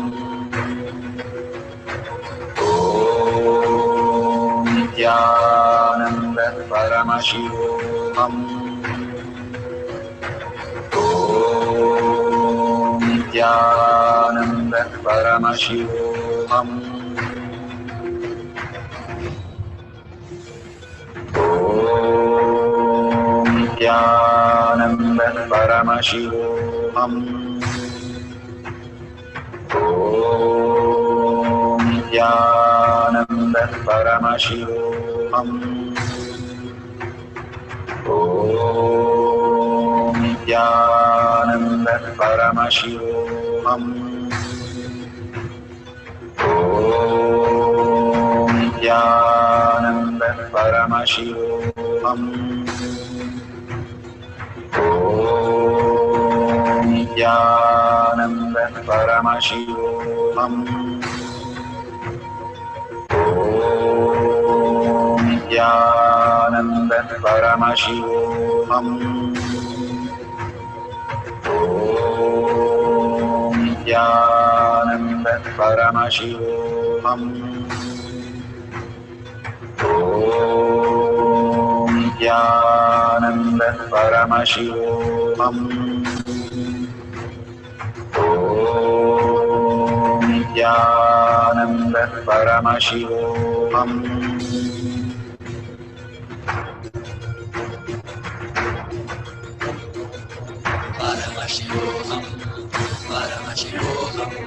Let Paramashiva's third eye manifest in all our third eyes.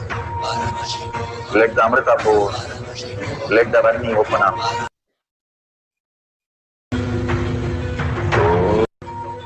Om Nithyananda Paramashivoham. Om Nithyananda Paramashivoham. Om Nithyananda Paramashivoham. Om Nithyananda Paramashivoham.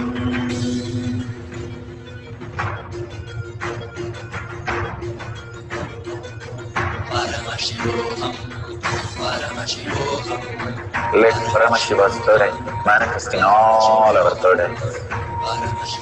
Let the Amrita pour, let the Varni open up, manifest in all of us.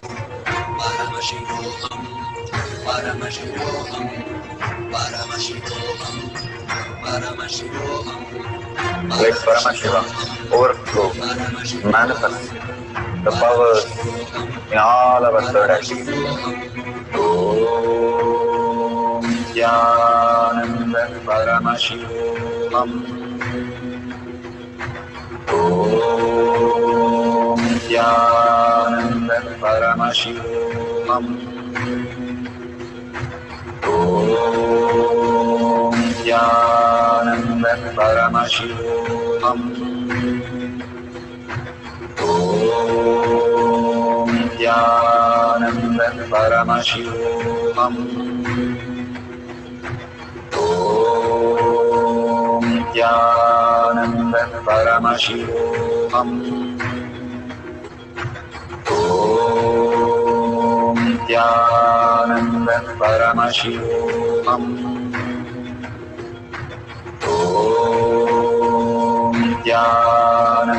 Paramashivoham. Om Nithyananda Paramashivoham. Om Nithyananda Paramashivoham. Om Nithyananda Paramashivoham. Om Nithyananda Paramashivoham.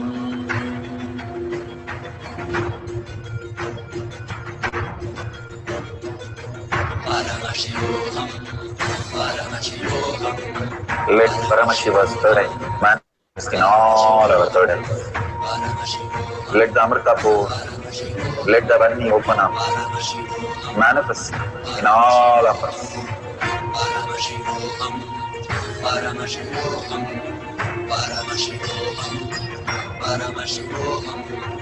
Let Paramashiva overflow, manifest the powers in all our third eyes. Om Nithyananda Paramashivam. Om Nithyananda Paramashivam. Om Nithyananda Paramashivoham. Om Nithyananda Paramashivoham. Om Nithyananda Paramashivoham. Om Nithyananda Paramashivoham. Om Nithyananda Paramashivoham. Om Nithyananda Paramashivoham. Om Nithyananda Paramashivoham. Om Nithyananda Paramashivoham. Om Nithyananda Paramashivoham. Om Nithyananda Paramashivoham. Om Nithyananda Paramashivoham. Om Nithyananda Paramashivoham. Om Nithyananda Paramashivoham.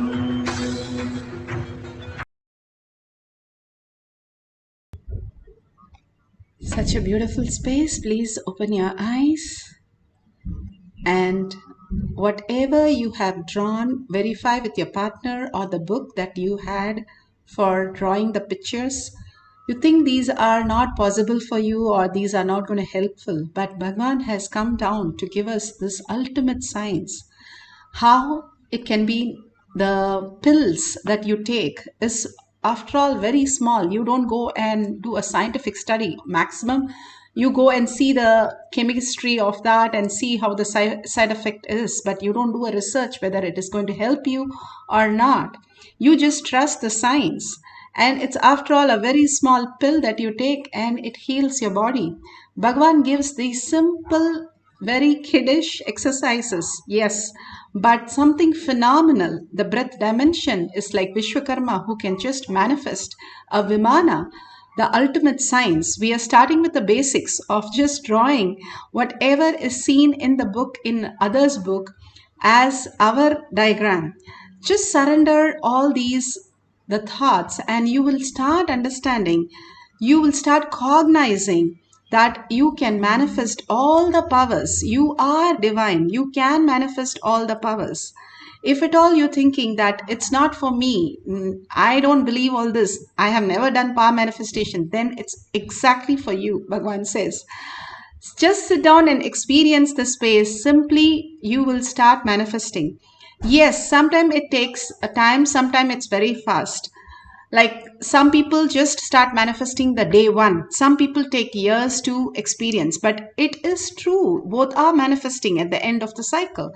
Like one kid starts talking when she is like about 8 months, and one kid start talking only 7 years.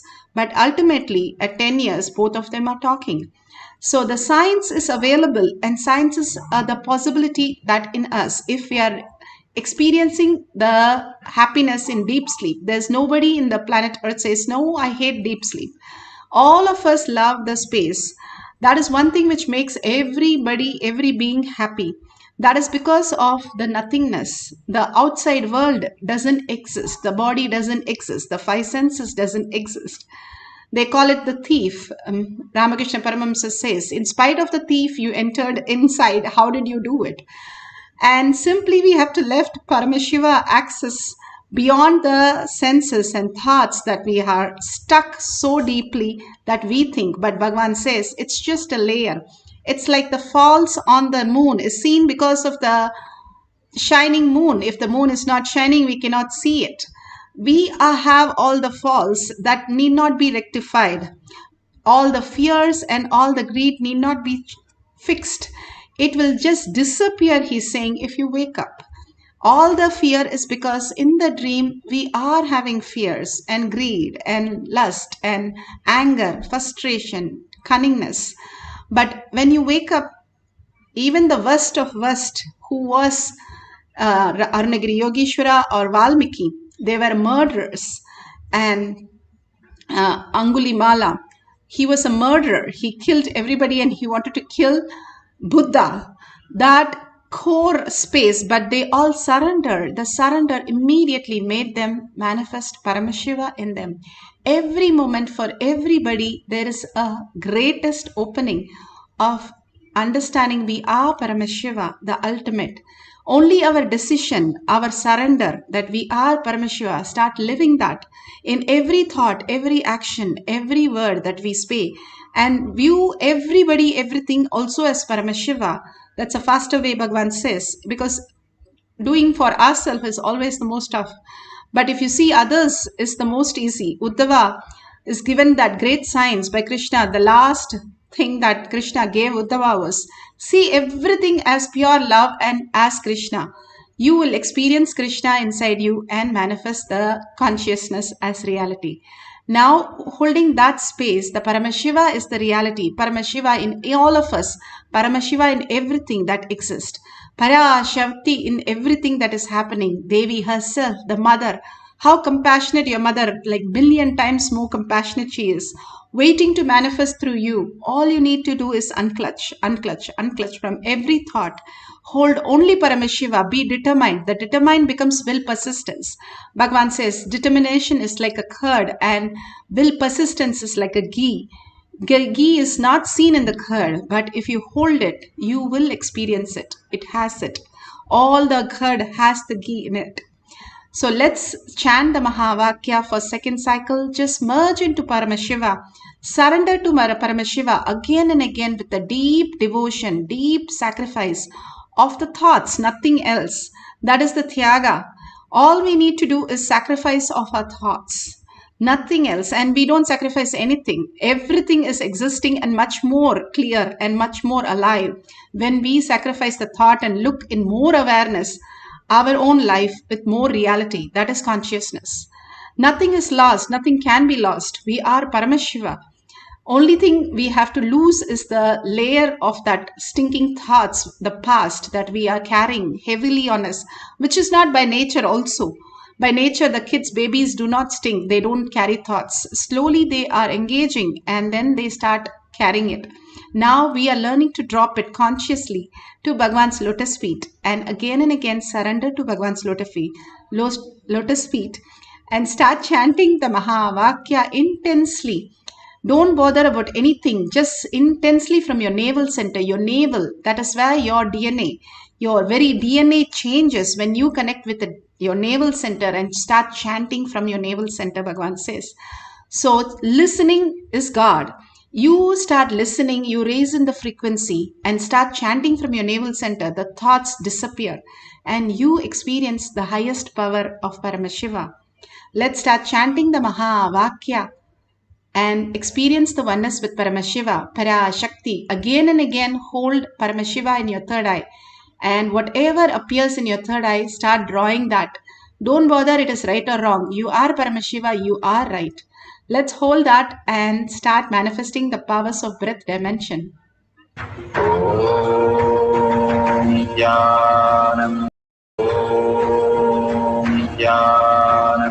Paramashivoham. Nithyananda Paramashivam. Nithyananda Paramashivoham.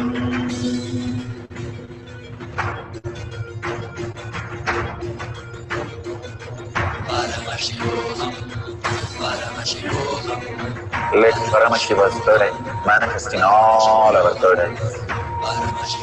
Let the Amrita pour, let the Varni open up.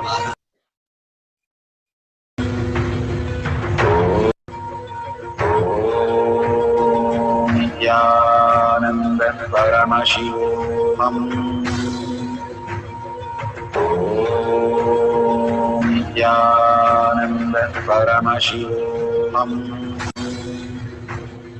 Om Nithyananda Paramashivoham. Om Nithyananda Paramashivoham.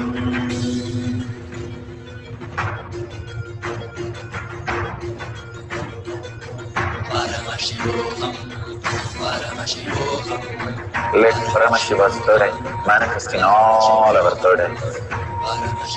Let the Amrita pour, let the Vani open up, manifest in all of us.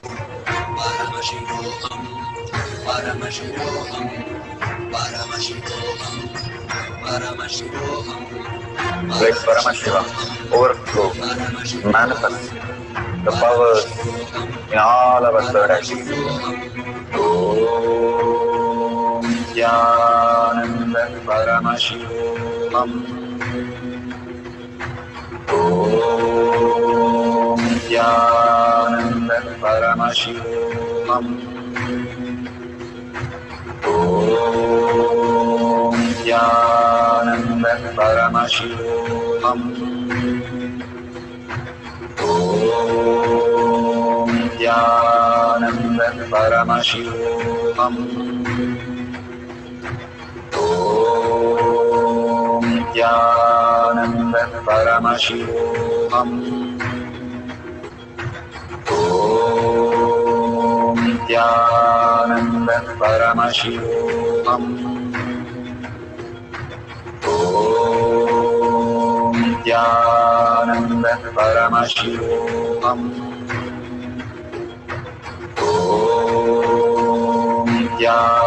Nithyananda Paramashivoham. Om Nithyananda Paramashivoham. Om Nithyananda Paramashivoham. Om Nithyananda Paramashivoham.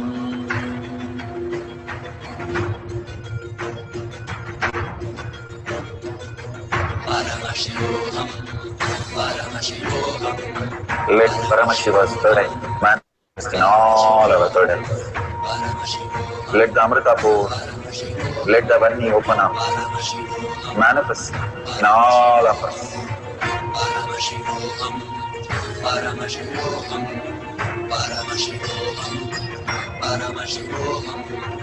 Let Paramashiva overflow, manifest the powers in all our third eyes. Om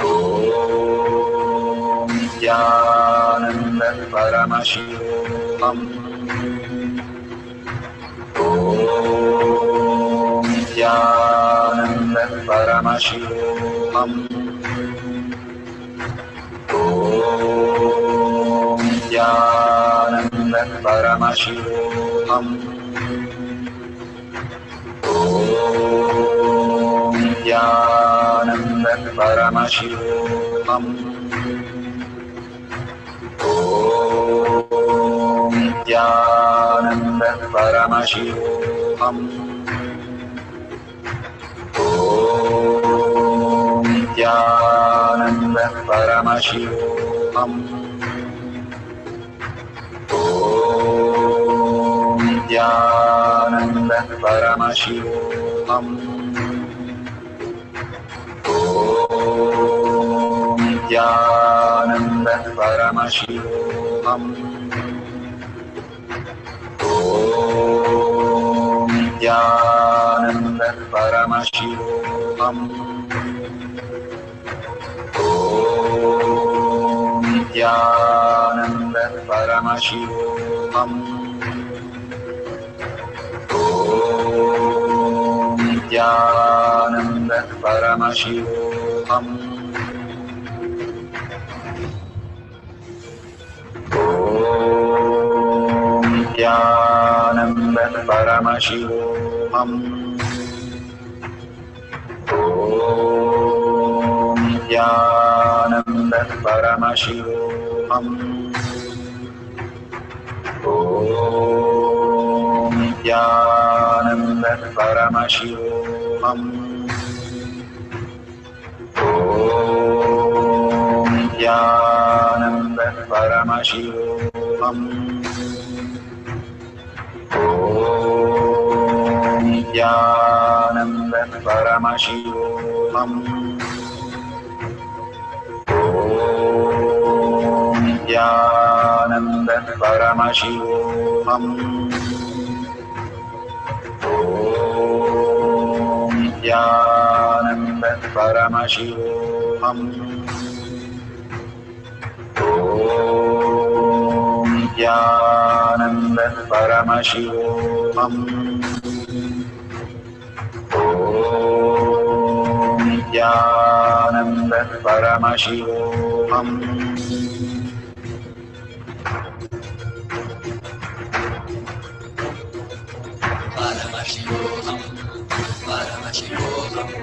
Let Paramashiva's third eye manifest in all our third eyes. Let the Amrita pour, let the Om Nithyananda Paramashivoham. Om Nithyananda Paramashivoham.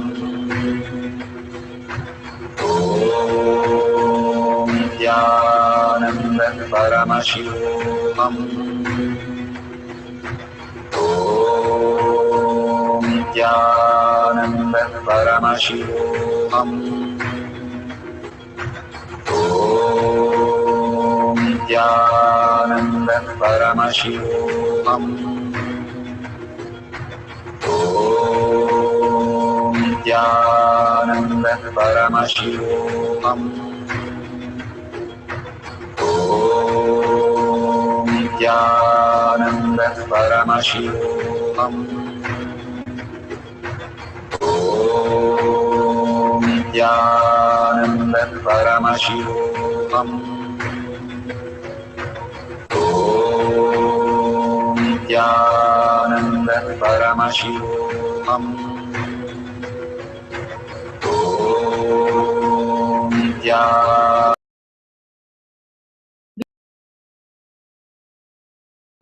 Beautiful. Now, please open your eyes and verify the details and enriching and causing time. Contribute to others' life. Why should I contribute to others' life? All of them who contribute to others' life are manifesting the highest powers of Paramashiva. There's a beautiful story when the king was so flourishing and he had one person who did not study. He said, go and take care of the village for me.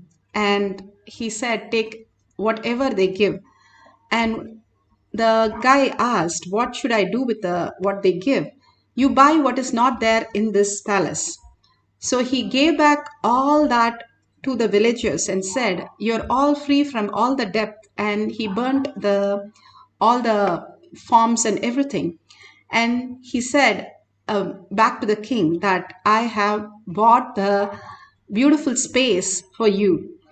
And king was not happy. But one day when he was threatened and the kingdom was taken up by the enemies, he had to safeguard his family and he ran to this village. And he had a wonderful greet and wonderful space for him to settle down. What we have is always our thinking, our thoughts, our own self, all the time, me, me, me.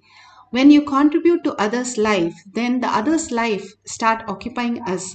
Less of me starts happening. The less of me, the inner image, starts going down. Beautifully, the real humbleness starts happening as reality.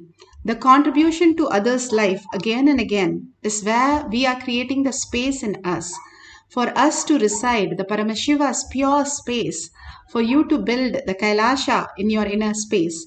Same way, the dollar that is offered every time in every temple, if you see Tirupati Hundi, is most famous because of the offerings of all the karmas.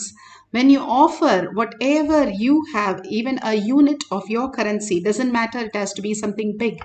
but the habit of offering without thinking, simply because it is the ritual, again and again builds the kavacha for you. The dharma protects. When you protect the dharma protects you. It's the thought, it's the action.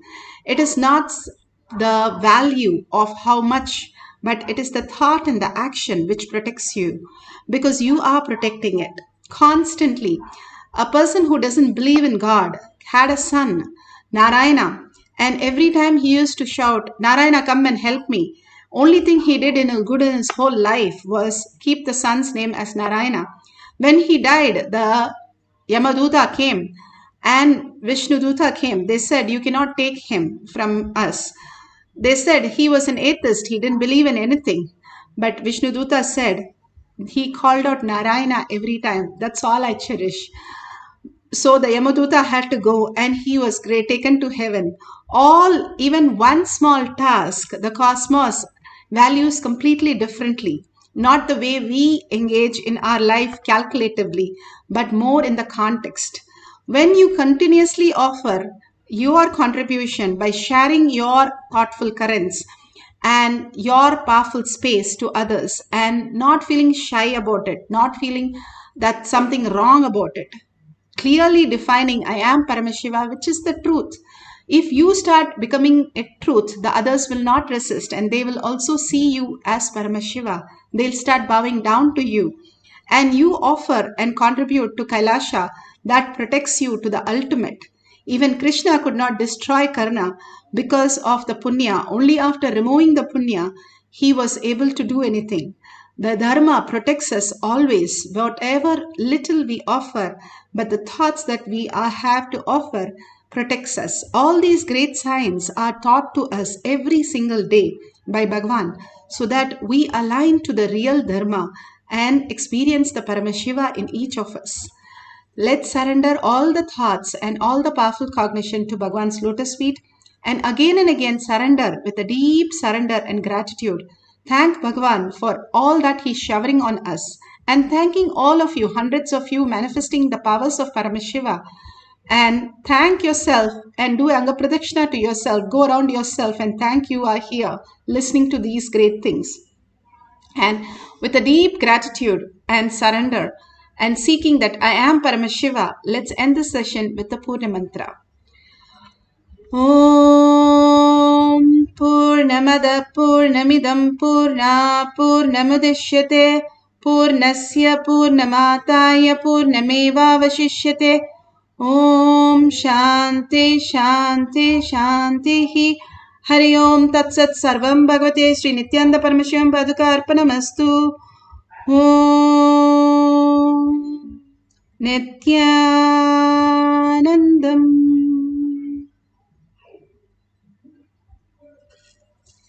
Thank you so much. See you after the darshan for manifestation, and after that the satsangs, and there will be Kailash Kotiyar. Thank you, Nithyanandam.